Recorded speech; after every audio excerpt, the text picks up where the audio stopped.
ನನ್ನವಳು ನನ್ನವಳು. ಬೆಂಗಳೂರಲ್ಲಿ ನಿಮ್ಮ fans meet ಆದಾಗ ಕನ್ನಡದವ್ರು ಏನ್ ಹೇಳಿ ಯಾಕೆ ಕನ್ನಡದಲ್ಲಿ ಹೇಳಲ್ಲ ನೀವು, ನಮಗೆ ನಾವೆಲ್ಲ ಮರ್ತ್ಬಿಟ್ರ ಅಂತ ಕೇಳ್ತಾ ಇರ್ತಾರೆ. ಸ್ಪಿರಿಚುವಲ್ ಜರ್ನಿ ಅಂದ್ರೆ ಏನು? ಸ್ಪಿರಿಚುವಲ್ ಜರ್ನಿ ಅಂದ್ರೆ ದೇವರೇ ಅಲ್ಲ. ಓಕೆ, ಇವಾಗ ಏನಾದ್ರೆ ಏನು ಅಂತ ಹಂಗ ಆತರ ಅನ್ಸ್ತಿದ್ಯಾ ಅಥವಾ ಲೈಕ್ ಇನ್ನೊಂದು ದೊಡ್ಡ ಸೀಕ್ರೆಟ್ ಹೇಳ,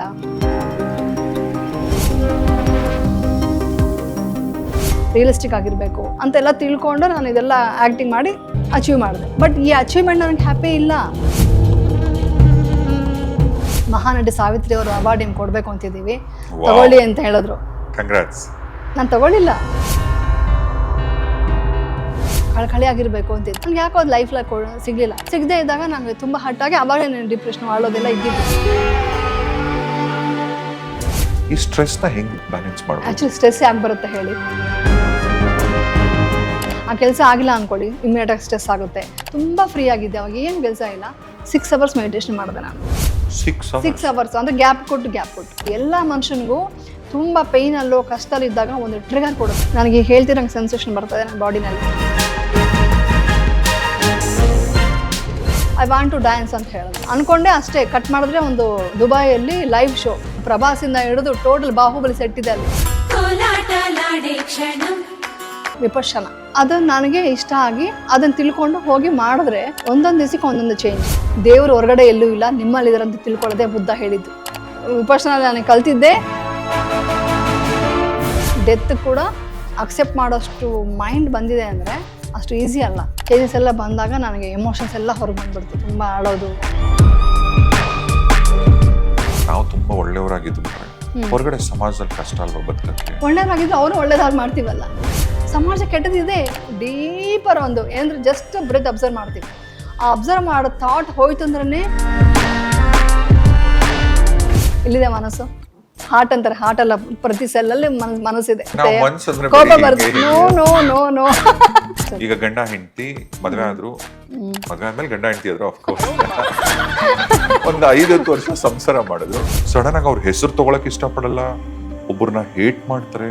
ಇವಾಗೆಲ್ಲ ಏನಾಗಿದೆ ಗೊತ್ತಾ, ನ್ಯೂಕ್ಲಿಯರ್ ಫ್ಯಾಮಿಲಿ ಆಗ್ಬಿಟ್ಟು ನನ್ನ ಸಪ್ರೇಟ್ ರೂಮ್, ನನ್ನ ಮೊಬೈಲ್, ನನ್ನ ಟಿವಿ. ಇನ್ನು ಹೆಂಗೆ ನಿಮ್ಗೆ ಎಮೋಷನಲ್ ಬಾಂಡಿಂಗೇ ಇಲ್ವಲ್ಲ. ನಾವೆಲ್ಲದಕ್ಕೂ ರೆಡಿ ಇರಬೇಕು, ಬಿಟ್ಟು ಹೋಗಕ್ ರೆಡಿ ಇರಬೇಕು. ಬಿಟ್ಟು ಹೋಗಿ ರೆಡಿ ಇರಬೇಕು ಅಲ್ಲ, ವಿಚ್ ಮೀನ್ಸ್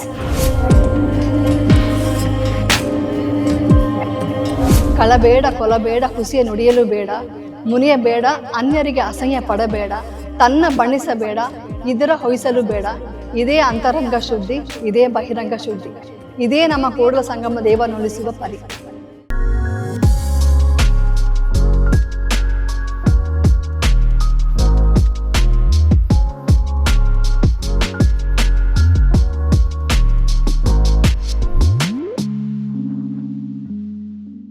ಇವತ್ತು ನಮ್ಮ ಪಾಡ್ಕಾಸ್ಟ್ ಆಸ್ ಯೂಶುವಲ್ ನಾನು ಹೇಳ್ತಿದ್ದಂಗೆ ಸ್ಪೆಷಲ್, ತುಂಬಾನೇ ಸ್ಪೆಷಲ್. ನನ್ನ ಸ್ಪೆಷಲ್ ಅನ್ನೋದು ತುಂಬ ಸಿಂಪಲ್ ವರ್ಡ್ ಅಷ್ಟೇ. ಯಾಕಂದರೆ ಇನ್ಫ್ಯಾಕ್ಟ್ ನಮ್ಮ ಚೈಲ್ಡ್ಹುಡ್ ಡೇಸ್ ಕೂಡ ಒಂಥರ ತುಂಬ ಕಲರ್ಫುಲ್ ಮಾಡಿದಂಥ 90s ಒಬ್ಬರು ಸೂಪರ್ ಹೀರೋಯಿನ್ ಇವರು. ಎಲ್ಲದಕ್ಕಿಂತ ಖುಷಿ ಆಗೋದು ಏನು ಅಂದರೆ ಕನ್ನಡದಲ್ಲಿ ಆಲ್ಮೋಸ್ಟ್ ಎಲ್ಲ ದೊಡ್ಡ ದೊಡ್ಡ ಸ್ಟಾರ್ಗಳ ಜೊತೆ ಆ್ಯಕ್ಟ್ ಮಾಡಿದ್ದಾರೆ. ಹ್ಯಾಟ್ರಿಕ್ ಹೀರೋ ಶಿವಣ್ಣನ ಜೊತೆ, ನಮ್ಮ ಕ್ರೇಜಿ ಸ್ಟಾರ್ ರವಿಚಂದ್ರನ್ ಅವ್ರ ಜೊತೆ, ರೆಬಲ್ ಸ್ಟಾರ್ ಅಂಬರೀಷ್ ಅವ್ರ ಜೊತೆಗೆ, ಶಶಿಕುಮಾರ್ ಜೊತೆಗೆ, ಲಿಸ್ಟ್ ತುಂಬನೇ ಇದೆ. ಕನ್ನಡದಲ್ಲಿ ಮಾಡಿ ತುಂಬ ಕಮ್ಮಿ ಸಿನಿಮಾ, ಬರೀ ಬೆರಳಿಕೆ ಸಿನಿಮಾ ಅಷ್ಟೇ. ಆದರೆ ತೆಲುಗು ಸಿನಿಮಾ ಇಂಡಸ್ಟ್ರಿಲಿ ಇವ್ರು ಮಾಡಿದಂಥ ಹೆಸರು ಬಹಳನೇ ದೊಡ್ಡದು. ಎಲ್ಲದಕ್ಕಿಂತ ನನಗೆ ಖುಷಿ ಆಗೋದು ಏನು ಅಂದರೆ ಒಂಥರ ನಮ್ಮನೆ ಮಗಳು. Yes, it is finally none other than Yamuna ma'am. ನಮಸ್ತೆ. ನಮಸ್ತೆ, ಹೇಗಿದ್ದೀರಾ? ನಾನು ಸೂಪರ್ ಗ್ರೇಟ್. ఎలా ఉన్నారు? బాగున్నాను, చాలా బాగున్నాను. ಐಮ್ ಶೂರ್ ಈ ಪಾಡ್ಕಾಸ್ಟ್ ನೋಡ್ತಿರೋ ತುಂಬಾ ಜನಕ್ಕೆ, ಅಟ್ಲೀಸ್ಟ್ ಇವಾಗಿನ ಜನರೇಷನ್ ಅವರಿಗೆ ಎಲ್ಲ ಇವ್ರು ತೆಲುಗು ಹೀರೋಯಿನ್ ಅಂತ ಫಿಕ್ಸ್ ಆಗಿರೋದು, ತೆಲುಗುರು ಅಂತ. ಓಕೆ. ಬಟ್ ನಮಗೆ ನೀವು ಕನ್ನಡದವರು ಅಂತ ಗೊತ್ತಾದ ತಕ್ಷಣ ಅದು ಏನೋ ಒಂಥರ ಖುಷಿ. ಹೌದು. ಸೊ ಈಗ ನೀವು ಬೆಂಗಳೂರಲ್ಲಿ ನಿಮ್ಮ ಫ್ಯಾನ್ಸ್ ಮೀಟ್ ಆದಾಗ ಕನ್ನಡದವ್ರು ಏನ್ ಹೇಳ್ತಾರೆ? ಮೇನ್ ಥಿಂಗ್ ಏನಂದ್ರೆ ಇನ್ಸ್ಟಾಗ್ರಾಮಲ್ಲಿ ಒಂದು ಕಂಪಲ್ಸರಿ ಕನ್ನಡದಲ್ಲಿ ಒಂದು 4-5 ಕಮೆಂಟ್ಸ್ ಬರುತ್ತೆ. ಎಲ್ಲ ತೆಲುಗಲ್ಲೇ ಹೇಳ್ತೀರಾ. ನಾನು ಇವಾಗ ಈ ಮಧ್ಯೆ ಮೋಟಿವೇಶನ್ ಆ ಥರ ವಿಷಯಗಳು ಹೇಳ್ತಾ ಇರ್ತೀನಿ. ಅದು ನೋಡಿದ ತಕ್ಷಣ ಕಮೆಂಟ್ಸಲ್ಲಿ ಕಂಪಲ್ಸರಿ ಕನ್ನಡದಲ್ಲಿ ಇರುತ್ತೆ. ಯಾಕೆ ಕನ್ನಡದಲ್ಲಿ ಹೇಳಲ್ಲ ನೀವು, ನಮಗೆ ನಾವೆಲ್ಲ ಮರ್ತ್ಬಿಟ್ರ ಅಂತ ಕೇಳ್ತಾ ಇರ್ತಾರೆ. ಸೊ ಅವರೆಲ್ಲರನ್ನ ಮೀಟ್ ಮಾಡ್ದಂಗೆ ಆಗುತ್ತೆ ಅಂತಲೇ ಈ ಪಾಡ್ಕಾಸ್ಟ್ಗೋಸ್ಕರ ಬಂದಿರೋದು. ಸೊ ಅವರೆಲ್ಲ ಜೊತೆನೂ ಶೇರ್ ಮಾಡ್ಕೊಂಡು ಎಲ್ಲ ನನ್ನ ಫೀಲಿಂಗ್ಸ್, ಎಮೋಷನ್ಸ್ನ ಶೇರ್ ಮಾಡ್ಕೊಳ್ಳೋ ಅಂತ ಅಂದ್ಕೊಂಡಿದ್ದೀನಿ. ಸೊ ತುಂಬ ಜನ ಮಿಸ್ ಮಾಡ್ತಿದ್ದಾರೆ ನನ್ನ ಮಾತುಗಳು ಮಿಸ್ ಮಾಡ್ತಿದ್ದಾರೆ. ಯಾಕಂದರೆ ಅವ್ರಿಗೆ ಅರ್ಥ ಆಗಲ್ಲ ತೆಲುಗಲ್ಲಿ ಹೇಳಿದಾಗ. ಕನ್ನಡದಲ್ಲಿ ಹೇಳಿ ಅಂತ ಇಮ್ಮಿಡಿಯೇಟಾಗಿ ಕಮೆಂಟ್ಸ್ ಬರುತ್ತೆ. ಸೊ ಎಲ್ಲ ವಿಷಯಗಳು ಹಂಚ್ಕೊಳ್ಳೋಣ ಅಂತ ಅನ್ಕೊಳ್ತಿದ್ದೀನಿ ಅದು. And first of all thank you so much. Thanks. ತುಂಬ ಬಹಳ ಸಣ್ಣ ವರ್ಡ್ ಇದು. ಬಿಕಾಸ್ ನಿಮ್ಮ ಬ್ಯುಸಿ ಸ್ಕೆಡ್ಯೂಲ್ ನಡುವೆ ನಿಮ್ಮ ತೆಲುಗು, ನಿಮ್ಮ ಸೀರಿಯಲ್ಸು, ಸಿನಿಮಾಗಳ ನಡುವೆ ನಮ್ಮ ಪಾಡ್ಕಾಸ್ಟ್ಗೋಸ್ಕರ ಸೊ ಬ್ಯುಸಿ ಸ್ಕೆಡ್ಯೂಲ್ ಹೈದರಾಬಾದಿಂದ ಬೆಂಗಳೂರಿಗೆ ಬಂದ್ರಿ. Means a lot. Thank you so much ma'am. Thank you. ನನಗೂ ತುಂಬ ಸಂತೋಷ ಆಗ್ತಿದೆ, ಯಾಕಂದರೆ ನಿಮ್ಮ ಮೂಲಕ ನಾನು ಎಲ್ಲರೂ ಮೀಟ್ ಮಾಡ್ದಂಗೆ ಅನಿಸ್ತಾ ಇದೆ. ನನಗೆ ಫೀಲಿಂಗ್ ಚೆನ್ನಾಗಿದೆ. ಸೊ ಎಷ್ಟೇ ಬ್ಯುಸಿ ಆದರೂ ಕೂಡ ನಾನು ಕನ್ನಡದಲ್ಲಿ ಮಾತಾಡಬೇಕು, ತುಂಬ ವಿಷಯಗಳು ಹೇಳ್ಕೋಬೇಕು ಅಂತ ತುಂಬ ದಿವಸದಿಂದ ಇತ್ತು, ಮನಸ್ಸಲ್ಲಿ ಇತ್ತು ಒಳಗಡೆ. ಬಟ್ ಹೆಂಗೆ ಹೇಳ್ಕೊಡೋದು ಏನೋ ಅಂದ್ಕೊಳ್ತಿದ್ದೆ. ಎಲ್ಲ ತೆಲುಗಲ್ಲೇ ಮಾಡ್ತಿದ್ದೆ, ಎಲ್ಲ ಇನ್ಸ್ಟಾಗ್ರಾಮ್, ಯೂಟ್ಯೂಬ್ ಏನು ಮಾತಾಡಿದ್ರು ತುಂಬ ಮೋಟಿವೇಶನೇ ಮಾಡ್ತಾ ಇರ್ತೀನಿ. ಬಟ್ ನಮ್ಮ ಕನ್ನಡ ಪೀಪಲ್ ಕೂಡ ಏನಾದರೂ ಹೇಳಬೇಕು ಅಂತ ಒಂದು ಮನಸ್ಸಲ್ಲಿ ಒಂದು ಅನ್ನಿಸ್ತು ನನಗೆ. ಸೊ ಅದಕ್ಕೆ ನನ್ನ ಬಗ್ಗೆ ಹೇಳ್ಕೊಡೋದ್ರಿಂದ ನನಗೇನು ಅಷ್ಟು ಇಂಟ್ರೆಸ್ಟ್ ಅಲ್ಲ. ಬಟ್ ಏನು ವಿಷಯ ಅವ್ರಿಗೆ ಯೂಟಿಲೈಸ್ ಆಗುತ್ತೆ, ಯೂಸ್ ಆಗುತ್ತೆ, ಅವ್ರಿಗೆ ಯಂಗ್ ಜನ್ರೇಷನ್ಗೆಲ್ಲ ಯಾವ ಥರ ಅದು ಯೂಸ್ ಆಗಬೇಕು ಅನ್ನೋ ವಿಷಯದಲ್ಲಿ ಮಾತಾಡಬೇಕು ಅಂತ ನಾನು ಕೂಡ ನಿಜವಾಗ್ಲೂ ನಿಮಗೆ ಥ್ಯಾಂಕ್ಸ್ ಹೇಳ್ಕೊಳ್ತಾ ಇದ್ದೀನಿ. ಮ್ಯಾಮ್ನ ಆ್ಯಕ್ಚುಲಿ ಪಾಡ್ಕಾಸ್ಟ್ ಇನ್ವೈಟ್ ಮಾಡಿದಾಗ ಮ್ಯಾಮ್ ಫಸ್ಟ್ ಆಫ್ ಆಲ್ ಸರಿ ರಾಜೇಶ್ ನಾನು ಬರ್ತೀನಿ, ಏನು ಮಾತಾಡೋದು, ಸಿನಿಮಾಗಳ ಬಗ್ಗೆನಾ ಅದು ಇಲ್ಲ, ಸಮಥಿಂಗ್ ಏನಾದ್ರು ಮಾತಾಡಿದಾಗ ಜನಕ್ಕೆ ನಾವು ರೀಚ್ ಆಗಬೇಕು, ಅಟ್ಲೀಸ್ಟ್ ಅವ್ರು ಬ್ಯುಸಿ ಟೈಮ್ನ ಕೊಟ್ಟು ಪಾಡ್ಕಾಸ್ಟ್ ನೋಡಿದಾಗ ಯೂಸ್ಫುಲ್ ಆಗಬೇಕು ಅಂತ ಒಂದು ಒಳ್ಳೆ ಥಾಟ್ ಬಂತು. ಸೊ ನಾನು ಪಾಡ್ಕಾಸ್ಟ್ನ ಒಂದು ಕ್ಲೀಶೇಡ್ ಕ್ವಶನಿಂದಾನೇ ಶುರು ಮಾಡ್ತೀನಿ. ಓಕೆ. ನೀವೇನು ಅಮೃತ ಕುಡಿತೀರಾ? ಫಸ್ಟ್ ನಿಮ್ಮ ಬ್ಯೂಟಿ ರಹಸ್ಯ ಏನು? ಆ್ಯಕ್ಚುಲಿ ಹೇಳಬೇಕು ಅಂದರೆ ಮನಸ್ಸು, ನಮ್ಮ ಥಾಟ್ ಆಲ್ವೇಸ್ ಯಾವಾಗಲೂ ಪೀಸ್ಫುಲ್ಲಾಗಿ ಇಟ್ಕೋಬೇಕು. ಪ್ರತಿಯೊಬ್ಬನ ಪ್ರೀತಿ ಮಾಡಬೇಕು, ಒಂದು ದಯೆ ಕರುಣೆ ಇರಬೇಕು. ಅದೆಲ್ಲ ಇದ್ದರೆ ಆಟೋಮೆಟಿಕ್ಕಾಗಿ ಫುಡ್ ಅನ್ನೋದು ಎಲ್ಲರೂ ಒಳ್ಳೆ ಊಟನೇ ಮಾಡ್ತಾರೆ. ಬಟ್ ಇದೆಲ್ಲದಕ್ಕಿಂತ ನಮ್ಮ ಮನಸ್ಸು, ನಮ್ಮ ಫೀಲಿಂಗ್ಸ್ ಯಾವ ಥರ ಇಟ್ಕೊಳ್ತೀವೋ ಅದ್ರ ಮೇಲೆ ನಮ್ಮ ಬ್ಯೂಟಿ ಇದಾಗಿರುತ್ತೆ, ಡಿಪೆಂಡ್ ಆಗಿರುತ್ತೆ. ಸೊ ಇನ್ನರ್ ಬ್ಯೂಟಿ ತುಂಬ ಇಂಪಾರ್ಟೆಂಟ್. ಅದು ತುಂಬ ನಾನು ನಂಬ್ತೀನಿ, ಅದನ್ನೇ ನಂಬ್ಕೊಂಡು ಅದನ್ನೇ ಮಾಡ್ತಿದ್ದೀನಿ ಅಷ್ಟೇ. ನಾನು ಔಟರ್ ಇದಕ್ಕೋಸ್ಕರ ಏನೂ ಅಷ್ಟೇನು ಮಾಡೋದಿಲ್ಲ. ಬರೀ ಶೂಟಿಂಗ್ಸ್ಗೋಸ್ಕರ ಮೇಕಪ್ ಹಾಕ್ತೀನಿ. ಜನ್ರಲ್ ಆಗಾದರೆ ನಾನು ಏನು ಮೇಕಪ್ ಎಲ್ಲ ಹಾಕ್ಕೊಳ್ಳೋದಾಗಲಿ, ಕ್ರೀಮ್ಸ್ ಕೂಡ ಏನು ಅಷ್ಟೊಂದು ಯೂಸ್ ಮಾಡೋದಿಲ್ಲ. ರೆಗ್ಯುಲರ್ ಇದೆ ಮಾಡೋದು. ಊಟ ನಾರ್ಮಲ್ ವೆಜಿಟೇರಿಯನ್, ವೆಜ್ ಊಟ ಮಾಡ್ತೀನಿ. ಬಟ್ ಮೇನ್ ಮನಸ್ಸು ತುಂಬ ಫಸ್ಟ್ ತಿಂತಾ ಇದ್ದೆ. ಆಮೇಲೆ ತುಂಬ ವರ್ಷ ನಾನು ಈವನ್ ಇಂಡಸ್ಟ್ರಿ ಇದ್ದಾಗ ಕೂಡ ತುಂಬ ವರ್ಷ ಬಿಟ್ಬಿಡ್ತಿದ್ದೆ. ಅಂದರೆ ವರಮಹಾಲಕ್ಷ್ಮಿ, ಇದು ಲಕ್ಷ್ಮೀ ಪೂಜೆ ಮಾಡ್ತಿದ್ದೆ, ಸ್ವಲ್ಪ ದುರ್ಗಾ ಪೂಜೆಗಳು ಜಾಸ್ತಿ ನಮ್ಮ ಮನೆಯಲ್ಲಿ. ಸೊ ಅದರಿಂದ ನಾನ್ ವೆಜ್ ತಿಂತಾ ಇರಲಿಲ್ಲ, ಅವಾಗ ತಿಂತಾ ಇದ್ದೆ. ಬಟ್ ಇವಾಗ ಟೋಟಲ್ ಆಗಿ ಯಾವಾಗ ನಾನು ಒಂದು ಟ್ರಾನ್ಸ್ಫಾರ್ಮೇಷನ್ ಆಯಿತು ನನ್ನ ಲೈಫಲ್ಲಿ. ಸೊ ಆವಾಗ ನಾನು ಟೋಟಲ್ ಸ್ಪಿರಿಚುವಲಾಗಿ ಹೋದ್ಮೇಲೆ ಟೋಟಲಾಗಿ ಬಿಟ್ಬಿಟ್ಟೆ ನಾನ್ ವೆಜ್. ತುಂಬ ಜನ ಸ್ಪಿರಿಚುವಲ್ ಅಂದರೆ ಬರೀ ದೇವಸ್ಥಾನಗಳಿಗೆ ಹೋಗೋದು, ಪೂಜೆ ಮಾಡೋದು, ತಿರುಪತಿ ಧರ್ಮಸ್ಥಳಕ್ಕೆ ಹೋಗಿ ದೇವ್ರ ಹರಕೆ ತೀರಿಸ್ಬಾರ್ದು ಅಂತ ಅಂತಾರೆ. ಸ್ಪಿರಿಚುವಲ್ ಜರ್ನಿ ಅಂದರೆ ಏನು? ಸ್ಪಿರಿಚುವಲ್ ಜರ್ನಿ ಅಂದರೆ ದೇವರೆಲ್ಲ ನಮ್ಮಲ್ಲೇ ದೇವರಿದ್ದಾರೆ. ದೇವಸ್ಥಾನಕ್ಕೆ ಹೋಗ್ಬೇಕಾದ ಅವಶ್ಯಕತೆ ಇಲ್ಲ. ಆದರೆ ಹೋಗಿ ಒಂದು ವೈಬ್ರೇಷನ್ಗೋಸ್ಕರ ಹೋಗ್ಬೋದು ದೇವಸ್ಥಾನಕ್ಕೆ. ಬಟ್ ನಮ್ಮಲ್ಲಿ ಒಂದು ದೇವರಿದ್ದಾರಲ್ಲ, ಅದನ್ನು ತಿಳ್ಕೊಳ್ಳೋದೇ ಸ್ಪಿರಿಚುವಲ್. ಅದು ಅರ್ಥ ಆಗೋದಾಗ ಇದು ಏದು ಶಾಶ್ವತ ಅಲ್ಲ ಅಂತ ತಿಳ್ಕೊಂಡಾಗ ಓಹೋ ಅಂತ ನಮಗೆ ತುಂಬ ಒಂದು ಎಲ್ಲರ ಮೇಲೆ ಪ್ರೀತಿ ಕರುಣೆ ಎಲ್ಲ ಬರುತ್ತೆ. ಅದೆಲ್ಲ ಪ್ರೀತಿ ಕರುಣೆನೇ. ಅದೇ ಇವರು ಹೇಳ್ತಾರಲ್ಲ, ನಮ್ಮ ಬಸವಣ್ಣ ಹೇಳ್ದಂಗೆ ದಯೆ ಇಲ್ಲದ ಧರ್ಮ ಏವು ದಯ್ಯ ಅಂತಾರಲ್ಲ. ಸೊ ದಯೆಯಿಂದನೇ ಧರ್ಮ ಅಂತ ಬರುತ್ತೆ. ಧರ್ಮ ಅಂದರೆ ಅದೇ ಸನಾತನ ಧರ್ಮ ಅಂದ್ರೇ ಆ್ಯಕ್ಚುಲಿ ಪ್ರತಿಯೊಬ್ಬನೂ ನಾವು ಪ್ರೀತಿಸಬೇಕು, ಇದು ಮಾಡಬೇಕು ಅಂತ. ಸೊ ಅದೇ ಇದಲ್ಲೇ ಹೋಗ್ತಾ ಇರ್ತೀನಿ ನಾನು. ಈಗ ನಿಮಗೇನೋ ನೋಡ್ತಿದ್ರು ಅನ್ಕೋತಾರೆ, ಅವ್ರಿಗೆ ಏನ್ ಬಿಡಪ್ಪ, ಅವ್ರ ದೊಡ್ಡ ಹೀರೋಯಿನು, ದುಡ್ಡಿದೆ, ಕಾಸಿದೆ, ಅವ್ರ ಗಂಡ ಮಕ್ಕಳು ಶ್ರೀಮಂತರು, ಕಾರಿದ್ದಾರೆ ಅಂತ. ಆದ್ರೆ ಒಂದು ಟಿಪಿಕಲ್ ಒಂದು ಮಿಡಲ್ ಕ್ಲಾಸ್ ಮನೆ ಹೆಣ್ಮಗಳು, ಅವಳಿಗೆ ತುಂಬಾ ರೆಸ್ಪಾನ್ಸಿಬಿಲಿಟೀಸ್ ಇರುತ್ತೆ. ಮಕ್ಕಳು ಫೀಸ್ ಕಟ್ಟಬೇಕು, ಗಂಡನ ಒಂದ್ ಕಡೆ ನಿಭಾಯಿಸ್ಬೇಕು, ಒಳ್ಳೆ ಗಂಡಂದ್ರೆ ಸಿಕ್ಬಿಟ್ರೆ ಅದೃಷ್ಟ. ಆದ್ರೆ ಹೆಣ್ಮಕ್ಳು ಒಂಥರ ಇಕ್ಕಟ್ಟಲ್ಲಿ ಸಿಕ್ಕಾಕೊಂಡಿರ್ತಾರೆ ಮ್ಯಾಮ್. ಹೇಗೆ ಅಂದ್ರೆ ಒಂದ್ ಕಡೆ ಫಿನಾನ್ಷಿಯಲ್ ಕ್ರೈಸಿಸ್, ಇನ್ನೊಂದ್ ಕಡೆ ಎಮೋಷನಲ್ ಸ್ಟ್ರೆಸ್ ಇರುತ್ತೆ. ಹೇಗೆ ಅಂದ್ರೆ ಗಂಡನ ಜೊತೆ ಚೆನ್ನಾಗಿದೀವಿ ಅಂತ ಅನ್ಕೊಂತಿರ್ತಾರೆ, ಆದ್ರೆ ಪಾಪ ಗಂಡನ್ಗೆ ಸರ್ವೆಂಟ್ ಆಗಿ ದುಡಿತಿರ್ತಾರೆ. ಇವಾಗ್ಲೂ ಕೂಡ ಅಷ್ಟೇ. ಆ ಟೈಮಲ್ಲಿ ಎಷ್ಟೋ ಜನ ಅವ್ರ ಹೆಲ್ತ್ ಬಗ್ಗೆನೇ ಮರ್ತೋಗಿರ್ತಾರೆ. ಸೊ ಹೆಣ್ಮಕ್ಳು ಹೇಗೆ ಅವ್ರನ್ನ ಅವರು ಸ್ಟ್ರಾಂಗ್ ಆಗಿ ಇಟ್ಕೊಬೇಕು? ಹೆಣ್ಮಕ್ಳು ಹುಟ್ಟಿದಾಗಿಂದನೇ ತುಂಬ ಪೇಷನ್ಸಲ್ಲೇ ಹುಡ್ತಾರಂತಾರೆ. ಒಂದು ಸೈಕಾಲಜಿನಲ್ಲೇ ಹೆಣ್ಮಗು ಹುಡುವಾಗ ಸ್ವಲ್ಪ ಟೈಮ್ ಟೇಕಿಂಗ್, ಒಂದು 10th ಮಂತ್ ಬರೋವಾಗಲೇ, ಅದೇ 9 ತಿಂಗಳು ಮುಗಿದ್ಮೇಲೆ ಹುಡ್ತಾರಂತಾರೆ. ಸೊ ಪೇಷನ್ಸ್ ಅವಾಗಲೇ ಜಾಸ್ತಿ ಸ್ಟಾರ್ಟ್ ಆಗುತ್ತೆ. ಸೊ ನಮ್ಮ ಜೀನ್ಸೆಲ್ಲ ಇರುತ್ತೆ.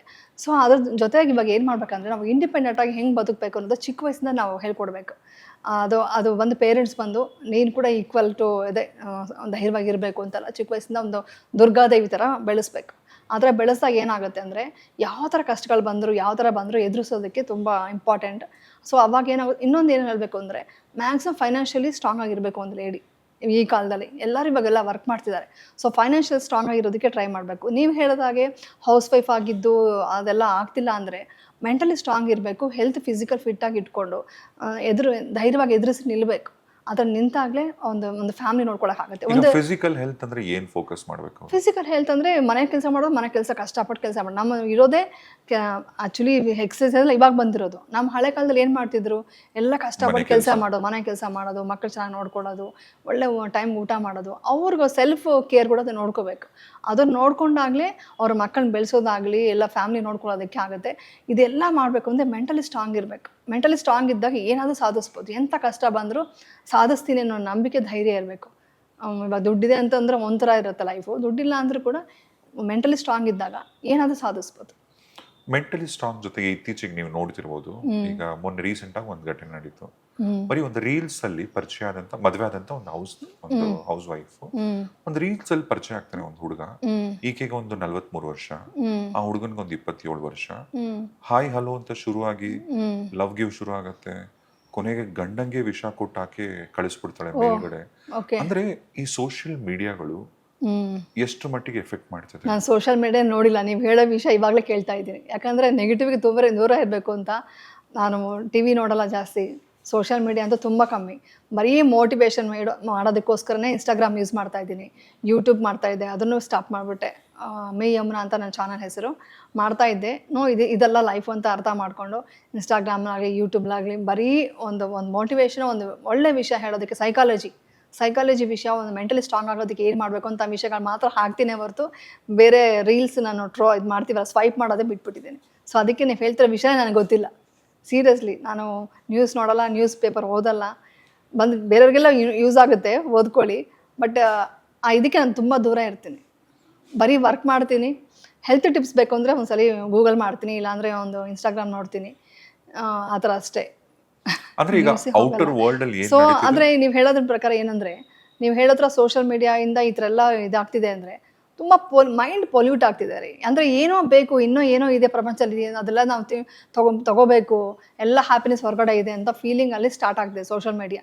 ಸೊ ಅದರಿಂದನೇ ಈ ರೀಲ್ಸ್ ಆಗಲಿ. ನಾನು ರೀಲ್ಸ್ ಕೂಡ ಇವಾಗೆಲ್ಲ ಡ್ಯಾನ್ಸ್ ಮಾಡ್ತಿಲ್ಲ, ಒಂದು ಟೈಮಲ್ಲಿ ಮಾಡಿದೆ ಆ್ಯಸ್ ಅನ್ ಆರ್ಟಿಸ್ಟ್ ಆಗಿ. ನನಗೆ ಆಮೇಲೆ ಹೇಳ್ತೀನಿ, ನಾನು ಯಾವ ಥರ ಟ್ರಾನ್ಸ್ಫಾರ್ಮೇಷನ್ ಆಗಿದ್ದೀನಿ ಅಂತ ಆಮೇಲೆ ಹೇಳ್ತೀನಿ. ಸೊ ಅದರಿಂದ ಏನಾಯಿತು, ಇದೆಲ್ಲ ಟೈಮ್ ವೇಸ್ಟ್ ಅಂತ ಅನ್ನಿಸ್ತು ನನಗೆ. ಸೊ ಅವಾಗಿಂದ ಬರೀ ಇನ್ಫಾರ್ಮೇಷನ್, ಒಂದು ಏನಾದ್ರು ತಿಳ್ಕೊಬೇಕು, ಒಂದು ಒಳ್ಳೆ ವಿಷಯ ನಮಗೆ ಯೂಸ್ ಆಗೋದು, ಇಲ್ಲೋ ಒಂದು ಒಳ್ಳೆ ವಿಷಯ ಹೇಳಬೇಕು, ಇಷ್ಟು ಮಾತ್ರ ಮಾಡ್ತಾ ಇದ್ದೀನಿ. ಸೊ ಎಲ್ಲರೂ ಆ ಥರ ಸ್ವಲ್ಪ ಪ್ರೊಡಕ್ಟಿವ್ ಆಗಿರಬೇಕು. ಪ್ರೊಡಕ್ಟಿವ್ ಆಗಿ ಇದ್ದಾಗ ನಿಮಗೆ ಲೈಫ್ ಚೆನ್ನಾಗಿರುತ್ತೆ. ಅವಾಗ ಈ ಥರ ಆಲೋಚನೆಗಳು, ಈ ಥರ ಥಾಟ್ಸ್ ಎಲ್ಲ ಬರೋದಿಲ್ಲ. ಅದಕ್ಕೆ ನಾವು ಚಿಕ್ಕ ವಯಸ್ಸಿಂದ ಹೇಳ್ಕೊಡ್ತಾ ಇದ್ರಲ್ಲ, ಒಂದು ಡಿಸಿಪ್ಲಿನ್ ಆಗಿ ಬಾಳಬೇಕು, ಬದುಕಬೇಕು, ಆ ಥರ ಲೈಫ್ ಲೀಡ್ ಮಾಡಿದ್ರೆ ನಿಮ್ಗೆ ಈ ಥರ ಕ್ಯಾರೆಕ್ಟ್ರು, ಈ ಥರ ಮೆಂಟಾಲಿಟಿಗಳೆಲ್ಲ ಬರೋದಿಲ್ಲ. ಅದು ಮ್ಯಾಮ್, ಈಗ ಒಂದು 6 ವರ್ಷದ ಮಗುವಿಂದ ಹಿಡಿದು ಒಂದು 70-80 ವರ್ಷದ ಹಿರಿಯರ ತನಕ ಕೂಡ ತುಂಬಾ ಜನ ವಾಟ್ ದೇ ಅಂಡರ್ಗೋಯಿಂಗ್ ಅಂದ್ರೆ, ಯಾರನ್ನೇ ಕೇಳಿ ಲೈಫಲ್ಲಿ ಏನೋ ಒಂದು ಸ್ಟ್ರೆಸ್ಸು ಅಂತಾರೆ. ಓದೋದು ಒಂದು ಸ್ಟ್ರೆಸ್ಸು, ಕಾಲೇಜ್ಗೆ ಹೋಗೋದು ಒಂದು ಸ್ಟ್ರೆಸ್ಸು, ಅಥವಾ ಕೆಲಸ ಮಾಡೋದು ಒಂದು ಸ್ಟ್ರೆಸ್ಸು, ಮನೆಗೆ ಬಂದು ನೆಮ್ಮದಿಯಾಗಿ ನಿದ್ದೆ ಮಾಡ ಅಂದ್ರು ಅದು ಒಂದು ಸ್ಟ್ರೆಸ್ ಅಲ್ಲಿ ತುಂಬಿಕೊಂಡು ಟೈಮ್ ಕರೆಕ್ಟ್ ಆಗಿ ನಿದ್ದೆಗಳು ಮಾಡ್ತಿಲ್ಲ. ಈ ಸ್ಟ್ರೆಸ್ ನ ಹೆಂಗ್ ಬ್ಯಾಲೆನ್ಸ್ ಮಾಡ್ಬೋದು? ಆಕ್ಚುಲಿ ಸ್ಟ್ರೆಸ್ ಯಾಕೆ ಬರುತ್ತೆ ಹೇಳಿ? ನಿಮ್ಗೆ ಏನೋ ಒಂದು ಬೇಕು ಅಂತ ಹುಡುಕ್ತಾ ಇರೋದ್ರಿಂದ ಸ್ಟ್ರೆಸ್ ಆಗುತ್ತೆ. ಅಂದರೆ ನೀವು ಒಂದು ಅನ್ಕೊಳ್ತೀರಾ, ಆ ಕೆಲಸ ಆಗಿಲ್ಲ ಅನ್ಕೊಳ್ಳಿ, ಇಮ್ಮಿಡಿಯೇಟಾಗಿ ಸ್ಟ್ರೆಸ್ ಆಗುತ್ತೆ. ಸೊ ಇದನ್ನು ಅಚೀವ್ ಮಾಡಬೇಕು, ಅದು ಮಾಡಬೇಕು, ಕಾಂಪಿಟೇಷನ್ ಅಂದರೆ ನೀವು ಇನ್ನೊಬ್ಬ ನೋಡಿ ಕಂಪೇರ್ ಮಾಡ್ಕೊಂಡು ಕಾಂಪಿಟೇಷನ್ ಹಾಕ್ಕೊಂಡಾಗಲೇ ಸ್ಟ್ರೆಸ್ ಜಾಸ್ತಿ ಆಗುತ್ತೆ. ನಿಮಗೆ ನೀವು ಏನಿದೆ ಹ್ಯಾಪಿಯಾಗಿ ಲೈಫ್ ಲೀಡ್ ಮಾಡಬೇಕು ಅಂದರೆ, ನೀವು ಆವಾಗಲೇ ಕೇಳಿದ್ರಿ ನಿಮ್ಮ ಬ್ಯೂಟಿ ಸೀಕ್ರೆಟ್ ಏನಂದ್ರೆ, ಡೋಂಟ್ ಕಂಪೇರ್ ವಿತ್ ಅದರ್ಸ್. ಯಾರ ಜೊತೆ ಕಂಪೇರ್ ಮಾಡಬೇಡಿ. ನಿಮ್ಮ ಲೈಫ್ ನೀವು ಕಂಪೇರ್ ಮಾಡಿಕೊಂಡು ನಿಮಗೆ ನೀವು ಪೋಟಿ ಅಂದ್ಕೊಂಡು ನನ್ನ ಕೈಲಿ ಇಷ್ಟ ಆಗುತ್ತೆ ಅಷ್ಟು ಮಾಡಿ. ಹಂಗಂತ ಗೋಲ್ಸ್ ಇಟ್ಕೋಬಾರ್ದ, ಗೋಲ್ಸ್ ಇಟ್ಕೋಬೇಕು, ಗೋಲ್ಸ್ ರೀಚ್ ಆಗಬೇಕು. ಬಟ್ ಗೋಲ್ಸ್ ರೀಚ್ ಆಗೋದಕ್ಕೋಸ್ಕರ ಇನ್ನೊಬ್ಬನ ತುಳಿದ್ಬಿಟ್ಟು ಅವ್ರ ಮೇಲೆ ಟೆನ್ಷನ್ ತೊಗೊಂಡು ಅವ್ರನ್ನ ಕಂಪೇರ್ ಮಾಡ್ಕೊಂಡಾಗ ಸ್ಟ್ರೆಸ್ ಆಗುತ್ತೆ. ಅಂದರೆ ಇದೆಲ್ಲ ಇದ್ದಾಗ. ಅದಲ್ಲದೆ ಬೇರೆ ಸ್ಟ್ರೆಸ್ ಏನಿರುತ್ತೆ, ವರ್ಕ್ ಪ್ರೆಷರ್ ಇರುತ್ತೆ, ಸಾಫ್ಟ್ವೇರ್ ಇದೆ, ವರ್ಕ್ ಪ್ರೆಷರ್ ಇರುತ್ತೆ. ಸೊ ಅದನ್ನೆಲ್ಲ ಬಿಟ್ಟು ಹೊರಗೆ ಬರಬೇಕು ಅಂದರೆ ಮೆಡಿಟೇಷನ್. ಒಂದು ಟೈಮಲ್ಲಿ ಏನಂದರೆ, ನಾವು ಒಂದು ದೇವಸ್ಥಾನಕ್ಕೆ ಹೋಗ್ತಾ ಇದ್ವಿ, ಭಕ್ತಿಯಿಂದ ಭಜನೆಗಳು, ಪೂಜೆಗಳು, ಹರಿಕಥೆಗಳು ಇದೆಲ್ಲ ಇರ್ತಿತ್ತು. ಅಂದರೆ ನಮ್ಮ ಕಾಲದಲ್ಲ, ನಮ್ಮ ಅಮ್ಮವ್ರ ಕಾಲದಲ್ಲಿ. ಆಮೇಲೆ ಬರ್ತಾ ಏನಾಯಿತು, ಈಗ ಸೋಷಿಯಲ್ ಮೀಡಿಯಾ ಬಂದಮೇಲೆ ಮೊಬೈಲ್ ಇಸ್ ದ ಮೇಯ್ನ್ ಇದು ತುಂಬ ಡೇಂಜರ್. ಏನಂದರೆ ಟಾಕ್ಸಿಕ್ ಏನಂದರೆ ಮೊದಲು ಮೊಬೈಲ್. ಬಿಕಾಸ್ ಏನಕ್ಕೆ ಅಂದರೆ ಏನೇನೋ ಬರ್ತಾ ಇರುತ್ತೆ, ಎಲ್ಲ ಕನ್ಫ್ಯೂಸ್ ಆಗ್ಬಿಡುತ್ತೆ. ನಮ್ಮ ಬ್ರೈನ್ಗೆ ಇಷ್ಟೇ ಅಂತ ತೊಗೊಳೋಕ್ಕೆ ಅಂತ ಕೆಪಾಸಿಟಿ ಇರುತ್ತೆ, ಅದ್ರ ಮಿಂಚು ನಾವು ಕೊಡ್ತಾ ಇದ್ದೀವಿ. ಅದರಿಂದ ಏನಾಗುತ್ತೆ, ತುಂಬ ಸ್ಟ್ರೆಸ್ ಆಗಿ, ಟೆನ್ಷನ್ ಆಗಿ, ಇದು ಬೇಕಾ ಅದು ಬೇಕಂತ ಎಲ್ಲ ಕನ್ಫ್ಯೂಷನ್ಸ್ ಬರುತ್ತೆ.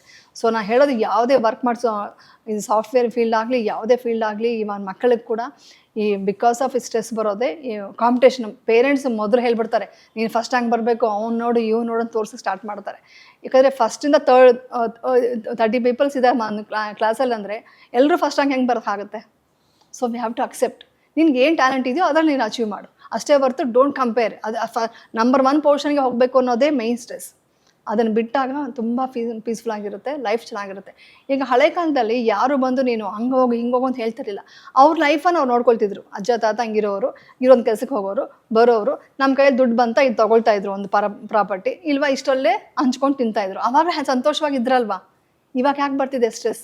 ಬಿಕಾಸ್ ಆಫ್ ತುಂಬ ಕಾಂಪಿಟೇಷನ್. ಒಂದು ಮೊಬೈಲ್ ನೋಡೋದು, ಒಂದು ಡ್ರೆಸ್ ನೋಡೋದು, ಒಂದು ಪಿಕ್ ಹಾಕೋದು ಇನ್ಸ್ಟಾಗ್ರಾಮಲ್ಲಿ, ಇದು ಜಾಸ್ತಿ ಆಗೋಯ್ತು. ಸೊ ಇದೆಲ್ಲ ಬಿಡೋಕ್ಕಾಗಲ್ಲ. ಇದು ಹೋಗ್ತಾ ಇದ್ದೆ ಲೈಫಲ್ಲಿ, ಟ್ರಾವೆಲ್ ಆಗ್ತಿದ್ದೀವಿ, ಅದರಲ್ಲೂ ಏನು ಬ್ಯಾಲೆನ್ಸ್ ಮಾಡ್ಕೋಬೇಕು. ನನ್ನ ಕೈಲಿ ಏನಾಗುತ್ತೆ ಅಷ್ಟವರೆಗೆ ಮಾಡಿಕೊಂಡ್ರೆ ನಿಮಗೆ ಸ್ಟ್ರೆಸ್ ಹೋಗುತ್ತೆ. ಸೊ ಆ ಥರ ತುಂಬ ಸ್ಟ್ರೆಸ್ ಆಗಿದೆ ಅಂತಂದರೆ ಅವ್ರು ಕಂಪಲ್ಸರಿ ಮೆಡಿಟೇಷನ್ ಮಾಡಲೇಬೇಕು, ಎವ್ರಿ ಡೇ ಮೆಡಿಟೇಷನ್ ಮಾಡಲೇಬೇಕು. ಈಗ ಸಿಂಪಲ್ ವರ್ಡ್ಸಲ್ಲಿ ಹೇಳೋದಾದರೆ ಮೆಡಿಟೇಷನ್ ಅಂದರೆ ಏನು? ಮೆಡಿಟೇಷನ್ ಅಂದರೆ ನಾನು ಅದು ಡೀಟೇಲಾಗಿ ಹೇಳ್ತೀನಿ, ನೀವು ಫುಲ್ ಕೇಳ್ಕೊಂಡು ಎಲ್ರಿಗೂ ಯೂಸ್ ಆಗುತ್ತೆ ಇದು. ಓಕೆ, ಫಸ್ಟು ನನಗೆ ತುಂಬ ಲೋ ಹೋಗಿದ್ದೆ. ತುಂಬ ಲೋ ಅಂದರೆ ಏನು ಲೈಫ್ ಅಂದ್ರೆ ಇಷ್ಟ ಇಲ್ಲ. ಅಂಥ ಟೈಮಲ್ಲಿ ನಂಗೆ ಸಪೋರ್ಟ್ ಮಾಡಿದ್ದು ಮೆಡಿಟೇಷನ್. ಅದಕ್ಕೆ ಯಾವ ಥರ ಮಾಡಿದೆ ಅಂದರೆ, ನಾನು ಮಹಾವತಾರ್ ಬಾಬಾಜಿದೊಂದು ಬುಕ್ ಇದೆ, ಯೋಗಿ ಆತ್ಮಕಥಾ ಅಂತ, ತೆಲುಗಲ್ಲಿ ಓದಿದ್ದೆ, ಅದು ಕನ್ನಡದಲ್ಲಿ ಇರ್ಬೋದು.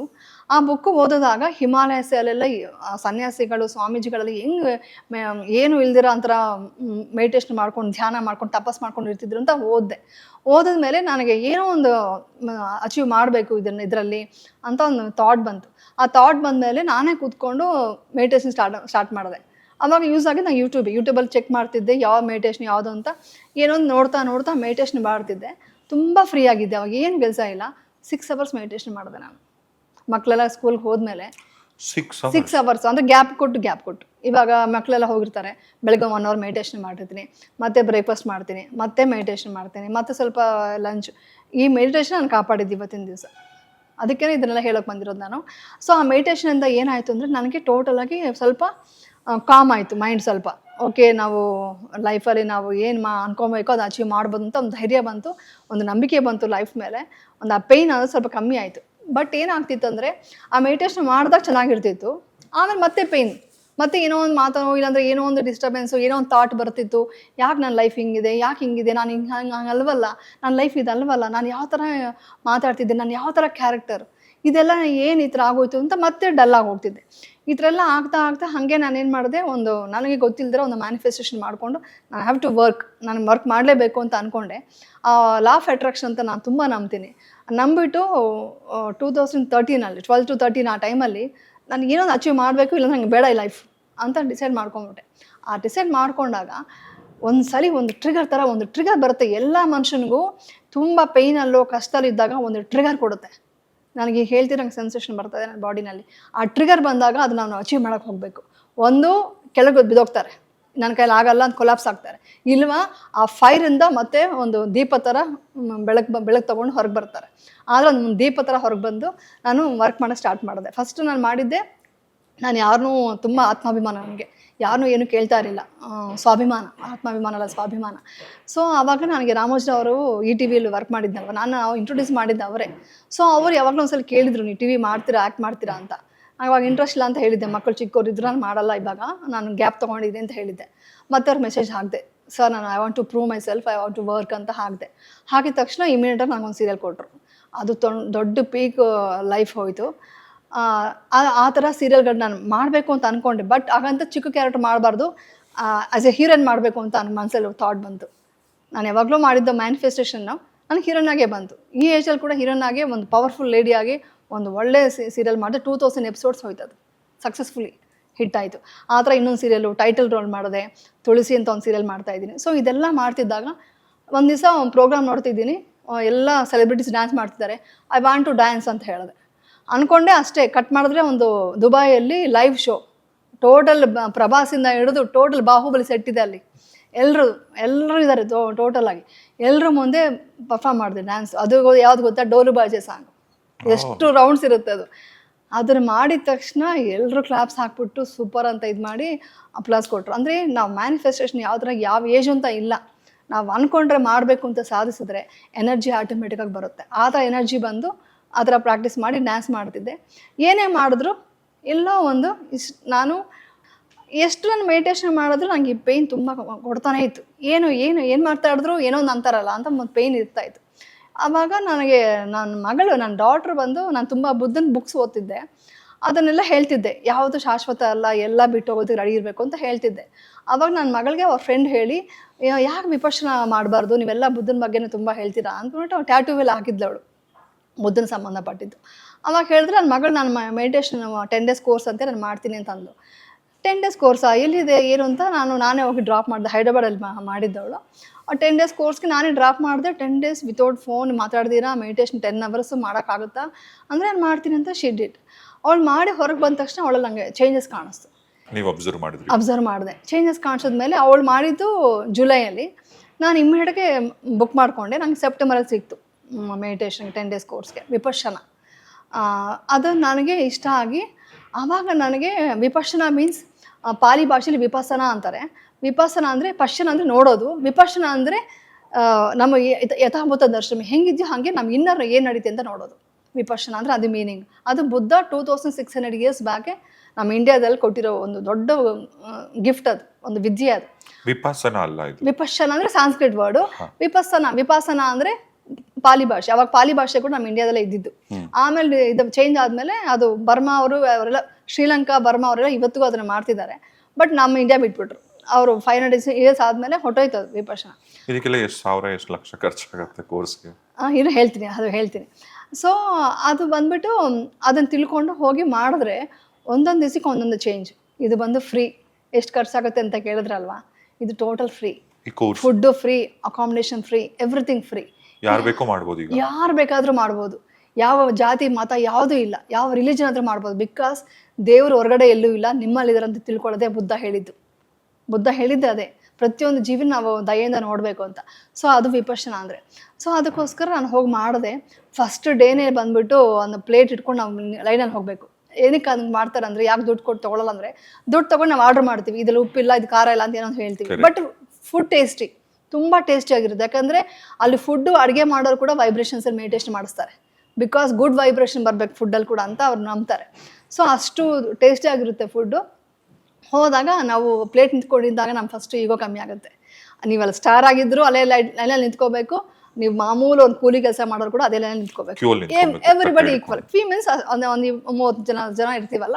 ಸೊ ಲೈನಲ್ಲಿ ಹೋಗ್ಬಿಟ್ಟು ಊಟ ನಮ್ಗೆ ಎಷ್ಟು ಬೇಕೋ ಅದು ನಾವು ಬಡಿಸ್ಕೋಬೋದು. ನೀಟಾಗಿ ಊಟ ಮಾಡಬೇಕು, ಮೆಡಿಟೇಷನ್ ಮಾಡಬೇಕು. ಊಟ ಮಾಡು, ಮೆಡಿಟೇಷನ್ ಮಾಡು, ರೆಸ್ಟ್ ತೊಗೊಳಕ್ಕೆ ರೂಮ್ ಕೊಡ್ತಾರೆ. So everything comfort. ಇಷ್ಟು ಕಂಫರ್ಟ್ ಕೊಟ್ಟು ಮಾಡ್ತಿದ್ದಾರೆ. ಒಂದೊಂದು ದಿವಸಕ್ಕೆ ಒಂದೊಂದು ಚೇಂಜಸ್ ಆಯಿತು. ಫಸ್ಟ್ ಡೇನೇ ನನ್ನ ಈಗೋ ಅನ್ನೋದು ಹೋಗುತ್ತೆ. ನಾನಂತ ನಾವು ಅಂದ್ಕೊಳ್ತೀವಿ, ನಾನಂತ ಇಲ್ಲಪ್ಪ ನಾನು ತುಂಬ ಮೆಡಿಟೇಷನ್ ಮಾಡಿದ್ದೀನಿ, ತುಂಬ ಸಾತ್ವಿ ಅಂತ. ಇಲ್ಲ, ಅಲ್ಲಿ ಎಲ್ಲೋ ನಮ್ಮ ಇನ್ನರ್ ಒಳಗಡೆ ಇರುತ್ತೆ ನಾನು ಅನ್ನೋದು, ಐ ಅನ್ನೋದಿರುತ್ತೆ. ಐ ಅನ್ನೋದು ಫಸ್ಟ್ ಡ್ರಾಪ್ ಆಗುತ್ತೆ. ಏನಿದೆ ಏನಿಲ್ವಲ್ಲ, ಎಲ್ಲ ಒಂದೇ ಅಲ್ವಾ. ಇಲ್ಲಿ ನಾವೆಲ್ಲ ಕೆಳಗೆ ಕೂತ್ಕೊಂಡು ಮಾಡ್ತೀವಿ, ಕೆಳಗೆ ಕೂತ್ಕೊಂಡು ಮೆಡಿಟೇಷನ್ ಮಾಡ್ತೀವಿ. ಒಂಥರ ಲೈನಲ್ಲಿ ನಿಂತ್ಕೊಂಡು ನಮ್ಮ ಪ್ಲೇಟ್ ನಾವು ತೊಳ್ಕೊಂಡು ನಮ್ಮ ರೂಮ್ ನಾವು ಕ್ಲೀನ್ ಮಾಡ್ಕೋಬೇಕು. ಎಲ್ಲ ಮಾಡಿಕೊಂಡು ಮೆಡಿಟೇಷನ್ ಮಾಡ್ತಿದ್ರೆ ಸೆಕೆಂಡ್ ಸ್ಟೇಜ್ ಏನಾಗುತ್ತೆ ಗೊತ್ತಾ, ನಾವು ಕ್ಷಮಿಸೋದು ಸ್ಟಾರ್ಟ್ ಮಾಡ್ತೀವಿ. ಅಂದರೆ ಯಾರು ನಮ್ಮ ತುಂಬ ಪೇನ್ ಕೊಟ್ಟಿರ್ತಾರಲ್ಲ, ತುಂಬ ಪೇನ್ ಕೊಟ್ಟು ಒಂದು ದ್ವೇಷ ಇಟ್ಕೊಂಡ್ಬಿಟ್ಟಿರ್ತೀವಿ ಅವ್ರ ಮೇಲೆ. ಈ ಜನ್ಮದಲ್ಲಿ ಮರೆಯಲ್ಲ ನಿನ್ನ, ಈ ಜನ್ಮದಲ್ಲಿ ಮಾಡಿ ತಪ್ಪು ಮೋಸ ನಾನು ಮರೆಯಲ್ಲ ಅಂತೆಲ್ಲ ಇಟ್ಕೊಂಡಿರ್ತೀವಿ. ಎಕ್ಸ್ ಲವರ್ಗಳ ಮೇಲೆ ಎಕ್ಸ್ ಲವರ್ ಯಾಕೆ ಅನ್ಕೊಳ್ತೀರಾ? ನಾವು ಮೋಸ ಮಾಡಿರ್ತಾರಲ್ಲ, ನಿಮ್ಮ ಲೆವೆಲ್ ಎಕ್ಸ್ ಲವರ್ ಅನ್ಕೊಳ್ಳಿ. ಮಾಮೂಲಾಗಿ ಅಣ್ಣ ತಮ್ಮ ಅಂತಾನೆ ಇಲ್ಲ, ಒಂದು ಟೋಟಲ್ ಲೈಫ್ ದುಡ್ಡು ವಿಷಯ ಮೋಸ ಮಾಡಿರ್ತಾರೆ, ಪಾರ್ಟ್ನರ್ಸ್ ಮೋಸ ಮಾಡಿರ್ತಾರೆ, ಏನೋ ದೊಡ್ಡ ಇಶ್ಯೂಗಳಾಗಿರುತ್ತಲ್ಲ. ಅಂತ ಮೋಸ ಆದಾಗ ನಾವು ಎಷ್ಟು ಪೇನ್ ಇಟ್ಕೊಂಡಿರ್ತೀವಿ ಅವ್ರ ಮೇಲೆ, ದ್ವೇಷ ಇಟ್ಕೊಂಡಿರ್ತೀವಲ್ಲ, ಆ ದ್ವೇಷ ಹೋಗುತ್ತೆ. ಫರ್ಗಿವ್. ಓಕೆ, ಅವ್ರ ಬುದ್ಧಿಲ್ಲ, ಅವ್ರು ಮಾಡಿದ್ರು, ನೀನೇನಾಯಿತು, ನೀನು ಇನ್ನರ್ ಏನು ಅವ್ರ ಮೇಲೆ ಥಾಟ್ ಕ್ರಿಯೇಟ್ ಮಾಡ್ತಿದ್ಯಾ, ಅಲ್ಲಿ ನಂಗೆ ಚೇಂಜ್ ಆಯಿತು. ಸೊ ಯಾರೋ ನನಗೆ ತುಂಬ ದ್ರೋಹ ಮಾಡಿದಾರೆ, ಮೋಸ ಮಾಡಿದ್ರೆ ಎಲ್ಲನೂ ಕ್ಷಮಿಸ್ಬಿಟ್ಟೆ, ಇನ್ನು ಡೀಟೇಲಾಗಿ ಕ್ಷಮಿಸ್ಬಿಟ್ಟೆ. ಅದು ಕ್ಷಮಿಸೋದ್ರೆ ಮೇಲ್ಗಡೆ ಕ್ಷಮಿಸೋದಲ್ಲ, ಒಳಗಡೆಯಿಂದ ಇನ್ನರಿಂದ ಕ್ಷಮಿಸೋಕೆ ಸ್ಟಾರ್ಟ್ ಮಾಡಿದೆ. ಅದಾದಮೇಲೆ ಬಂದುಬಿಟ್ಟು ಸಾರಿ ಹೇಳೋದಕ್ಕೆ ಸ್ಟಾರ್ಟ್ ಮಾಡಿದೆ. ನನ್ನ ಮಕ್ಳಿಗೆ ಏನೋ ಬೈದಿರ್ತೀವಿ, ಎವ್ರಿಥಿಂಗ್ ಸಾರಿ ಹೇಳೋದು, ಆಮೇಲೆ ಕ್ಷಮಿಸೋದು, ಆಮೇಲೆ ಒಂದು ಒಳ್ಳೆಯ ದಯೆ, ಒಂದು ಎಲ್ಲರ ಮೇಲೆ ಪ್ರೀತಿ ಮಾಡೋದು. ಇದು ಎಲ್ಲ ಒಂದೊಂದು ದಿನಕ್ಕೆ ಒಂದೊಂದು ಚೇಂಜಸ್ ಬರ್ತಾ ಇರುತ್ತೆ ಲೈಫಲ್ಲಿ, ಬಾಡಿನಲ್ಲೆಲ್ಲ ಚೇಂಜಸ್ ಬರುತ್ತೆ. ಚೇಂಜಸ್ ಎಲ್ಲ ಬಂದಾಗ ನನಗೆ ಎಮೋಷನ್ಸ್ ಎಲ್ಲ ಹೊರಗೆ ಬಂದುಬಿಡ್ತು. ತುಂಬ ಆಡೋದು, ಅಟ್ಯಾಚ್ಮೆಂಟ್ಸ್ ಇಟ್ಕೊಂಡಿರ್ತೀವಿ, ಫ್ಯಾಮಿಲಿ ಎಲ್ಲ ಮಿಸ್ ಮಾಡಿರ್ತೀವಿ. ಆ ಅಟ್ಯಾಚ್ಮೆಂಟ್ಸ್ ಎಲ್ಲ ಕೂಡ ನಂಗೆ ಸ್ವಲ್ಪ ಕಂಟ್ರೋಲ್ ಬರುತ್ತೆ, ಡಿಟ್ಯಾಚ್ ಆಗೋಕ್ಕೆ ಒಂದು ಅಭ್ಯಾಸ ಸಿಕ್ತು. ಇದೆಲ್ಲ ಮಾಡಿದ್ಮೇಲೆ 10th ಡೇಗೆ ಟೋಟಲ್ ಪ್ರಪಂಚ ಚೆನ್ನಾಗಿರಬೇಕು ಅಂತ ಮೈತ್ರಿ ಅಂತ ಮಾಡ್ತೀವಿ ನೋಡಿ. ಆವಾಗ ಪ್ರತಿಯೊಬ್ಬರು ಅಲ್ಲಿ ಕೂತಿರೋರು ಪ್ರತಿಯೊಬ್ಬರಿಗೂ ವೈಬ್ರೇಷನ್ಸ್ ಎಷ್ಟಿರುತ್ತೆ ಅಂದರೆ, ಎಲ್ಲರೂ ಚೆನ್ನಾಗಿರಬೇಕು. ನೀವು ನಾನು ಮೋಸ ಮಾಡಿದ್ರೆ ನೀನು ಸಾಯಿಸೋಕ್ಕೆ ಬಂದಿದ್ದೀರಾ, ಅದು ನೀನು ಚೆನ್ನಾಗಿರಬೇಕು ಅಂತಲೇ ಕೊಡೋಷ್ಟು ಮನಸ್ಸು ಬರುತ್ತೆ. ಆ ಥರ ಮನಸ್ಸು ಚೇಂಜ್ ಆದಾಗ ನನ್ನಲ್ಲಿರೋ ಪೇನ್ ಟೋಟ್ಲಾಗಿ ಕೊಟ್ಟಾಯಿತು. This is my story, this is my transformation. ಈ ಥರ ಆಯಿತು ನನ್ನ ಲೈಫಲ್ಲಿ. ನಿಮಗೆ ನಿಜವಾಗ್ಲೂ ಕೋಪ ಬರಲ್ವಾ ಈಗ? ಹಂಗಾರೆ ಕೋಪ ಅಂದರೆ ಸಡನ್ನಾಗಿ ಚಿಕ್ಕ ಮಿಸ್ಟೇಕ್ ಬಿದ್ದೋಯ್ತು, ಯಾಕೆ ಬೀಳಿಸ್ಬಿಟ್ಟೆ ಅಂತ ಬರುತ್ತೆ. ಬಟ್ ಇನ್ನೂ ನಿಮ್ಮ ದ್ವೇಷ ಬರಲ್ಲ. ಇನ್ನು ನಿಮ್ಮ ಮೇಲೆ ಪ್ರೀತಿ ಇರುತ್ತೆ. ನಂಗೆ ತೆಲುಗು ಮಿಕ್ಸ್ ಆಗಿಬಿಡುತ್ತೆ. ಪ್ರೀತಿ ಇರುತ್ತೆ ನಿಮ್ಮ ಮೇಲೆ. ಓಕೆ ಅವ್ರು ಗೊತ್ತಿಲ್ಲದ್ರೆ ಪಾಪ ಇದು ಮಾಡಿಬಿಟ್ರು, ಇವಾಗ ಗೊತ್ತಿಲ್ಲದ್ರೆ ಮಾಡಿದ್ರು ಅಷ್ಟೇ. ಓಕೆ ಅವ್ರಿಗೆ ಗೊತ್ತಾಗಿಲ್ಲ, ಅವ್ರ ನಾಲೆಡ್ಜ್ ಅಷ್ಟೇ ಇದೆ, ಅವ್ರ ಮೂರ್ಖರು ಗೊತ್ತಾಗಲಿಲ್ಲ, ಅವ್ರು ನಾವು ಸರಿ ಮಾಡೋಕ್ಕೆ ಟ್ರೈ ಮಾಡೋಣ, ಅವ್ರಿಗೆ ಒಳ್ಳೆ ವೈಬ್ಸೇ ಕೊಡೋಣ, ನೀವು ಚೆನ್ನಾಗಿರಪ್ಪ ಅನ್ನೋ ಸ್ಮೈಲ್ ಕೊಡೋಣ. ಆಟೋಮೆಟಿಕ್ಗೆ ಯಾವತ್ತೋ ಒಂದು ದಿವಸ ಅವ್ರು ಚೇಂಜ್ ಆಗ್ತಾರೆ. ಗೊತ್ತಾ ನಿಮಗೆ? ಆ ಥರ ಆಗಿದೆ ನನ್ನ ಲೈಫಲ್ಲಿ. ನಾನು ಬೇಡ ಅಂತ ಬಿಟ್ಟು ಹೋದವರು ಕೂಡ ಯಾವತ್ತೋ ಒಂದು ದಿವಸ ನಂಗೆ ನೀವು ಬೇಕು ಅಂತ ಎಲ್ಲ ಬಂದರು, ರಿಲೇಟಿವ್ಸ್ ಆಗಲಿ ನಮ್ಮ ಕಸಿನ್ಸ್ ಎಲ್ಲ. ಏನಿದು ಎಷ್ಟು ಮಿರಾಕಲ್ಸ್ ನಡೆಯುತ್ತೆ ಗೊತ್ತಾ ಲೈಫಲ್ಲಿ. ತುಂಬ ಮಿರಾಕಲ್ಸ್ ಇದೆ ವಿಪಶ್ಯನಲ್ಲಿ. ದೊಡ್ಡ ವಿದ್ಯೆ ನಮ್ಮ ಇಂಡಿಯಾದಾಗ ನಾವು ಸಿಕ್ಕಿರೋ ಅದೃಷ್ಟ. ನೀವು ಎಲ್ಲೆಲ್ಲೋ ಏನೇನೋ ಬುಕ್ಸ್ ಮೋಟಿವೇಶನ್ ಓದ್ತಾರೆ, ಸಾಫ್ಟ್ವೇರ್ ಆ ಬುಕ್ಕು ಈ ಬುಕ್ಕು ಅಂತಾರೆ. ನಮ್ಮ ಇಂಡಿಯಾದಲ್ಲಿ ಎಲ್ಲ ಇದೆ ರೀ. ಭಗವದ್ಗೀತೆಗಿಂತ ಮೋಟಿವೇಶನ್ ಇದೆಯಾ ನಿಮಗೆ? ಡಿಪ್ರೆಷನ್ದ ಹೊರಗೆ ಬರಬೇಕಂದ್ರೆ ಭಗವದ್ಗೀತೆ ಇಸ್ ದ ಬೆಸ್ಟ್. ಅದನ್ನು ಓದಿದ್ರೆ ಸಾಕು, ನೀವು ಅದನ್ನು ಅರ್ಥ ಮಾಡ್ಕೊಂಡ್ರೆ ಸಾಕು. ಇದು ಬಸವಣ್ಣ ಪ್ರವಚನ ಇದೆಯಲ್ಲ, ಅದೊಂದು ನಂಗೆ ತುಂಬ ಇಷ್ಟವಾದ್ದು. ಅದೊಂದ್ಸಲ ಹೇಳ್ತೀನಿ. ಕಳಬೇಡ, ಕೊಲಬೇಡ, ಹುಸಿಯ ನುಡಿಯಲು ಬೇಡ, ಮುನಿಯ ಬೇಡ, ಅನ್ಯರಿಗೆ ಅಸಹ್ಯ ಪಡಬೇಡ, ತನ್ನ ಬಣ್ಣಿಸಬೇಡ, ಇದರ ಹೊಯ್ಸಲು ಬೇಡ. ಇದೇ ಅಂತರಂಗ ಶುದ್ಧಿ, ಇದೇ ಬಹಿರಂಗ ಶುದ್ಧಿ, ಇದೇ ನಮ್ಮ ಕೂಡಲ ಸಂಗಮ ದೇವನೊಲಿಸುವ ಪರಿ. ಅರ್ಥ ಆಯ್ತಾ ನಿಮಗಿದು? ಕಳ್ಳಬೇಡ, ಕಳ್ತನ ಮಾಡಬೇಡ, ಇನ್ನೊಬ್ರು ತಗೋಬೇಡ, ಕೊಲಬೇಡ, ಯಾರನ್ನ ಕೊಲ್ಲಬೇಡ, ಯಾವ ಪ್ರಾಣಿಗೂ ಹಿಂಸೆನ ಕೊಡಬೇಡ, ಕೊಲ್ಲಬೇಡ, ಹುಸಿಯ ನುಡಿಯಲಿ ಬೇಡ, ಸುಳ್ಳು ಹೇಳಬೇಡ. ಆಮೇಲೆ ಬಂದು ಮುನಿಯೇ ಬೇಡ, ಇನ್ನೊಬ್ಬನ ದ್ವೇಷಿಸಬೇಡ. ಆಮೇಲೆ ಏನು ಮುನಿಯ ಬೇಡ ಆದಮೇಲೆ ಇದು ಅನ್ಯರಿಗೆ ಅಸಹ್ಯ ಪಡಬೇಡ, ಬೇರೆಯವ್ರನ್ನ ತುಂಬ ಕೆಟ್ಟದಾಗಿ ನೋಡೋದು, ಅವ್ರಿಗೆ ತುಂಬ ಟೀಸ್ ಮಾಡೋದು ಅದೆಲ್ಲ ಮಾಡಬೇಡ. ತನ್ನ ಬಣ್ಣಿಸಬೇಡ, ಈಗೋ ತನ್ನನ್ನು ಬಣ್ಣಿಸೋದು. ಯಾವಾಗ ಬಣ್ಣಿಸ್ತೀವಿ ನಾವು? ನಾನು ಗ್ರೇಟ್, ನಾನು ಸೂಪರ್, ನಾನು ಚೆನ್ನಾಗಿದ್ದೀನಿ ಅಂತ ಈಗೋ, ಅದನ್ನು ಬಣ್ಣಿಸಬೇಡ. ಆಮೇಲೆ ಇದರ ಹಳಿಯಲು ಬೇಡ, ಅಂದರೆ ಇನ್ನೊಬ್ಬರು ಕಮ್ಮಿ ಮಾಡಿ ನೀನೇನು ನಾನು ಗ್ರೇಟ್ ಅಂತ ಹೇಳ್ಕೋಬೇಡ. ಇದೇ ನಮ್ಮ ಅಂತರಂಗ ಶುದ್ಧಿ, ಅಂದರೆ ಇನ್ನರ್ ಶುದ್ಧಿ, ಪ್ಯೂರ್ ಮಾಡ್ಕೊಳ್ಳೋ, ಮೈಂಡ್ ಪ್ಯೂರ್ ಮಾಡ್ಕೊಳ್ಳೋದು. ಇದೇ ನಮ್ಮ ಬಹಿರಂಗ ಶುದ್ಧಿ, ಅಂದರೆ ನಾವು ಮಾಡೋ ಕೆಲಸ ಬಹಿರಂಗವಾಗಿ ಏನು ಮಾಡ್ತೀವೋ ಅದು ಶುದ್ಧಿಯಾಗಿರಬೇಕು. ಇದೇ ನಮ್ಮ ಕೂಡ ಸಂಗಮ ದೇವನ ಒಲಿಸುವ ಪರಿ. ಇದು ಮಾಡಿದ್ರೆ ದೇವ್ರು ನಿಮ್ಮನ್ನ ಒಲಿತಾರೆ. ನೀವು ಯಾವ ದೇವಸ್ಥಾನಕ್ಕೆ ಹೋಗ್ಬೇಕಾಗಿಲ್ಲ, ನಿಮ್ಮಲ್ಲಿರೋ ದೇವ್ರಿಗೆ ನಮಸ್ಕಾರ ಮಾಡಿ, ಒಂದು ಒಳ್ಳೇದು ಮಾಡಿ. ಇದು ಎಲ್ಲ ಅದು ಇಲ್ಲದೆ ಇಂಡಿಯಾದಲ್ಲಿ ಇದೆ. ಸೊ ನೀವು ಹೇಳಿದ ಸ್ಟ್ರೆಸ್ ಹೋಗಬೇಕು ಅಂದರೆ ಪ್ರತಿಯೊಬ್ಬರು ಇನ್ಮೇಲೆ ಆ ಇನ್ಸ್ಟಾಗ್ರಾಮ್ನು, ಆ ಯೂಟ್ಯೂಬ್ಗಳು, ಈ ನ್ಯೂಸ್ ಏನು ಬೇಕೋ ಅದು ನೋಡ್ಕೊಳ್ಳಿ, ನಿಮ್ಮ ಇಷ್ಟ ನೋಡ್ಕೊಳ್ಳಿ. ಬಟ್ ಎಲ್ಲ ಮಕ್ಕಳಿಗೂ ಇದನ್ನ ಪ್ರಾಕ್ಟೀಸ್ ಮಾಡಿಸಿ, ಸರ್ವಜ್ಞ ವಚನಗಳು ಹೇಳಿಸಿ, ಆಮೇಲೆ ಬಸವಣ್ಣ ಅವ್ರದ್ದು ಪ್ರವಚನಗಳು ಹೇಳಿಸಿ, ಅಕ್ಕ ಮಹಾದೇವಿ, ಇನ್ನೊಂದು ಹೇಳ್ಬೋದಾ, ಸರ್ವಜ್ಞ, ಎಲ್ಲ ಎವ್ರಿಥಿಂಗ್ ಇದೆಲ್ಲ ಹೇಳಿದಾಗ ಏನಾಗುತ್ತೆ ಗೊತ್ತಾ, ಅವ್ರಿಗೆ ಪಾಸಿಟಿವಿಟಿ. ಇವಾಗ ನಾನು ಎಷ್ಟು ಪಾಸಿಟಿವ್ ಮಾತಾಡಿದ್ದೀನಿ, ಇಲ್ಲಿ ಯಾರು ಮೈಂಡಲ್ಲಿ ನೆಗೆಟಿವ್ ಹೋಗಿರಲ್ಲ ಗೊತ್ತಾ. Because everybody will feel positivity. ಆ ವೈಬ್ಸೇ ನಾನು ಏನು ಹೇಳ್ತಿದ್ದೀನೋ ಅದನ್ನು ಫೀಲ್ ಮಾಡಿದಾಗ ನೀವು ಅದನ್ನೇ ವೈಬ್ರೇಷನ್ ಕೊಡ್ತೀರಾ. ಅದೇ ಹಾಗೆ ಕಂಟಿನ್ಯೂ ಆಗುತ್ತೆ. ಪ್ರತಿಯೊಂದರಲ್ಲೂ ಅದೇ ಯೋಚನೆ ಮಾಡ್ತೀವಿ. ಎಲ್ಲ ವೈಬ್ಸ್ ಪಾಸಿಟಿವ್ ಆದಾಗ ನೆಗೆಟಿವ್ ಎಲ್ಲ ಕಮ್ಮಿ ಆಗ್ಬಿಡುತ್ತಲ್ಲ. ಮ್ಯಾಮ್, ಎಲ್ಲೋ ಒಂದ್ ಕಡೆ ಇವಾಗ ನಾವು ತುಂಬಾ ಒಳ್ಳೆಯವರಾಗಿದ್ದು ಬಿಟ್ರೆ ಹೊರಗಡೆ ಸಮಾಜದಲ್ಲಿ ಕಷ್ಟ ಅಲ್ವಾ ಬದುಕಕ್ಕೆ? ಒಳ್ಳೆಯವರಾಗಿದ್ದು ಅವರು ಒಳ್ಳೇದಾಗಿ ಮಾಡ್ತೀವಲ್ಲ. ಸಮಾಜ ಕೆಟ್ಟದಿದೆ. ಇವಾಗ ಒಂದು ಎಕ್ಸಾಂಪಲ್ ಹೇಳ್ತೀನಿ.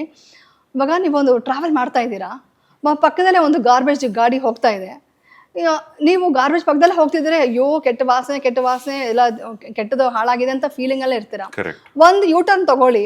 ಓಕೆ, ಇದ್ರ ಪಕ್ಕದಲ್ಲಿ ಹೋಗೋದು ಬೇಡ ಅಂತ ಒಂದು ಯೂಟರ್ನೋ ಲೆಫ್ಟ್ ಟರ್ನೋ ತಗೊಂಡ್ರೆ ಅಲ್ಲಿ ಸುವಾಸಭರಿತವಾದ ಒಂದು ದೊಡ್ಡ ಸುಂದರ ವನ ಇದೆಯೇನೋ, ಅಲ್ಲಿ ಒಳ್ಳೆ ಸುವಾಸನೆ ಇರುವಂಥ ಒಂದು ಒಳ್ಳೆ ಗಾರ್ಡನ್ ಇದೆಯೇನೋ, ಅಲ್ಲಿ ಟ್ರಾವೆಲ್ ಮಾಡಿ. ಅಲ್ಲಿ ನೀವು ಯೂಟರ್ನ್ ತಗೊಳ್ಳೋದು ಲೆಫ್ಟ್ ಟರ್ನ್ ತಗೊಳ್ಳೋದು ನಿಮ್ಮ ಕೈಲಿದೆ. ಸೊ ಪಾಸಿಟಿವಿಟಿ ಇದೆ, ನೆಗೆಟಿವಿಟಿ ಇದೆ. ನೀವು ಯಾವುದನ್ನು ತಗೊಂಡು ಯಾವ ಕಡೆ ಹೋಗ್ತೀರಾ ಅನ್ನೋದು ನಿಮ್ಮ ಮೇಲೆ ಆಧಾರ ಪಟ್ಟಿದೆ.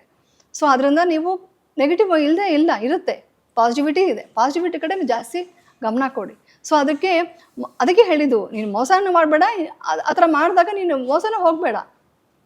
ನೀವು ಆ ಥರ ವೈಬ್ಸಲ್ಲಿ ಇದ್ದರೆ, ನೀವು ಒಳ್ಳೆಯದಾಗೆ ಬಯಸ್ತಾ ಇದ್ದರೆ ನಿಂಗೆ ಒಳ್ಳೆಯದೇ ಬರ್ತಾನೆ ಇರುತ್ತೆ. ಕೆಟ್ಟದ್ದು ಬರುತ್ತೆ. ಕೆಟ್ಟದ್ದು ಬಂದಾಗ ಎದುರು ನಿಂತ್ಕೊಳ್ಳೋದು ಶಕ್ತಿ ನಿಂಗೆ ಇರುತ್ತೆ, ಅವಾಗ ಆ ಕೆಪಾಸಿಟಿ ಇರುತ್ತೆ. ಈಗ ಒಂದೊಂದು ವಿಚಾರಗಳೇ ಅಡ್ರೆಸ್ ಮಾಡ್ತಾ ಇವಾಗ ಇತ್ತೀಚಿನ ದಿನಗಳಲ್ಲಿ ಚಿಕ್ಕ ಮಕ್ಕಳು ಮನೆಯಲ್ಲಿ ಓದ್ತಿರೋ ಮಕ್ಕಳ ಮೇಲೆ ತುಂಬಾ ಪ್ರೆಷರ್, ಮಾತಾಡ್ತಾರೆ, ಕಂಪೇರ್ ಮಾಡ್ತಾರೆ. ಅವ್ನ್ ರ್ಯಾಂಕ್ ಬಂದ, ಚಿಕ್ಕಪ್ಪ ಮಗ ಏನೋ ಸ್ಟೇಟ್ ಫಸ್ಟ್ ಬಂದ. ಮತ್ತೆ ಮಕ್ಕಳಿಗೆ ನಾವುಗಳೆಲ್ಲ ಓದೋ ಟೈಮಲ್ಲೆಲ್ಲ ಬರೀ ಓದೋದು ಮಾತ್ರ ಆಗಿತ್ತು. ಇವಾಗ ಹಂಗಲ್ಲ, ಡಾನ್ಸ್ ಕ್ಲಾಸು, ಕರಾಟೆ ಕ್ಲಾಸ್ ಅಂತೆ, ಆ ಕ್ಲಾಸು. ಚಿಕ್ಕ ಮಕ್ಕಳು ಮೊಬೈಲು ತುಂಬಾ ತಿಳ್ಕೋತಾರೆ, ಅತಿಯಾಗಿ ಅಡ್ವಾನ್ಸ್ ಆಗ್ತಿದ್ದಾರೆ. ಮಕ್ಕಳನ್ನ ಹ್ಯಾಂಡಲ್ ಮಾಡೋದೇ ಪೇರೆಂಟ್ಸ್ಗೆ ತುಂಬಾ ದೊಡ್ಡ ತಲೆನೋವು. ಸೊ ಪೇರೆಂಟಿಂಗ್ ಅಂತ ಏನ್ ಕರಿತೀವಲ್ಲ, ಅದು ಕರೆಕ್ಟ್ ಆಗಿರ್ಬೇಕು, ನಡಿಬೇಕು. ಮಕ್ಕಳು ಹ್ಯಾಂಡಲ್ ಮಾಡೋದು ತಲೆನೋವಲ್ಲ, ಈ ತಂದೆ ತಾಯಿನ ಮಕ್ಕಳು ಹ್ಯಾಂಡಲ್ ಮಾಡೋ ತಲೆನೋವಾಗಿದೆ. ಯಾಕಂದ್ರೆ ತಂದೆ ತಾಯಿಗೆ ಇಷ್ಟು ಇರುತ್ತೆ, ನನ್ನ ಮಗು ಹಿಂಗಾಗ್ಬಿಡ್ಬೇಕು ಹಂಗಾಗ್ಬಿಡ್ಬೇಕು ಅಂತ. ಈಗ ಒಂದು ಮಗುಗೆ ಎಷ್ಟು ಕೆಪಾಸಿಟಿ ಇರುತ್ತೆ ನೋಡ್ಕೊಳ್ಳಿ. ಅಷ್ಟೊಂದು ಕೊಟ್ಬಿಟ್ರೆ ಅದಕ್ಕೆ ಅಷ್ಟು ಬ್ರೈನ್ಗೆ ಎಷ್ಟು ತೊಗೊಳಕ್ಕಾಗುತ್ತೆ ಅಷ್ಟು ತೊಗೊಳಕ್ಕಾಗುತ್ತೆ. ಸೊ ತುಂಬ ತೊಗೋಬೋದು. ಬಟ್ ಆದರೆ ಈಗಿರೋ ಇದಕ್ಕೆ ನಮ್ಮ ಕಾಲದಲ್ಲಿ ಮೊಬೈಲ್ ಇಲ್ಲ, ಟಿ ವಿಲಿ ಯಾವಾಗಲೋ ಥರ್ಸ್ಡೇನೋ ಸ್ಯಾಟರ್ಡೆ ಸಂಡೇನೋ ಬರೋದು ಒಂದು ಮೂವಿ. ಅವಾಗಿರೋ ಕಾಲಕ್ಕಿರೋ ಸ್ಟ್ರೆಸ್ಗೆ ಇವಾಗಿರೋದಕ್ಕೆ ತುಂಬ ಡಿಫ್ರೆನ್ಸ್ ಇದೆ. ಅದನ್ನು ಅರ್ಥ ಮಾಡ್ಕೊಂಡು ಪೇರೆಂಟ್ಸು ಅವ್ರಿಗೆ ಏನಕ್ಕೆ ಬೇಕೋ ಅಷ್ಟಕ್ಕೆ ಮೊಬೈಲ್ ಕೊಡಬೇಕು. ಯಾಕಂದರೆ ಮೊಬೈಲಲ್ಲೇ ಎಜುಕೇಷನ್ ಇರೋದು. ಸೊ ಅದಕ್ಕೋಸ್ಕರ ಕೊಡಬೇಕು. ಎಂಟರ್ಟೈನ್ಮೆಂಟ್ ಅಂದರೆ ನೀವು ಮೊಬೈಲ್ ಕೊಡೋದಕ್ಕಿಂತ ಮುಂಚೆ ನಾನು ಮಾಡಿದ್ದೀನಿ ಹೇಳ್ತೀನಿ, ವಾಕಿಂಗ್ ಕರ್ಕೊಂಡೋಗಿ. ಯಾವ ಪೇರೆಂಟ್ಸು ಬೆಳಗ್ಗೆ ಎದ್ದು ಮಗುನ ವಾಕಿಂಗ್ ಕರ್ಕೊಂಡು ಹೋಗೋದು ಇಲ್ಲ ಹೊರಗಡೆ ಸುತ್ತೋದು ಕರ್ಕೊಂಡು ಹೋಗ್ತಿದ್ದಾರೆ ಹೇಳಿ? ಹೋಗ್ತಿಲ್ಲ, ಎಲ್ಲೂ ಇಲ್ಲ. ನಾನು ಮಾಡ್ತಿದ್ದೆ. ಈ ಕಮ್ಮನ್ ಆಸ್ ಮೈ ಅಪಾರ್ಟ್ಮೆಂಟಲ್ಲಿ ಕೇಳಿ ನೀವು. ನನ್ನ ಮಕ್ಕಳನ್ನ ಬೆಳಗ್ಗೆ ಎದ್ರು ಸಾಯಂಕಾಲ ಸ್ಕೂಲಿಂದ ಬಂದರೆ ಒಂದು ವಾಕಿಂಗ್ ರೌಂಡು.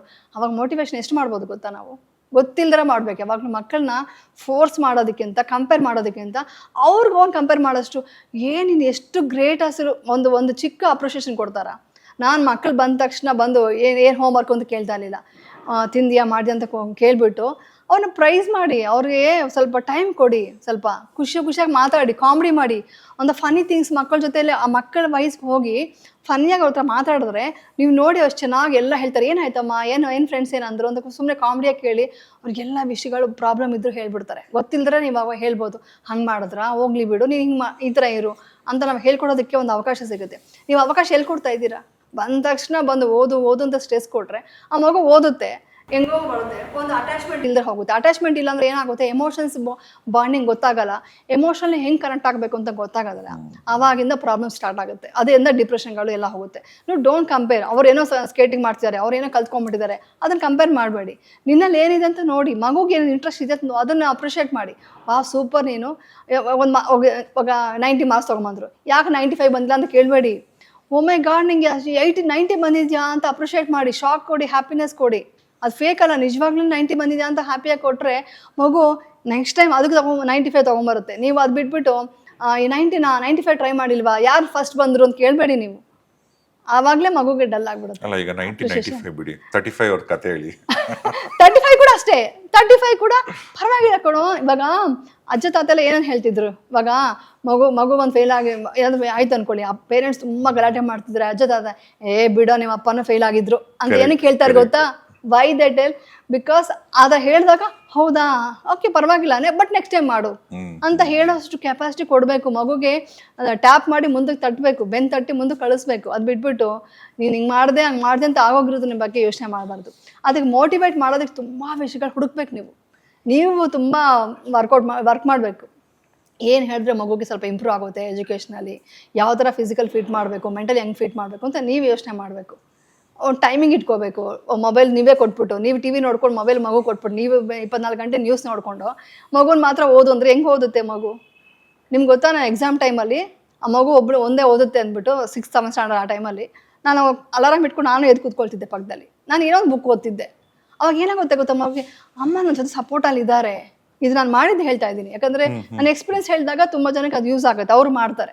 ನೀವು ಕೂತ್ಕೊಂಡು ಓದಿ, ನಿಮ್ಗೆ ಎಲ್ಲಿಂದ ನಿದ್ದೆ ಬರ್ತಾ? ಮಗುಗೆ ಮಾತ್ರ ನಿದ್ದೆ ಸ್ಟ್ರೆಸ್ ಆಗಬೇಕು, ನೀವು ಮಾತ್ರ ಹೆಂಗೆ ಮಾಡ್ತೀರಾ? ನೀವು ಎದ್ದು ಕೂತ್ಕೊಂಡು ಬೇರೆ ಬುಕ್ ಓದ್ತಾ ಇದ್ರೆ ಆ ಮಗುಗೆ ಒಂದು ಸ್ವಲ್ಪ ಇಂಟ್ರೆಸ್ಟ್ ಬರುತ್ತೆ. ಅವರು ನನ್ನ ಮಗಳು ತುಂಬ ಸ್ಟ್ರೆಸ್ ಆದಾಗ ಕಾಲ್ ಪ್ರೆಸ್ ಮಾಡಿಕೊಂಡು ನೀವು ಓದ್ತಾ ಇರೋ ಅಂತ ಮೆಸೇಜ್ ಮಾಡ್ಕೊಂಡು ಕೂತ್ಕೊಳ್ತಿದ್ದೆ ನಾನು. ದಿಸ್ ಇಸ್ ದ ಪೇರೆಂಟಿಂಗ್ ಅಂದರೆ ಇದು. ತುಂಬ ಎಲ್ಲ ಕೊಟ್ಬಿಟ್ಟೆ, ನಿನಗೊಂದು ದುಡ್ಡು ಕೊಟ್ಬಿಟ್ಟೆ, ನೀನು ಕಂಫರ್ಟ್ಸ್ ಲೈಫ್ ಕೊಟ್ಟಿದ್ದೀನಿ, ನೀನು ಓದೋದಕ್ಕೆ ಏನೋ ಅಂತಲ್ಲ. ಕಂಫರ್ಟ್ ಲೈಫ್ ಮಗು ನಾವು ಕೇಳಿಲ್ಲ, ನೀವು ಕೊಟ್ಟಿರೋದು ನಿಮ್ಮ ಸ್ಟೇಟಸ್ಗೋಸ್ಕರ ನೀವು ಕೊಟ್ಟಿದ್ದೀರಾ ಮಗುಗೆ ಬಂದು ಬೇಕಾಗಿರೋದು ಪ್ರೀತಿ, ಸ್ವಲ್ಪ ಒಂದ್ಸಲ ಅಟ್ಯಾಚ್ಮೆಂಟ್ ಬೇಕು. ಅದಕ್ಕೆ ನಾನು ಒಂದು ವಿಡಿಯೋಲಿ ಹೇಳಿದ್ದೆ, ನಾನು ತೆಲುಗಲ್ಲಿ ಏನು ಹೇಳಿದ್ದೆ ಅಂದರೆ, ಮಗು ಜೊತೆ ಟಚ್, ಟಾಕ್, ಟೀಚ್, ಟೈಮ್, 4 ವಿಷಯ, 4 ಟೀಚ್ ನಾವು ಕೇಳ್ಕೊಳ್ಳಿ. Talk, teach, time. ಟಚ್, ಮಗುಗೆ ಟಚ್, ಮಗು ಹುಟ್ಟಿದಾಗಿಂದ ಟಚ್ ಬೇಕು. ಡಾಕ್ಟ್ರ್ ಮಗು ಹುಟ್ಟಿದ ತಕ್ಷಣ ತೊಗೊಂಬಂದು ಹಿಂಗೆ ಇಟ್ಕೊಳ್ತಾರೆ. ಮಗು ತಾಯಿ ಹತ್ರ ಇರಲಿ, ಬೆಚ್ಚಗಿರುತ್ತೆ, ಒಂದು ಬಾಂಡಿಂಗ್ ಇರುತ್ತೆ ಅಂತ ಹೇಳ್ತಾರೆ. ಆ ವಾರ್ಮ್ ಫೀಲಿಂಗ್ ಇರುತ್ತೆ. ಮಗು ಅವಾಗ ಒಂಥರ ಸೆಕ್ಯೂರ್ಡ್ ಫೀಲ್ ಆಗುತ್ತೆ ಅಮ್ಮನ ಕೈಗೆ ಬಂದ ತಕ್ಷಣ. ಸೊ ಅದು ಟಚ್ ಇಂಪಾರ್ಟೆಂಟ್. ಆಮೇಲೆ ಟಾಕ್, ಮಾತಾಡಬೇಕು. ಆ ವಯಸ್ಸಲ್ಲೇ ಮಗು ಇಂಜೆಕ್ಷನ್ ಮಾಡಿದ್ರೆ ಅಯ್ಯೋ ಏನಾಗಿಲ್ಲಮ್ಮ ಏನಾಗಿಲ್ಲ ಅಂತ ಹೇಳೋರು. ಈ ಕಾಲದಲ್ಲಿ ಯಾರು ಹೇಳ್ತಾ ಇದ್ದಾರೆ? ನಿಜವಾಗ್ಲೂ ಮಾತಾಡಬೇಕು ಮಗು ಹತ್ರ, ಎಲ್ಲ ಮಾತಾಡೋದಕ್ಕೆ ಅರ್ಥ ಆಗುತ್ತೆ. ಸೊ ಅದು ಹೊಟ್ಟೆಲಿ ಇದ್ದಾಗಲೇ ನೀವು ಆ ಕೆಲಸ ಮಾಡಬೇಕು. ಸೊ ಆ ಥರ ಮಾಡಿದಾಗ ಟಚ್, ಟಾಕ್ ಆಯಿತಾ. ಆಮೇಲೆ ಟೈಮ್ ಕೊಡಿ, ನೀವು ವ್ಯಾಲ್ಯುಬಲ್ ಟೈಮ್ ಕೊಡಿ. ನಾನು ತುಂಬ ಏನೋ ಮೂವಿ ಕರ್ಕೊಂಡೋದೆ, ಇಲ್ಲಾಂದರೆ ಇದು ಕರ್ಕೊಂಡೋದೆ, ಅದಲ್ಲ. ಆ ಕೊಡೋ ಟೈಮ್ನೇ ತುಂಬ ವ್ಯಾಲ್ಯುಬಲ್ ಆಗಿ, ಇಂಟ್ರೆಸ್ಟಿಂಗ್ ಆಗಿ ಮಗು ಹೇಳೋದನ್ನು ಕೇಳಿಸ್ಕೊಂಡು ನಾನು ಇನ್ನೊಂದು ಮಾಡ್ತಿದ್ದೆ ಗೊತ್ತಾ, ಆ ಟೈಮಲ್ಲಿ ಮಗು ವಿಷಯ ಗೊತ್ತಾಗಬೇಕು ಅಂದರೆ ಕ್ಯಾರೆಕ್ಟರ್ ಚೇಂಜ್ ಮಾಡ್ಕೊಳ್ತಿದ್ವಿ ನಾವು. ಅಂದರೆ ನಾನು ಅಮ್ಮ, ಇವಾಗ ನೀನು ಅಮ್ಮ, ನಾನು ನಿನ್ನ ಕ್ಯಾರೆಕ್ಟರ್ ಮಾಡ್ತೀನಿ. ನನ್ನ ಮಗಳ ಹೆಸರು ವಿಶಿಷ್ಟ, ನಾನು ಇವಾಗ ವಿಶಿಷ್ಟ, ನೀನು ಅಮ್ಮ, ನಾವಿಬ್ಬರು ಆ್ಯಕ್ಟ್ ಮಾಡ ಅಂತ ಕೇಳ್ತಿದ್ದೆ. ಆವಾಗ ನಾವು ಮಾಡೋ ತಪ್ಪೆಲ್ಲ ಹೊರಗಡೆ ಬರುತ್ತೆ. This is the best tip, this the best tip. ಆವಾಗ ಅವಳು ಏನು ಮಾಡೋಳು, ನಾನು ಮಾಡೋ ತಪ್ಪೆಲ್ಲ ಮಾಡ್ತಿದ್ಲು ಅನ್ಕೋ, ಚಿಚಿ ನಾವು ಹಿಂಗೆಲ್ಲ ಬಿಹೇವ್ ಮಾಡ್ತೀವ ಅಂತ ಅರ್ಥ ಆಗ್ಬಿಟ್ಟು ನಾವು ಚೇಂಜ್ ಮಾಡ್ಕೊಳ್ತೀವಿ. ಅವಾಗ ಅವ್ರಿಗೂ ಅರ್ಥ ಆಗುತ್ತೆ. ನಾನು ಹಠ ಮಾಡಿದೆ ಅನ್ಕೋ, ಹಠ ಮಾಡ್ಬೇಡ ಅಂತ ಹೇಳಿದಾಗ ಓ ನಾವು ಇಷ್ಟು ಹಠ ಮಾಡ್ತೀವ ಅಂತ ಅವ್ರಿಗೂ ಅರ್ಥ ಆಗುತ್ತೆ. ಸೊ ಅವರು ಚೇಂಜ್ ಆಗ್ತಾರೆ. ಸೊ ಈ ಥರ ಎಲ್ಲ ಇದೆಲ್ಲ ಗೇಮ್, ಇದೆಲ್ಲ ಮಾಡ್ತಿದ್ರು ಒಂದು ಕಾಲದಲ್ಲಿ ಅಜ್ಜದ ಅದು ಕೂತ್ಕೊಂಡು ಮಾಡ್ತಿದ್ದ ಕೆಲಸನೇ ಇದೆಲ್ಲ. ಸೊ ಆ ಥರ ಮಾಡಿ ಅದು ಟೈಮ್ ಕೊಡಿ, ಆ ಥರ ಟೈಮ್ ಕೊಡಿ, ಆವಾಗ ಟೀಚ್ ಮಾಡಿ. ಆವಾಗ ಏನು ಪ್ರಾಬ್ಲಮ್ ಬಂದಾಗ ಹೆಂಗೆ ಟೀಚ್ ಮಾಡಬೇಕು, ಇದೆಲ್ಲ ಮಾಡಿದ್ರೆ ಯಾವ ಮಕ್ಕಳಾದರೂ ಹ್ಯಾಪಿಯಾಗಿ ಹೆಲ್ತಿಯಾಗಿರ್ತಾರೆ, ಗೋಲ್ಸು ರೀಚ್ ಆಗ್ತಾರೆ, ಯಾವ ಲೆವೆಲ್ಗೆ ಹೋಗಬೇಕೋ ಆ ಲೆವೆಲ್ಗೆ ಹೋಗ್ತಾರೆ. This is the best way. ನಮ್ಮ ಜೊತೆಗೆ ಇನ್ನೊಂದು ಏನಂದ್ರೆ ಪೇರೆಂಟ್ಸಿಗೆ ಒಂದು ಭಯ ಏನಂದ್ರೆ ಆ ಪೇರೆಂಟ್ಸು ಅವರು ಚಿಕ್ಕ ಮಕ್ಕಳಾಗಿದ್ದಾಗ ಅವ್ರ ಮನೇಲಿ ಏನೋ ಅಂದ್ರೆ ಬಡತನ ಇತ್ತು ಅಥವಾ ಫಿನಾನ್ಷಿಯಲ್ ಪ್ರಾಬ್ಲಮ್ಸ್ ಇತ್ತು ಅಂತ ಟೈಮಲ್ಲೆಲ್ಲ ಅವ್ರು ಹೆಂಗೆ ಅಂದ್ರೆ ಓ ನಾವಂತೂ ಕಷ್ಟದಲ್ಲಿ ಬೆಳೆದಿದೀವಿ, ನಮ್ಮ ಮಕ್ಕಳನ್ನ ಚೆನ್ನಾಗಿ ಬೆಳೆಸೋಣ ಅಂತ ಒಂದೇ ಸಮಯ ಅವ್ರ ಮಕ್ಕಳಿಗೆ ಏನೇನ್ ಬೇಕು ಎಲ್ಲ ಕೊಡ್ತಾ ಹೋಗೋದು. ಈಗ ಮಗು 10 ರೂಪಾಯಿ ಕೇಳ್ತಾ 1000 ರೂಪಾಯಿ ತಗೋ ಅನ್ನೋದು, ಈಗ ಮಗುಗೆ ಇಲ್ಲೇ ಕರ್ಕೊಂಡೋಗಿ ಶಾಪ್ ಮಾಡಿಸೋದು, ಈಗ ಐಫೋನ್ಗಳು ಕೈ ಕೊಡೋದು ಮಕ್ಕಳಿಗೆ, ಇದೆಲ್ಲ ಮಾಡ್ತಾರಲ್ಲ, ಇದು ಈ ಪೇರೆಂಟಿಂಗ್ ಸರಿನಾ ತಪ್ಪಾ? ತುಂಬಾ ದೊಡ್ಡ ತಪ್ಪು, ತುಂಬಾ ದೊಡ್ಡ ತಪ್ಪು. ಯಾಕಂದರೆ ನೀವು ಕಷ್ಟಪಟ್ರಿ ಅಂತ ಹಂಗಂತ ಕಷ್ಟ ಅಂತೂ ಕಷ್ಟದಲ್ಲೇ ಬಳಸಬೇಕು ಅಂತಲ್ಲ, ಬಟ್ ಕಷ್ಟ ತಿಳಿಬೇಕು ಅವ್ರಿಗೆ. ಕಷ್ಟ ನೀವು ಬಸ್ಸಲ್ಲಿ ಹೋದ್ರಿ, ಚೊಪ್ಲಿ ಇಲ್ದ್ರೆ ನಡ್ಕೊಂಡು ಹೋದ್ರಿ ಅಂದರೆ ಚೊಪ್ಲಿ ಇಲ್ದ್ರೆ ಮಗು ಹೋಗು ಅಂತ ಹೇಳಬೇಡಿ, ಚೊಪ್ಲಿ ಕೊಡಿಸಿ, ಬಟ್ ಅದ್ರ ವ್ಯಾಲ್ಯೂ ತಿಳಿಸಿ. ಅದ್ರ ವ್ಯಾಲ್ಯೂ ಹೆಂಗೆ ತಿಳಿಸ್ಬೇಕು? ಇವಾಗ ಎಕ್ಸಾಂಪಲ್ ಬೇರೆ ಒಂದು ತೋರಿಸಿದಾಗ ನೋಡಿ ಇದೆಲ್ಲ ಕಷ್ಟಪಡ್ತಿದ್ದಾರೆ, ನೀವು ಯಾರನ್ನೂ ಬೇಡರಿ, ನಮ್ಮ ಮನೆ ಬರೋ ಕೆಲಸವನ್ನು ತೋರಿಸಿರಿ, ಅವಾಗ ತೋರಿಸಿ ನೋಡಿ ಎಷ್ಟು ಕಷ್ಟಪಡ್ತಿದ್ದಾರೆ, ನಿಮಗೆ ಎಲ್ಲ ಕಂಫರ್ಟ್ ಕೈ ಸಿಗ್ತಾ ಇದೆ, ನೋಡಿದ್ಯಾ ಪಾಪ ಅವ್ರ ಮಗುಗೆ ಸ್ಕೂಲ್ ಕಳಿಸಿ ಬಂದು ಕೆಲಸ ಮಾಡ್ಕೊಂಡು ಎಷ್ಟು ಕಷ್ಟಪಡ್ತಾ ಇದ್ದಾರೆ, ಎಷ್ಟು ಫೀಸ್ ಕಟ್ಟೋಕ್ಕೆ ಎಷ್ಟು ಕಷ್ಟಪಡ್ತಾರೆ ಅಂತ ಅವ್ರಿಗೆ ಡೈರೆಕ್ಟಾಗಿ ಲೈವಲ್ಲಿ ತೋರಿಸಿ. ವಿಷನ್ ಯಾವಾಗಲೂ ಮಗುಗೆ ತುಂಬ ಬೇಗ ರೀಚ್ ಆಗುತ್ತೆ. ಸೊ ಕಷ್ಟ ಇದೆ, ನಮಗೆ ಚೆನ್ನಾಗಿದೆ ಅಂತ ನೀನು ಕೊಡ್ತಾ ಇದ್ದೀನಿ ಅಷ್ಟೇ, ಹಂಗಂತ ಓವರ್ ಲಕ್ಸುರಿ ಕೂಡ ತೋರಿಸ್ಬಾರ್ದು, ಓವರ್ ಲಕ್ಸುರಿ ತೋರಿಸ್ಬಾರ್ದು. ಮನೆ ಕೆಲಸ ಕಲಿಸ್ಬೇಕು, ಮನೆ ಕೆಲಸದವ್ರಿಗೆ ಅಕ್ಕ ಆಂಟಿ, ದೊಡ್ಡವ್ರ ಚಿಕ್ಕವರಾಗಿದ್ದರೆ ಅಕ್ಕ ಅಂತ ಕರೆಸ್ಬೇಕು, ದೊಡ್ಡವರಾಗಿದ್ದರೆ ಆಂಟಿ ಅಂತ ಕರೆಸ್ಬೇಕು. ನಮ್ಮ ಡ್ರೈವರ್, ನಮ್ಮ ಅಸಿಸ್ಟೆಂಟ್ ಇವತ್ತಿಗೂ ಅಣ್ಣ ಅಂತ ಕರೀತಾರೆ. ನಮ್ಮ ಮಕ್ಕಳು ಇವತ್ತಿಗೂ ಅಣ್ಣ, ಅಂಕಲ್, ದೊಡ್ಡವರಾಗಿದ್ದರೆ ಅಂಕಲ್ ಹಿಂಗೆ ಕರೀತಾರೆ. ಆ ರೆಸ್ಪೆಕ್ಟ್ ಎಲ್ಲರೂ ಈಕ್ವಲ್. ಅದನ್ನು ಬೆಳೆಸ್ಬಿಟ್ರೆ ಅವ್ರಿಗೆ ಯಾವ ಥರ ಬಂದರೂ ಬ್ಯಾಲೆನ್ಸ್ ಮಾಡ್ಕೊಳ್ತಾರೆ. ಎಲ್ಲ ಲಕ್ಸುರಿ ತೋರಿಸ್ತಾರೆ, ಇವಾಗ ಲಕ್ಸುರಿ ತೋರಿಸ್ಬಾರ್ದು. ಅದು ಅದ್ರ ವ್ಯಾಲ್ಯೂ ಏನು, ಇಷ್ಟು ಬೇಕಾ ನಮಗೆ, ಇದು ಅವಶ್ಯಕತೆ ಇದೆಯಾ, ಇದಕ್ಕೆ ಇಷ್ಟು ಕಾಸ್ಟ್ಲಿ ಇದೆ, ಇದು ಬೇಕಾ, ಇದು ಸಾಕಲ್ವಾ, ಇದರಲ್ಲೂ ಕಂಫರ್ಟ್ ಇದೆ ಅಲ್ವಾ ಅಂತ ನಾವು ತೋರಿಸ್ಬೇಕು. ಇನ್ನೂ ಹೇಳಬೇಕಂದ್ರೆ ನಮ್ಗೆ ಇಲ್ದೇವ್ರು ಕಂಪೇರ್ ಮಾಡೋವಾಗ ಚಿಕ್ಕವ್ರನ್ನ ತೋರಿಸ್ಬೇಕು. ಅಂದರೆ ಈ ವಿಷಯ ಮಾತ್ರ ಕಂಪೇರ್ ಮಾಡಬೇಕು. ಹೆಂಗಂದರೆ ಒಂದು ಆರ್ಫನೇಜಿಗೆ ಕರ್ಕೊಂಡೋಗಿ ತೋರಿಸ್ಬೇಕು. ನೋಡಿ ಅವ್ರಿಗೆ ಯಾರೂ ಇಲ್ಲ, ಯಾರು ನೋಡ್ಕೊಳ್ಳೋರೇ ಇಲ್ಲ, ಅವ್ರು ಎಷ್ಟು ಖುಷಿಯಾಗಿದ್ದಾರೆ. ನಾನು ಆರ್ಫನೇಜ್ಗೆ ಹೋಗಿದ್ದೀನಿ, ಮಕ್ಕಳು ತುಂಬ ಖುಷಿಯಾಗಿರ್ತಾರೆ, ಅವ್ರಿಗೆ ಗೊತ್ತಿಲ್ಲ ಅವ್ರು ಏನು ಮಿಸ್ ಮಾಡ್ಕೊಳ್ತಾರೆ ಗೊತ್ತಾ. ಅವ್ರದ್ದೆಲ್ಲ ಟೈಮ್ ಸ್ಪೆಂಡ್ ಮಾಡಿದಾಗ ಅವ್ರು ಚೆನ್ನಾಗಿ ಖುಷಿಯಾಗಿದ್ದಾರೆ ಅಂದರೆ ನೋಡಿದ್ಯಾ, ಆ ಥರ ಎಲ್ಲ ಇರುತ್ತೆ, ಅವ್ರಿಗೆ ಯಾರೂ ಇಲ್ಲ ನೋಡಿದ್ಯಾ ಅಂತ ತೋರಿಸ್ಬೇಕು. ದೊಡ್ಡವ್ರಿಗೆ ವೃದ್ಧಾಶ್ರಮಕ್ಕೆ ಕರ್ಕೊಂಡು ಹೋಗ್ಬೇಕು. ಅದಕ್ಕೆ ಕರ್ಕೊಂಡು ಹೋದಾಗ ನಿಮಗೆ ವಿಷನ್ ಯಾವಾಗ ನೋಡ್ತಾರೋ ಮಕ್ಕಳು ಬೇಗ ಕಲಿತಾರೆ. ನಾವು ಹೇಳಿ ಕಲಿಸೋದು, ನಾ ಹಿಂಗೆ ಮಾಡು ಹಂಗೆ ಮಾಡು ಅಂತ ಹೇಳೋದಕ್ಕಿಂತ ತೋರಿಸ್ಬೇಕಾದ್ರೆ ನಿಮ್ಮ ಹತ್ರ ದುಡ್ಡಿದೆಯಾ, ಆವಾಗ ಸ್ವಲ್ಪ ಅವ್ರಿಗೆ ಕಂಫರ್ಟ್ ಕೊಡ್ದಿರ ಮಾಡಬೇಕಾಗಿಲ್ಲ, ಬಟ್ ಅದು ಗೊತ್ತಾಗಬೇಕು. ನಮ್ಮ ಹತ್ರ ಇದೆ, ಇನ್ನೊಬ್ರಿಗೆ ಇಲ್ಲ ಅಂದರೆ ಅವ್ರು ಎಷ್ಟು ಕಷ್ಟದಲ್ಲಿದ್ದಾರೆ, ಅವ್ರಿಗೆ ಇದು ಕೊಡಿ. ನೀವು ಬರ್ತ್ಡೇ ಬಂತು ಅಂದ್ಕೊಳ್ಳಿ, ಅಲ್ಲೋಗಿ ಕೇಕ್ ಕಟ್ ಮಾಡಿ ಅವ್ರಿಗೆ ಒಂದು ದಿವಸ ಊಟ ಹಾಕಿದಾಗ ಅವ್ರಿಗೊಂಥರ ಹ್ಯಾಪಿನೆಸ್ ಬರುತ್ತೆ. ಇದರಲ್ಲಿ ಹ್ಯಾಪಿನೆಸ್ ಇದೆ. ಎಲ್ಲ ಪಾರ್ಟಿ ಮಾಡಿ ಎಲ್ಲಾರು ಕರೆದು ಫಂಕ್ಷನ್ಗೆ ಅವ್ರಿಗೆ ಊಟ ಇಷ್ಟನೇ ಇರೋದಿಲ್ಲ.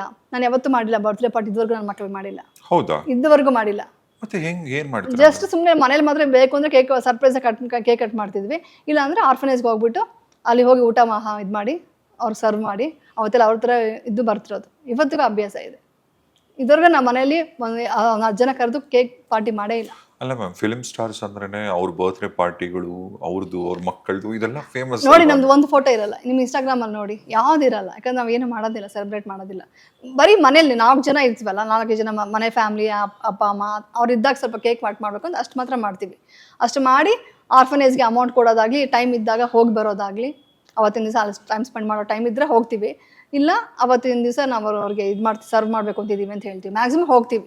ನಾನು ಶೂಟಿಂಗ್ ಏನೋ ಬಿಸಿ ಇದು ಆಗಿಲ್ಲ ಅಂದರೆ ಮಕ್ಕಳನ್ನಾದ್ರೂ ಕಳಿಸ್ತೀನಿ, ಆ ಥರ ಕಳಿಸ್ತೀನಿ. ಅಲ್ಲ, ಈಗ ಇದು ನಿಮ್ಮದು ಮತ್ತು ನಿಮ್ಮ ಯಜಮಾನ್ರ ತಾಟ? ನನ್ನ ತಾಟೆ. ನಮ್ಮ ಯಜಮಾನ್ರದ್ದು ಸ್ವಲ್ಪ ಡಿಫ್ರೆಂಟ್ ಇರುತ್ತೆ. ಅವ್ರು ತುಂಬ ಮಿಲಿಟರಿ ಸ್ಕೂಲು, ಸ್ಟ್ರಿಕ್ಟ್ ಆಗಿರ್ತಾರೆ, ಆ ಥರ ಅವರು. ಬಟ್ ನಿಮ್ಮ ಮಕ್ಕಳಿಗೆ ಆ್ಯಕ್ಚುಲಿ ಇಷ್ಟ ಇದೆಯಾ? 100%. ಅವ್ರಿಗೆ ಒಂದ್ಸರಿ ಹೇಳಿದೆ ನಾನು, ಒಂದ್ಸರಿ ಖರ್ಚು ಮಾಡಿ ತೋರಿಸಾಗ ಇಷ್ಟು ಖರ್ಚು ಇದು ತೊಗೊಳಕ್ಕೆ ಕೊಟ್ಟರೆ ಹೆಂಗಿರುತ್ತೆ ಅಂತ ಅವ್ರಿಗೆ ಫೀಲಿಂಗ್ ಬರೋ ಥರ ಮಾಡಿದೆ ನಾನು. ನನ್ನ ಮಕ್ಕಳು ಅದೇ ಥರ ಬೆಳೆದಿದ್ದಾರೆ. ನನ್ನ ಮಕ್ಕಳು ಹೆಂಗೆ ಬೆಳೆದಿದ್ದಾರೆ ಅಂದರೆ, ಒಂದು ಸ್ಕೂಲಲ್ಲಿ ಒಂದು ಹುಡುಗನಿಗೆ ಅವ್ರ ಪೇರೆಂಟ್ಸ್ ಯಾರೋ ಎಕ್ಸ್ಪೈರ್ ಆಗಿಬಿಟ್ಟು ಅವ್ರಿಗೆ ಫೀಸ್ ಕಟ್ಟೋಕೆ ಆಗ್ತಿಲ್ಲ. ದೊಡ್ಡ ಲೆವೆಲ್ ಇದ್ರು, ಬಟ್ ಆ ಟೈಮಲ್ಲಿ ಕೊಲಾಪ್ಸ್ ಆಗೋಯ್ತು ಅವ್ರಿಗೆ, ಏನೋ ಫೈನಾನ್ಷಿಯಲಿ ಪ್ರಾಬ್ಲಮ್ ಆಯಿತು. ನನ್ನ ಮಗಳು ಏನು ಹೇಳಿದ್ಲು ಗೊತ್ತಾ, ಮಮ್ಮಿ ಈ ವರ್ಷ ನನಗೆ ಏನು ಡ್ರೆಸ್ಗಳು ಏನು ಬೇಡ, ನನಗೆ ಲಕ್ಸುರಿ ಏನು ಬೇಡ, ಅದೆಲ್ಲ ದುಡ್ಡು ಮಿಗಿಸಿ ಅವ್ನು ಕೊಟ್ಬಿಡೋಣ, ನಾನು ಪರವಾಗಿಲ್ಲ ಹಳೆ ಡ್ರೆಸ್ಸಸ್ಗಳೇ ಹಾಕ್ಕೊಳ್ತೀನಿ ಎಲ್ಲ, ಈ ವರ್ಷ ಎಲ್ಲ ಏನು ಖರ್ಚು ಮಾಡಬೇಡ ನನಗೆ ಅಂತ ಕೇಳಿದ್ಲು. ಇದಕ್ಕಿಂತ ಇನ್ನೇನು ಬೇಕು? ಇದು ಇಂಪಾರ್ಟೆಂಟ್ ಆ್ಯಕ್ಚುಲಿ. ಇದಿದ್ದಾಗ ನಿಮಗೆ ಯಾವಾಗ ಬರುತ್ತೆ ಅಂದರೆ, ಹೊರಗಡೆ ಎಲ್ಲ ಕ್ರೇವಿಂಗ್ಸ್ ಇದ್ದಾಗಲೇ ನಿಮಗೆ ಟೆನ್ಷನ್ಗಳು, ಡಿಪ್ರೆಷನ್ಗಳು ಬರುತ್ತೆ. ಇದರ ಇದ್ದಾಗ ಬರೋದಿಲ್ಲ. ಇದೆಲ್ಲ ನಾನು ತೆಲುಗಲ್ಲಿ ತುಂಬ ಮಾಡಿದ್ದೀನಿ ಆ್ಯಕ್ಚುಲಿ. ತೆಲುಗಲ್ಲಿ ಮಾಡಿದಾಗ ಎಲ್ಲರೂ ಹೇಳೋರು, ಮೇಡಮ್ ನಿಮ್ಮ ವಿಷಯ ಎಲ್ಲ ಯಾರು ಗೊತ್ತಾಗ್ತಿಲ್ಲ, ನೀವು ಕನ್ನಡದಲ್ಲಿ ಮಾಡಿ ಅಂತ ತುಂಬ ಜನ ಕಮೆಂಟ್ಸ್ ಹಾಕಿದ್ರು. ಅದಕ್ಕೆ ನಾನು ಫಸ್ಟ್ ಟೈಮ್ ಈ ಥರ ವಿಷಯ ಹೇಳ್ಕೊಂಡು ಒಂದು ಇಂಟರ್ವ್ಯೂ ಮಾಡ್ತಾ ಇರೋದು. Wonderful ma'am. ಈಗ ನೀವು ಹೇಳಿದ್ರಿ, ಈಗ ಈ ಚೈಲ್ಡ್ ನ ಹೆಂಗ್ ಹ್ಯಾಂಡಲ್ ಮಾಡೋದು, ಈ ಚೈಲ್ಡ್ಸ್ ನ ಹೆಂಗ್ ಡೀಲ್ ಮಾಡೋದೆಲ್ಲ ಹೇಳಿದ್ರಿ. ಓಕೆ. ಆದ್ರೆ ಪ್ರತಿಯೊಬ್ಬ ಮನುಷ್ಯನಲ್ಲೂ ಕೂಡ ಒಂದು ಇನ್ನರ್ ಚೈಲ್ಡ್ ಇರುತ್ತೆ. ಆ ಚೈಲ್ಡ್ ಈಗ ಪ್ರತಿಯೊಬ್ಬರು ಅಫ್ಕೋರ್ಸ್ ಈ ಪಾಡ್ಕಾಸ್ಟ್ ನೋಡ್ತಾರೆ, ಎಷ್ಟೋ ಜನ ಕನೆಕ್ಟ್ ಆಗ್ಬೋದು.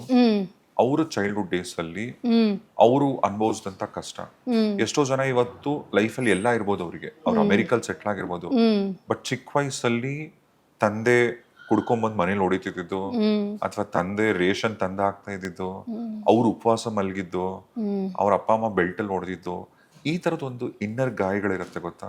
ಅಂಡ್ ಎಸ್ಪೆಷಲಿ ಹೆಣ್ಮಕ್ಳಿಗಾದ್ರೆ ಕೆಲವೊಂದು ಅಬ್ಯೂಸ್ ಆಗಿರುತ್ತೆ, ಯಾರ ಹತ್ರ ಹೇಳ್ಕೊಳಕ್ಕಾಗಲ್ಲ. ಚಿಕ್ಕ ಮಕ್ಕಳು ಕೆಲವೊಂದೆಲ್ಲ ಆ ಥರದ್ದೆಲ್ಲ ನಡೆದಿರುತ್ತೆ.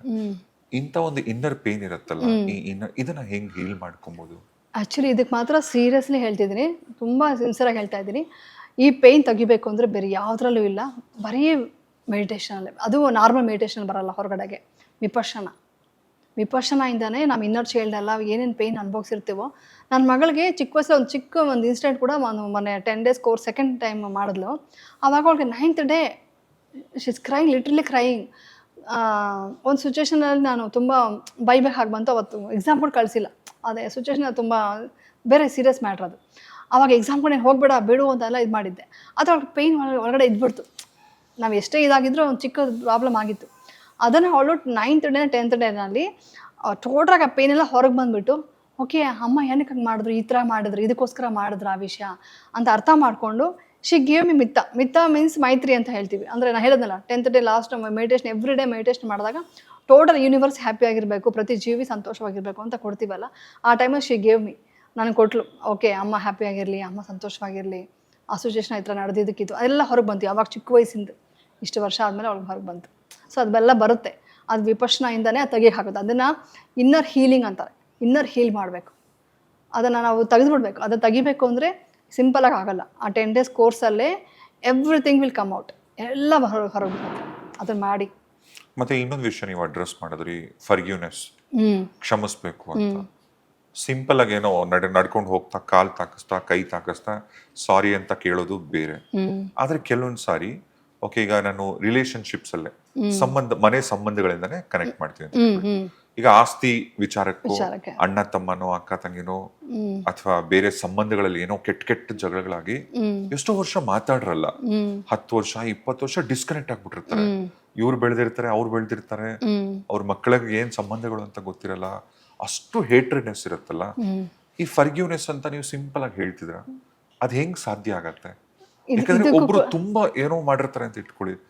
ನಾವು ಹೇಳೋದು ಬೇಸಿಕಲಿ, ಈಗ ನೀವು ಗಮನಿಸಿರ್ಬೋದು ಎಷ್ಟೊಂದ್ ಕಡೆ, ಈಗ ಸಂಬಂಧಿಕರು ಅವ್ರು ಬಂದ್ರೆ ಇವ್ರಿಗಾಗಲ್ಲ, ಇವ್ರಿಗೆ ಬಂದ್ರೆ ಅವ್ರಿಗಾಗಲ್ಲ, ಅವ್ರ ಮುಖ ಇವ್ರು ನೋಡಲ್ಲ, ಇವ್ರ ಮುಖ ಅವ್ರು ನೋಡಲ್ಲ, ಹಿಂಗೆಲ್ಲ ಹ್ಯಾಂಡಲ್ ಮಾಡ್ಬೇಕು. ಹಿಂಗೆಲ್ಲ ಎವ್ರಿಥಿಂಗ್ ನೀವು ಹೇಳೋದು ಒಂದೊಂದು ಏನು, ಇದು ಬಂದು ಇಂಡೈರೆಕ್ಟ್ಲಿ ಒಂಥರ ಮೋಸ ಆಗಿರೋ ದ್ವೇಷ, ಆ ದ್ವೇಷ, ಕೋಪ, ಒಬ್ಬರ ಮೇಲೆ ಜಲಸ್ಸು, ಎವ್ರಿಥಿಂಗ್ ಎಲ್ಲ ಬಂದು ಆವರ್ಷಣೆ ಅಂತೀವಿ ನಾವು. ಎಲ್ಲ ಬಂದು ಆವರ್ಷಣೆ, ಎವ್ರಿಥಿಂಗ್ ನೆಗೆಟಿವ್.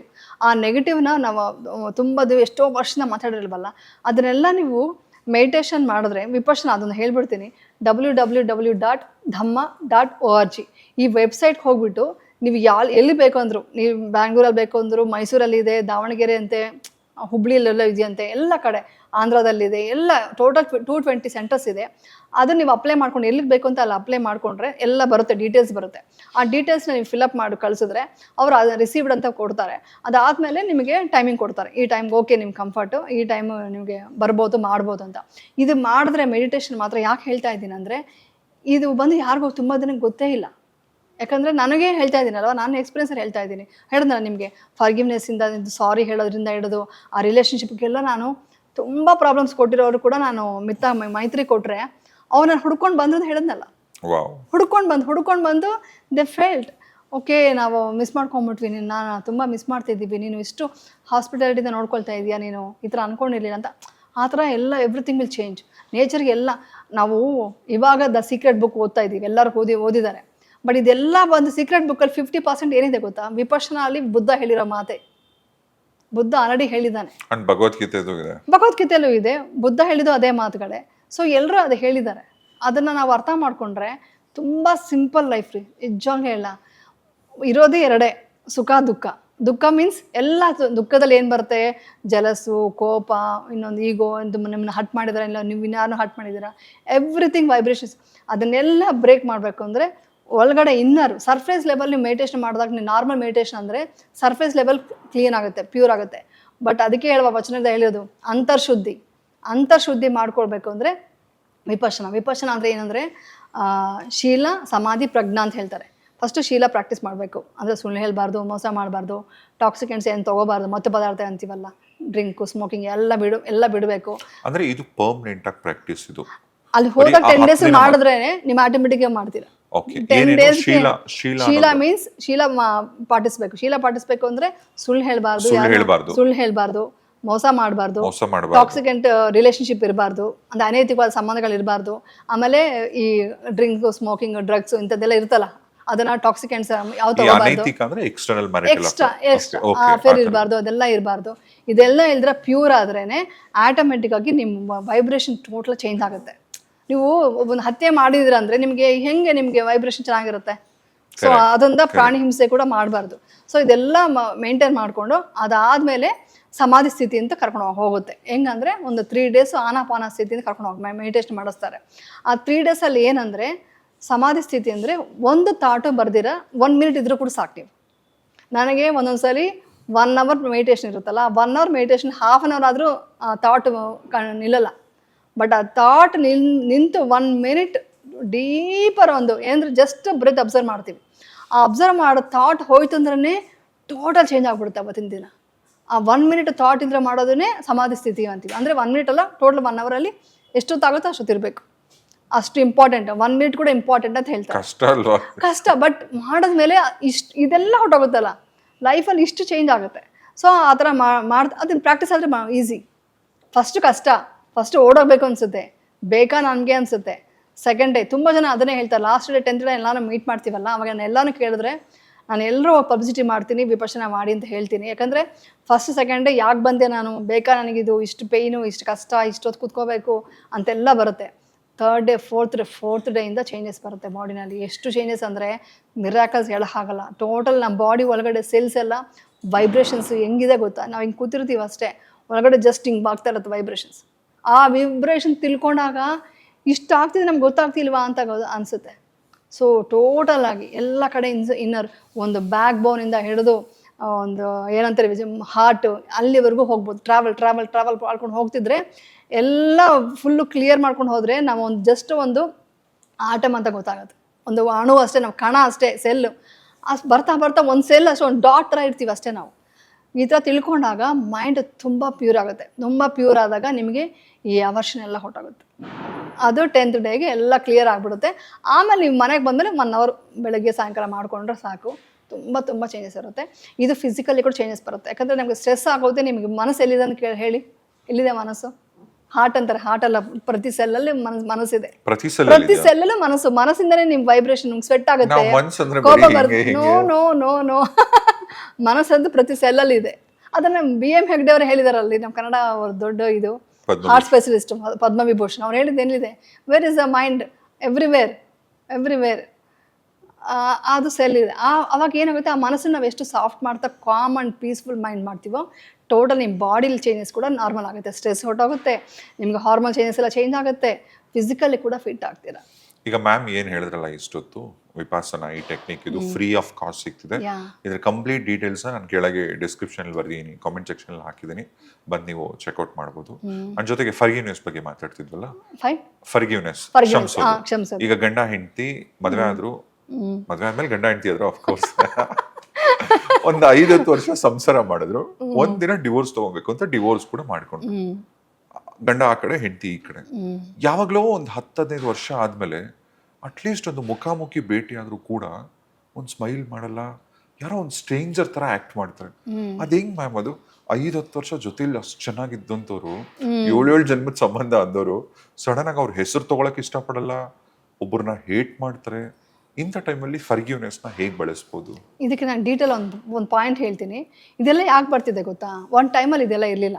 ಒಂದು ಟೈಮಲ್ಲಿ ಬಂದು ನಮ್ಮದು ನ್ಯೂಕ್ಲಿಯರ್ ಫ್ಯಾಮಿಲಿ ಅಲ್ಲ, ಎಲ್ಲ ಸೇರಿ ಇರ್ತಿದ್ವಿ.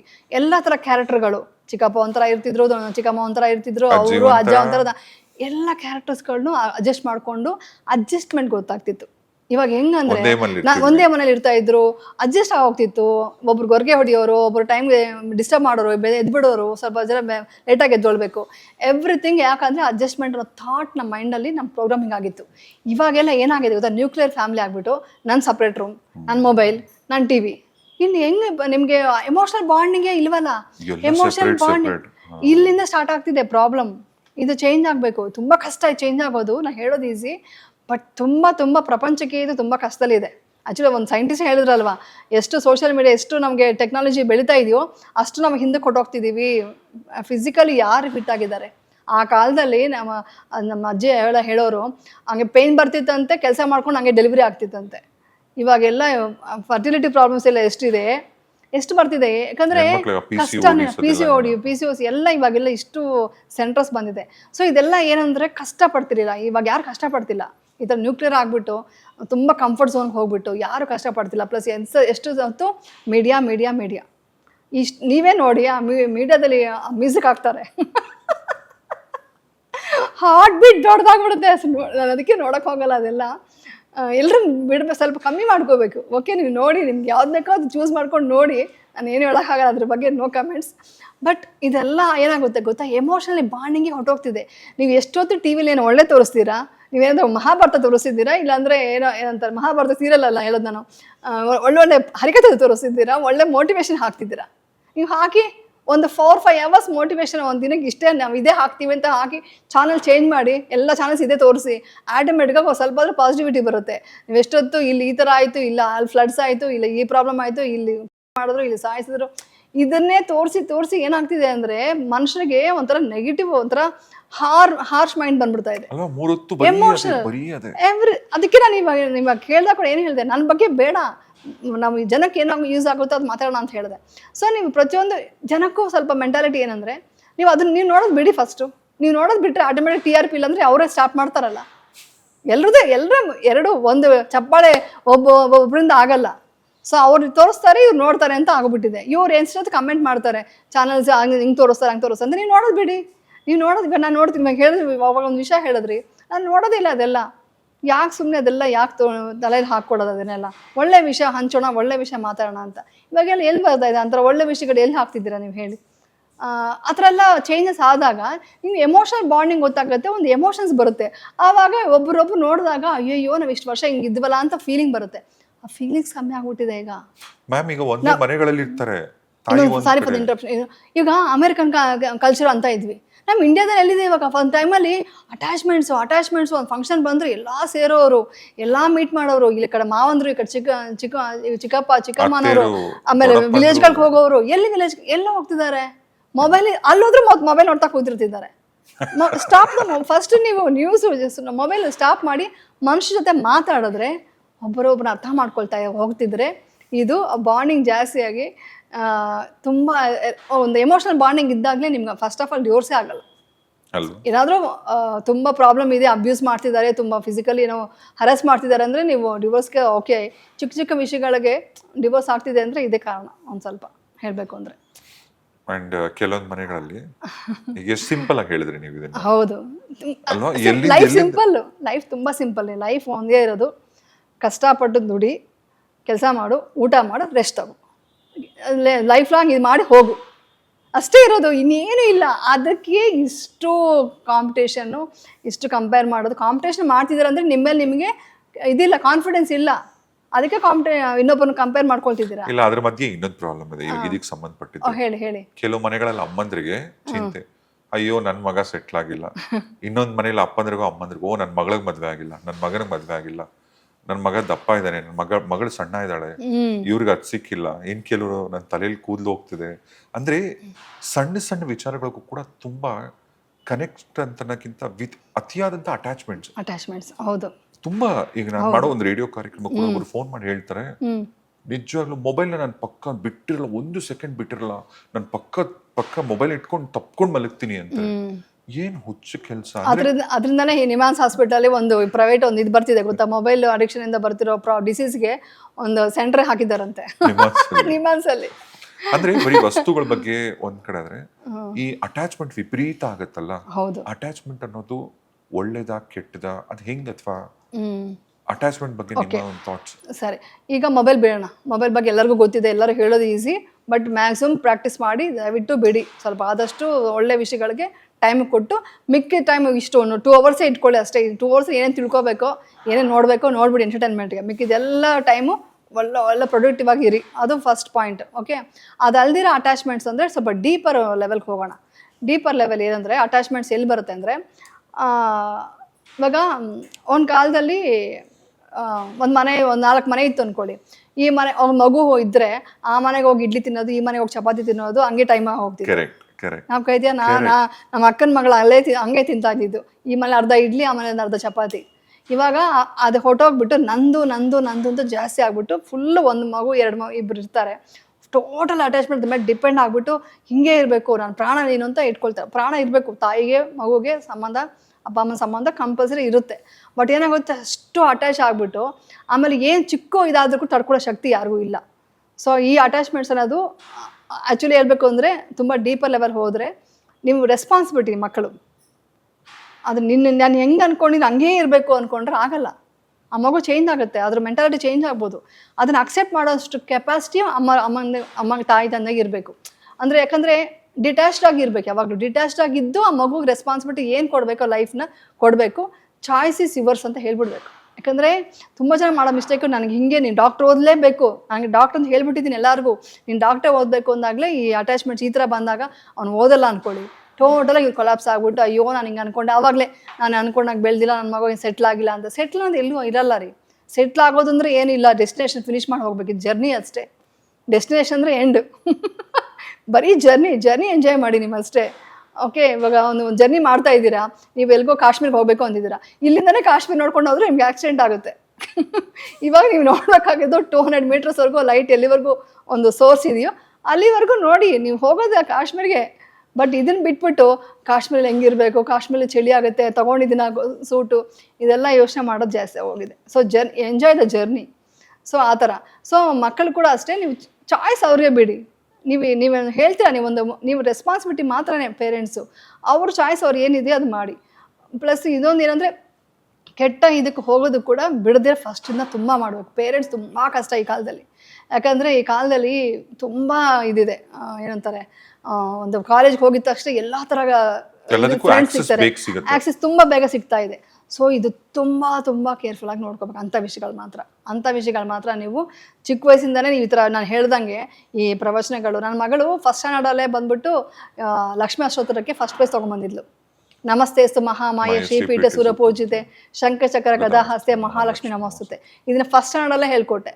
ಅವಾಗ ಈ ಥರ ಆಮೇಲೆ ನಮ್ಮ ಮಕ್ಕಳ ಫ್ರೆಂಡ್ಸ್ ಕೂಡ ನಮ್ಮ ಮನೆ ಕರೆಯಂಗಿರ್ಬೇಕು. ನಮ್ಮ ಫ್ರೆಂಡ್ಸ್ ನಮ್ಮ ಮನೆ ಕರೆದು ಬಾ, ನಮ್ಮ ಮನೆಗೆ ಬಂದು ಎಲ್ಲ ಊಟ ಮಾಡ್ಕೊಂಡು ಹೋಗಿ ಅಂತ ಹೇಳಂಗಿರ್ಬೇಕು. ಇವತ್ತು ನೀನೆಲ್ಲೋ ಹೋಗಿ ತಿರ್ಕೊಂಡು ಬಾ ಅಂತ ಬಿಟ್ಬಿಟ್ರೆ ಅವ್ರ ಫ್ರೆಂಡ್ಸ್ ಏನೋ ನಮ್ಗೆ ಗೊತ್ತಾಗೋದಿಲ್ಲ. ಸೊ ಇದೆಲ್ಲ ಪೇರೆಂಟ್ಸು ಇಂಡೈರೆಕ್ಟಾಗಿ ಮಾಡಬೇಕು. ಅವ್ರ ಫ್ರೆಂಡ್ಸ್ ನಮ್ಮ ಜೊತೆ ಫ್ರೆಂಡ್ಸ್ ಆಗಿರ್ಬೇಕು. ಅವ್ರ ಫ್ರೆಂಡ್ಸ್ ನಮ್ಮ ಜೊತೆ ಫ್ರೆಂಡ್ಸ್ ಆಗಿದ್ದಾಗ ನಮಗೆ ಅವ್ರ ಫ್ರೆಂಡ್ಸಿಂದನೇ ಅವ್ರ ಲೈಫ್ ತುಂಬ ಚೇಂಜಸ್ ಎಲ್ಲ ಗೊತ್ತಾಗುತ್ತೆ.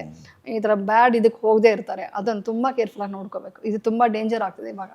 ಎಲ್ಲ ಟಾಕ್ಸಿಕ್ ಇದು ಬರ್ತಾ ಇದೆ. ಟಾಕ್ಸಿಕೆಂಟ್ಸ್ ತೊಗೊಳ್ಳೋದು ಎಲ್ಲ ಜಾಸ್ತಿ ಆಗಿರೋದು ಕೂಡ ಮನೇಲಿ ಇಲ್ದಿರೋ ಹೊರಗಡೆ ಫ್ರೀಡಮ್ ಇದೆ ಅಂತ ಅಂದ್ಕೊಂಡಾಗ ನೀವು ಇದೆಲ್ಲ ನಿಮ್ಮ ಮನೆಯಲ್ಲೇ ಕೊಟ್ಟು ಅವ್ರು ಚಿಕ್ಕ ವಯಸ್ಸಿಂದ ಈ ಥರ ಎಲ್ಲ ಒಂದು ಒಳ್ಳೆ ಸಿಸ್ಟಮಲ್ಲಿ ಬೆಳೆಸಿದ್ರೆ ಈ ಥರ ಪ್ರಾಬ್ಲಮ್ಸೇ ಬರಲ್ಲ. ತುಂಬ ಕಷ್ಟ ಅಲ್ವಾ? ಡಿಟ್ಯಾಚ್ಮೆಂಟ್ ಬಗ್ಗೆ ಹೇಳಬೇಕು ಅಂದರೆ ಜನರಲಿ ಏನು ಹೇಳ್ತಂದ್ರೆ ಯಾವ ಥರ ಇರಬೇಕು ಅಂತ ಹೇಳ್ತೀನಿ. ಸಿಂಪಲ್ ನನಗೆ ಬಂದ ಥಾಟ್ ಇದು. ಜಸ್ಟ್ ವಾಕ್ ಮಾಡ್ತಾ ಇದ್ದೆ ನಮ್ಮ ಗೆಸ್ಟ್ ಹೌಸಲ್ಲಿ ಶೂಟಿಂಗಲ್ಲಿ. ಆವಾಗ ಬಂದ ಥಾಟ್ ಇದು. ಆವಾಗ ನಮ್ಮ ಮನೆ ಸ್ವಲ್ಪ ಕ್ಲೀನ್ ಆಗಿಲ್ಲ, ನನ್ನ ಮಗಳು ಫೋನ್ ಮಾಡಿ ಸ್ವಲ್ಪ ಮನೆ ಕ್ಲೀನ್ ಮಾಡಿಸು, ಚೆನ್ನಾಗಿಲ್ಲ, ಏನು ಹಂಗೆಲ್ಲ ಇಟ್ಕೊಂಡಿದ್ದೀರ ಅಂತೆಲ್ಲ ಹೇಳಿಬಿಟ್ಟು ವಾಕ್ ಮಾಡ್ತಾ ಇದ್ದಾಗ ನನಗೆ ಒಂದು ಥಾಟ್ ಬಂತು. ಹೌದು, ನಾವು ಒಂದು ಇದು ರೆಂಟೆಡ್ ಹೌಸಲ್ಲಿ ಇದ್ದರೆ 10 ವರ್ಷ 15 ವರ್ಷ ಅಲ್ಲೇ ಇರ್ತೀವಿ. ಅಲ್ಲಿ ಚಿಕ್ಕ ಕ್ರ್ಯಾಕ್ ಬಂದರೂ ಅಲ್ಲಿ ಸ್ವಲ್ಪ ಟ್ಯಾಪ್ ರಿಪೇರ್ ಆಗಿರುತ್ತೆ, ಡಸ್ಟ್ ಇರುತ್ತೆ, ಅಷ್ಟು ಯೋಚನೆ ಮಾಡಲ್ಲ. ಅದೆಲ್ಲ ಸರಿ ಅದು ಆಯ್ತು ಬಿಡು, ಅವ್ರನ್ನ ನೋಡ್ಕೊಳ್ತಾರೆ ಅಂತ ಬಿಟ್ಬಿಡ್ತೀವಿ. ಅದೇ ನಮ್ಮ ಓನ್ ಹೌಸ್ಗೆ ಚಿಕ್ಕದು ಒಂದು ಲೈನ್ ಎಲ್ಲ ಗೀಚ್ಬಿಟ್ರು ಅನ್ಕೊಳ್ಳಿ, ಒಂದು ಲೈನ್ ಗೋಡೆ ಮೇಲೆ, ಆ ಮಕ್ಕಳು ಆಗೋದ್ರು. ಏನೋ ಇಷ್ಟು ಕಷ್ಟಪಟ್ಟು ಸಂಪಾದನೆ ಮಾಡಿದ್ದೀನಿ, ಇಷ್ಟು ಮಾಡಿದ್ದೀನಿ, ಯಾಕೆ ರೆಂಟೆಡ್ ಹೌಸ್ ನಮ್ದಲ್ವಾ. ಸೊ ನಾವು ಏನಕ್ಕಂದ್ರೆ ಇದು ನಂದು ಅಂತ ನಾವು ಅಟ್ಯಾಚ್ಮೆಂಟ್ ತುಂಬ ಮನೆ ಮೇಲೆ ಇಟ್ಕೊಂಡಿರೋದ್ರಿಂದಾನೇ ಆ ಅಟ್ಯಾಚ್ಮೆಂಟ್ ಇಂದ ನಮಗೆ ಪೇನ್ ಜಾಸ್ತಿ ಆಗ್ತಿದೆ. ಅದೇ ನಾವು ನಮ್ದಲ್ಲ ಇಷ್ಟು ವರ್ಷ ಅಲ್ಲೇ ಇದ್ದೀವಿ, ನಮ್ದಲ್ಲ ಅಂತ ಅನ್ಕೊಳ್ಳೋದ್ರಿಂದಾನೇ ರೆಂಟೆಡ್ ಹೌಸ್ ಮೇಲೆ ನಮಗೆ ಅಟ್ಯಾಚ್ಮೆಂಟ್ ಇಲ್ಲ. ಸೊ ಈ ರಿಲೇಷನ್ಶಿಪ್ಪಲ್ಲಿ ಕೂಡ ಅಷ್ಟೇ, ನೀವು ಎಷ್ಟುವರೆಗೂ ಅಟ್ಯಾಚ್ ಆಗಿರಬೇಕು ಅಷ್ಟವರೆಗೂ ಅಟ್ಯಾಚ್ ಆಗಿರಬೇಕು. ದಿಸ್ ಇಸ್ ಯುವರ್ ರೆಸ್ಪಾನ್ಸಿಬಿಲಿಟಿ ಅಂತ ಅಂದ್ಕೊಂಡ್ರೆ ನಿಮಗೆ ಈ ಅಟ್ಯಾಚ್ಮೆಂಟಿಂದ ಡಿಟ್ಯಾಚ್ಡ್ ಆಗಿದ್ದು ರೆಸ್ಪಾನ್ಸಿಬಿಲಿಟಿ ಮುಗಿಸ್ಬಿಟ್ಟು ನಮ್ಮ ಟೈಮ್ ಬಂದಾಗ ನಾವು ಹೋಗೋದಕ್ಕೆ ರೆಡಿ ಆಗಿರಬೇಕು. ಆವಾಗ ಈ ಅಟ್ಯಾಚ್ಮೆಂಟ್ಸ್ ಇರೋದು ಬರೋದು ಪೇನ್ ಇರುತ್ತಲ್ಲ, ಅಯ್ಯೋ ಬಿಟ್ಟು ಹೋಗ್ಬಿಟ್ರೆ ನನ್ನ ಮಕ್ಳು ಏನಾಗ್ಬಿಡ್ತಾರೋ ಅಂತ ಇವರು, ಅಯ್ಯೋ ನನ್ನ ಆಸ್ತಿನ ಏನು ಮಾಡ್ತಾರೋ, ನನ್ನ ಮಕ್ಳು ಏನು ಮಾಡ್ತಾರೋ ಅಂತ ಇವ್ರಿಗಿರಲ್ಲ. ಹಾಗೆ ಅಮ್ಮ ಬಿಟ್ಟು ಹೋದ್ಮೇಲೆ ನಾವು ಹೆಂಗೆ ಬದುಕೋದು ಅಂತ ಅವ್ರಿಗೂ ಇರಲ್ಲ. ಅಟ್ಯಾಚ್ಮೆಂಟ್ ಇರಬೇಕು, ಅದ್ರಲ್ಲಿ ತಿಳಿದ್ರೆ ಡಿಟ್ಯಾಚ್ಡ್ ಆಗಿರಬೇಕು. ಅರ್ಥ ಆಯ್ತಾ ನಿಮ್ಗೆ? ಅದು ಅಂದರೆ ರೆಸ್ಪಾನ್ಸಿಬಿಲಿಟಿಯಾಗಿ ನೋಡಬೇಕು. ಒಂದು ಎಕ್ಸಾಂಪಲ್ ಯಾರೋ ಹೇಳಿದ್ರು ಒಂದು ಕಡೆ, 2 ಮಗು ಅಟ್ಯಾಚ್ ಆಗಿತ್ತು ಅನ್ಕೊಳ್ಳಿ, ನಮಗೆ ಸಂತೋಷ ಸಿಗುತ್ತಾ? ಇಬ್ಬರು ಸೇರೇ ಇದ್ದಾರೆ, ಅವ್ರಿಗೆ ಆಪ್ರೇಷನ್ ಮಾಡಿ ಸಪ್ರೇಟ್ ಮಾಡಿದ್ಮೇಲೆ ತಾನೇ ಅವ್ರು ಡಿಟ್ಯಾಚ್ಡ್ ಆಗಿದ್ದ ತಾನೇ ಅವ್ರು ಹ್ಯಾಪಿಯಾಗಿರ್ತಾರೆ. ಕರೆಕ್ಟ್. ಈ ಥರ ನಾವು ಲೈಫನ್ನು ತಿಳ್ಕೊಂಡಾಗ ನಮಗೆ ಯಾರೋ ಬಿಟ್ಟು ಹೋದ್ರು ಕೂಡ ಆ ಪೇನ್ ಅಷ್ಟು ನಾವು ಹಿಂಗೆ ಬದುಕೋದಪ್ಪ ಅವ್ರು ಇಲ್ದಿರಂತ ಇದು ಇರಲ್ಲ. ಹಾಗೆ ಅವರು ಕೂಡ ಇದೇ ಇರುತ್ತೆ. ಅಲ್ಲ, ನೀವು ಮಾತಾಡ್ತಾ ಇನ್ನೊಂದು ಸ್ಟ್ರಾಂಗ್ ವರ್ಡ್ ಯೂಸ್ ಮಾಡಿದ್ರಿ, ನಾವೆಲ್ಲದಕ್ಕೂ ರೆಡಿ ಇರಬೇಕು, ಬಿಟ್ಟು ಹೋಗಕ್ಕೆ ರೆಡಿ ಇರಬೇಕು.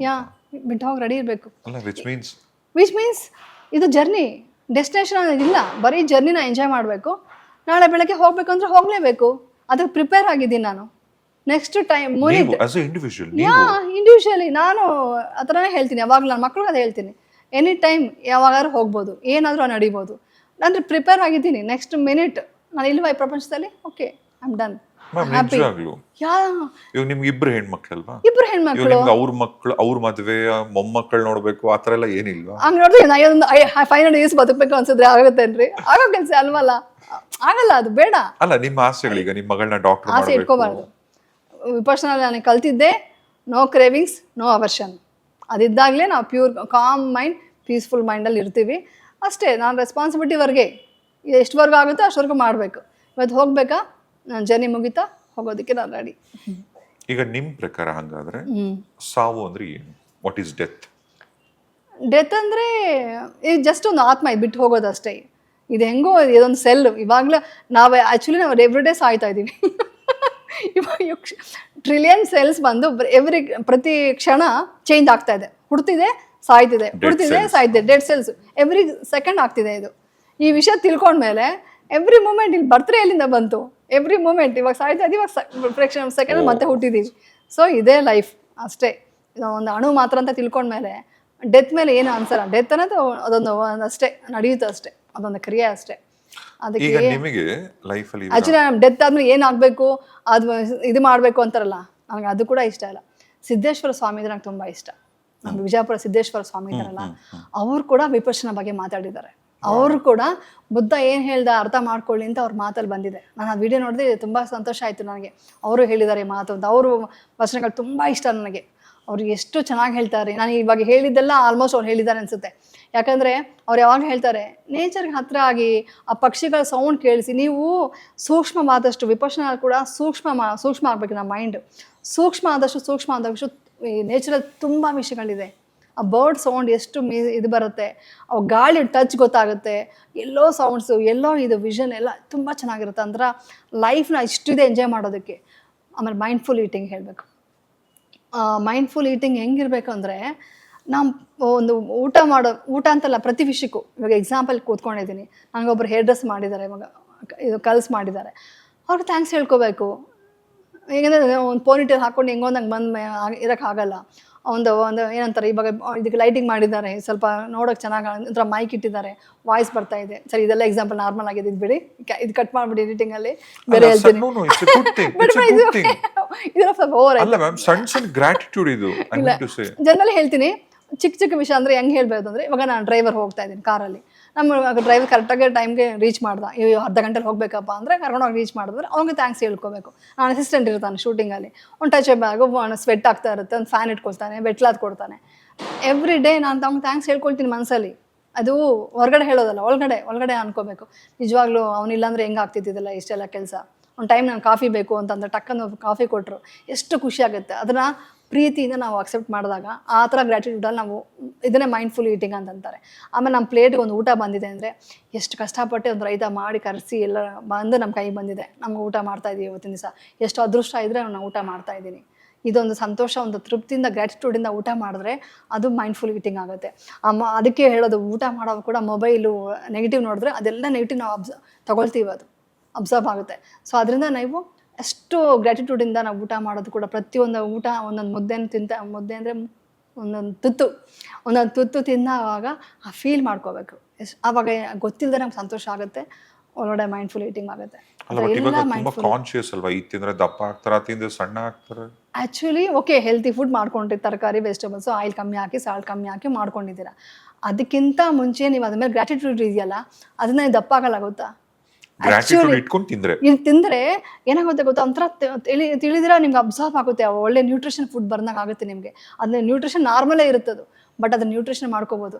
ಅದಕ್ಕೆ ಅಂತಾರೆ ನೀಲಕಂಠ ಅಂತಾರೆ, ಶಿವ ಇದನ್ನ ಬಂದು ಎಲ್ಲ ಕುಡಿದಾಗ ವಿಷ ಕುಡಿದ್ರು ಕೂಡ ಅಲ್ಲಿ ಅಕ್ಸೆಪ್ಟ್ ಇದು ಮಾಡ್ದ ಅಂತಾರಲ್ಲ, ಆ ಥರ ಅದು ಟೋಟಲ್ ಹೊಟ್ಟೋಗುತ್ತೆ. ಆ ಪಾಯ್ಸನ್ ಅಂದರೆ ಅಂತ ಪಾಯ್ಸನ್ ತಿನ್ನೋಂತಲ್ಲ, ಬಟ್ ಅಷ್ಟು ಗ್ರ್ಯಾಟಿಟ್ಯೂಡ್ನ ತಿಂದಾಗ ಅಯ್ಯೋ ನಾನು ನ್ಯೂಟ್ರಿಷನ್ ತಿನ್ನಬೇಕು ಅಂದ್ರೆ ಸ್ಟ್ರೆಸ್ ಅಲ್ವಾ, ಅಯ್ಯೋ ಇದ್ರಲ್ಲಿ ಡೈಟು, ಅಯ್ಯೋ ಇದ್ರಲ್ಲಿ ಆಯಿಲ್ ಇದೆ, ಅದರಲ್ಲಿ ಇದ್ರ ಉಪ್ಪು ಜಾಸ್ತಿ ಆಯಿತು ಅನ್ನೋ ಟೆನ್ಷನಲ್ಲೇ ನೀವು ತುಂಬ ಸೆಲ್ಸ್ಗೆ ನೆಗೆಟಿವೇ ಕೊಡ್ತಾ ಇದ್ದೀರಾ. ಅದನ್ನು ಬಿಟ್ಟು ಓಕೆ ಇವತ್ತು ಊಟ ಸಿಕ್ಕಿದೆ ಪರವಾಗಿಲ್ಲ, ಇವತ್ತೇನು ಕಾಪ್ಸ್ ತಿಂದರೆ ಏನಾಗಲ್ಲ, ಬಟ್ ತೃಪ್ತಿ ಆಗ್ತೀನಿ, ಮೈಂಡ್ಫುಲ್ ಈಟಿಂಗ್ ಮಾಡಿ. ನೆಕ್ಸ್ಟ್ ಹೊತ್ತು ಡಯಟ್ ಮಾಡ್ಕೊಳ್ಳಿ ಬೇಕಂದರೆ, ಅಷ್ಟೇ ಹೊರತು ಟೆನ್ಷನ್ ತೊಗೊಂಡು ಇದು ತಿನ್ಬಿಡ್ತಾ ಇದ್ದೀನಿ ಡಯಟು, ಇವತ್ತು ಏನೋ ಆಗೋಯ್ತು ನನಗೆ, ನನ್ನ ಕ್ಯಾಲರೀಸ್ ಜಾಸ್ತಿ ಆಗೋಯ್ತು, ನಾನು ಟೆನ್ಷನ್ ಯಾಕೆ ತೊಗೊಳ್ತೀರಾ. So this is mindful eating. Mindful eating ಅಂದರೆ ಇದೆ. ಇದರ ಮೈಂಡ್ಫುಲ್ ಆಗಿ ಪ್ರತಿ ನಿಮಿಷ ನಡಿಬೇಕು. ನಮ್ಮ ಬಾಡಿ ನನಗೆ ಇವಾಗ ಹೆಂಗಿರುತ್ತೆ ಅಂದರೆ, ನಿಮ್ಮ ಹತ್ರ ಮಾತಾಡ್ತಿದ್ರು ಕೂಡ inner I am observing my sensation ಅಷ್ಟು ನಡೀತಾ ಇರುತ್ತೆ. ಅದು ಪ್ರಾಕ್ಟೀಸ್ ಮಾಡ್ತಾ ಸಾಧನೆ ಮಾಡ್ತಾ ಅದಕ್ಕೆ ನನಗೆ ಇವಾಗ ಏನು ಬೇಡ ಅನ್ನೋ ಫೀಲಿಂಗ್ ಬಂದಿರೋದು. ಡೆತ್ ಕೂಡ ಅಕ್ಸೆಪ್ಟ್ ಮಾಡೋಷ್ಟು ಮೈಂಡ್ ಬಂದಿದೆ ಅಂದರೆ ಅಷ್ಟು ಈಸಿ ಅಲ್ಲ. ತುಂಬ ಆಸೆಗಳಿರುತ್ತೆ ಪ್ರಪಂಚದಲ್ಲಿ, ಅದೆಲ್ಲ ಬಿಟ್ಟಾಯಿತು, ಯಾವುದ್ರ ಮೇಲೂ ನನಗೆ ಆಸೆ ಇಲ್ಲ. ಇವಾಗ ಅದು ಇನ್ನೂ ಒಂದು ರೀಸನ್ ಆಗಿರ್ಬೋದಾ, ಏನು ಅಂದ್ರೆ ಎಲ್ಲೋ ಬೆಂಗಳೂರಲ್ಲಿ ಹುಟ್ಟಿದಂತ ಹುಡುಗಿ, ಕನ್ನಡ ತೆಲುಗು ಸಿನಿಮಾನ್ ರೂಲ್ ಮಾಡಿದಂತ ಹುಡುಗಿ, ದೊಡ್ಡ ದೊಡ್ಡ ಸ್ಟಾರ್ಗಳ ಜೊತೆ ಆಕ್ಟ್ ಮಾಡಿದಂತ ಹೀರೋಯಿನ್, ಲೈಫಲ್ಲಿ ನಿಮ್ಗೆ ಇದೆಲ್ಲ ಸಿಕ್ತು, ಸೊ ಇವಾಗ ಇಟ್ಸ್ ಓಕೆ ಅಂತ ಹಂಗ ಅನ್ನಿಸ್ತಿರೋದ. ಆಕ್ಚುಲಿ ಇಲ್ಲ, ನಿಮಗೆ ಬೇಕಾಗಿದ್ದೆಲ್ಲ ಲೈಫಲ್ಲಿ ಸಿಕ್ಬಿಟ್ಟಿದೆ ಈಗ, ಓಕೆ ಇವಾಗ ಏನಾದ್ರೆ ಏನು ಅಂತ ಹಂಗ ಆತರ ಅನ್ಸ್ತಿದ್ಯಾ, ಅಥವಾ ಲೈಕ್ ಇನ್ನೊಂದು ದೊಡ್ಡ ಸೀಕ್ರೆಟ್ ಹೇಳ, ನಂಗೆ ಆಕ್ಟ್ ಮಾಡಕ್ಕೆ ಇಂಟ್ರೆಸ್ಟೇ ಇರಲಿಲ್ಲ. ನಾನು ನಿಜವಾಗ್ಲೂ ಮೊದಲೇ ನನಗೆ ಆ್ಯಕ್ಚುಲಿ ಮದುವೆ ಮಾಡ್ಕೊಳ್ಳೋಕೆ ಇಂಟ್ರೆಸ್ಟ್ ಇರಲಿಲ್ಲ. ಆ್ಯಕ್ಚುಲಿ ನನಗೆ ಎಲ್ಲಾದರೂ ಹಿಮಾಲಯ ಹೋಗ್ಬಿಡ್ಬೇಕು, ಎಲ್ಲೋ ನನಗೆ ಅಂದರೆ ಒಳಗಡೆ ಎಲ್ಲ ಇತ್ತು ಅನ್ಸುತ್ತೆ. ಅದೊಂದು ಏನೋ ಸಾಧಿಸ್ಬೇಕು ಅಂದರೆ, ಸಾಧಿಸೋದಂದರೆ ದುಡ್ಡು ಹಣ ಅಂತಲ್ಲ, ಮೆಡಿಟೇಷನ್ ಮಾಡಬೇಕು, ಅದೆಲ್ಲ ನಾನು ಬುಕ್ಸ್ ಚಿಕ್ಕ ವಯಸ್ಸಿಂದ ಅದೆಲ್ಲ ಓದಿ ಸ್ವಲ್ಪ ನಂಗೆ ಮೈಂಡಲ್ಲಿ ಏನೋ ಇದೆ ಸಾಧಿಸೋದು. ಅವಾಗ ಋಷಿಗಳಿರ್ತಾರೆ, ಅವರೆಲ್ಲ ಏನು ಮಾಡಿರ್ತಾರೆ, ಏನು ಸಾಧಿಸಿರ್ತಾರೆ, ನಾವು ಸಾಧಿಸ್ಬೋದು ಅಂತ ಇತ್ತು. ನಮ್ಮಮ್ಮ ಒಂದೇ ಮಾತನ್ನೋರು, ಹಂಗೆಲ್ಲ ಮಾಡಬೇಕು ಅಂದರೆ ಈ ಕಾಲದಲ್ಲಿ ಕಷ್ಟ ಅಮ್ಮ, ಆ ಥರ ಪ್ರೊಟೆಕ್ಟಿವ್ ಆಗಿರೋಕ್ಕಾಗಲ್ಲ, ಪ್ರಾಬ್ಲಮ್ ಆಗುತ್ತೆ, ನೀವು ಮದುವೆ ಮಾಡ್ಕೊಂಡು ಆಮೇಲೆ ಫ್ಯೂಚರಲ್ಲಿ ಮಾಡ್ಕೊಂತ ಅನ್ನೋರು. ಅದರಿಂದ ನಾನು ಮದುವೆನೇ ಮಾಡ್ಕೊಂಡಿದ್ದೆ. ಆ್ಯಕ್ಚುಲಿ ಆವಾಗಲೇ ಇಷ್ಟ ಇರಲಿಲ್ಲ. ಅದು ವೈರಾಗ್ಯ ಅಂದ್ಕೊಳ್ಳಿ, ಸ್ವಲ್ಪ ಫಿಲಾಸಫಿ, ಸ್ವಲ್ಪ ವೈರಾಗ್ಯ, ಸ್ವಲ್ಪ ಪೇಯ್ನ್ ಕೂಡ. ಏನಕ್ಕೆ ಈ ಮನುಷ್ಯರ ಏನಕ್ಕೆ ಯಾಕೆ ಬೇಕು, ಅದೆಲ್ಲ ಬಿಟ್ಟು ದೂರ ಇರಬೇಕು ಅಂತ ಇತ್ತು ಮನಸ್ಸಲ್ಲಿ.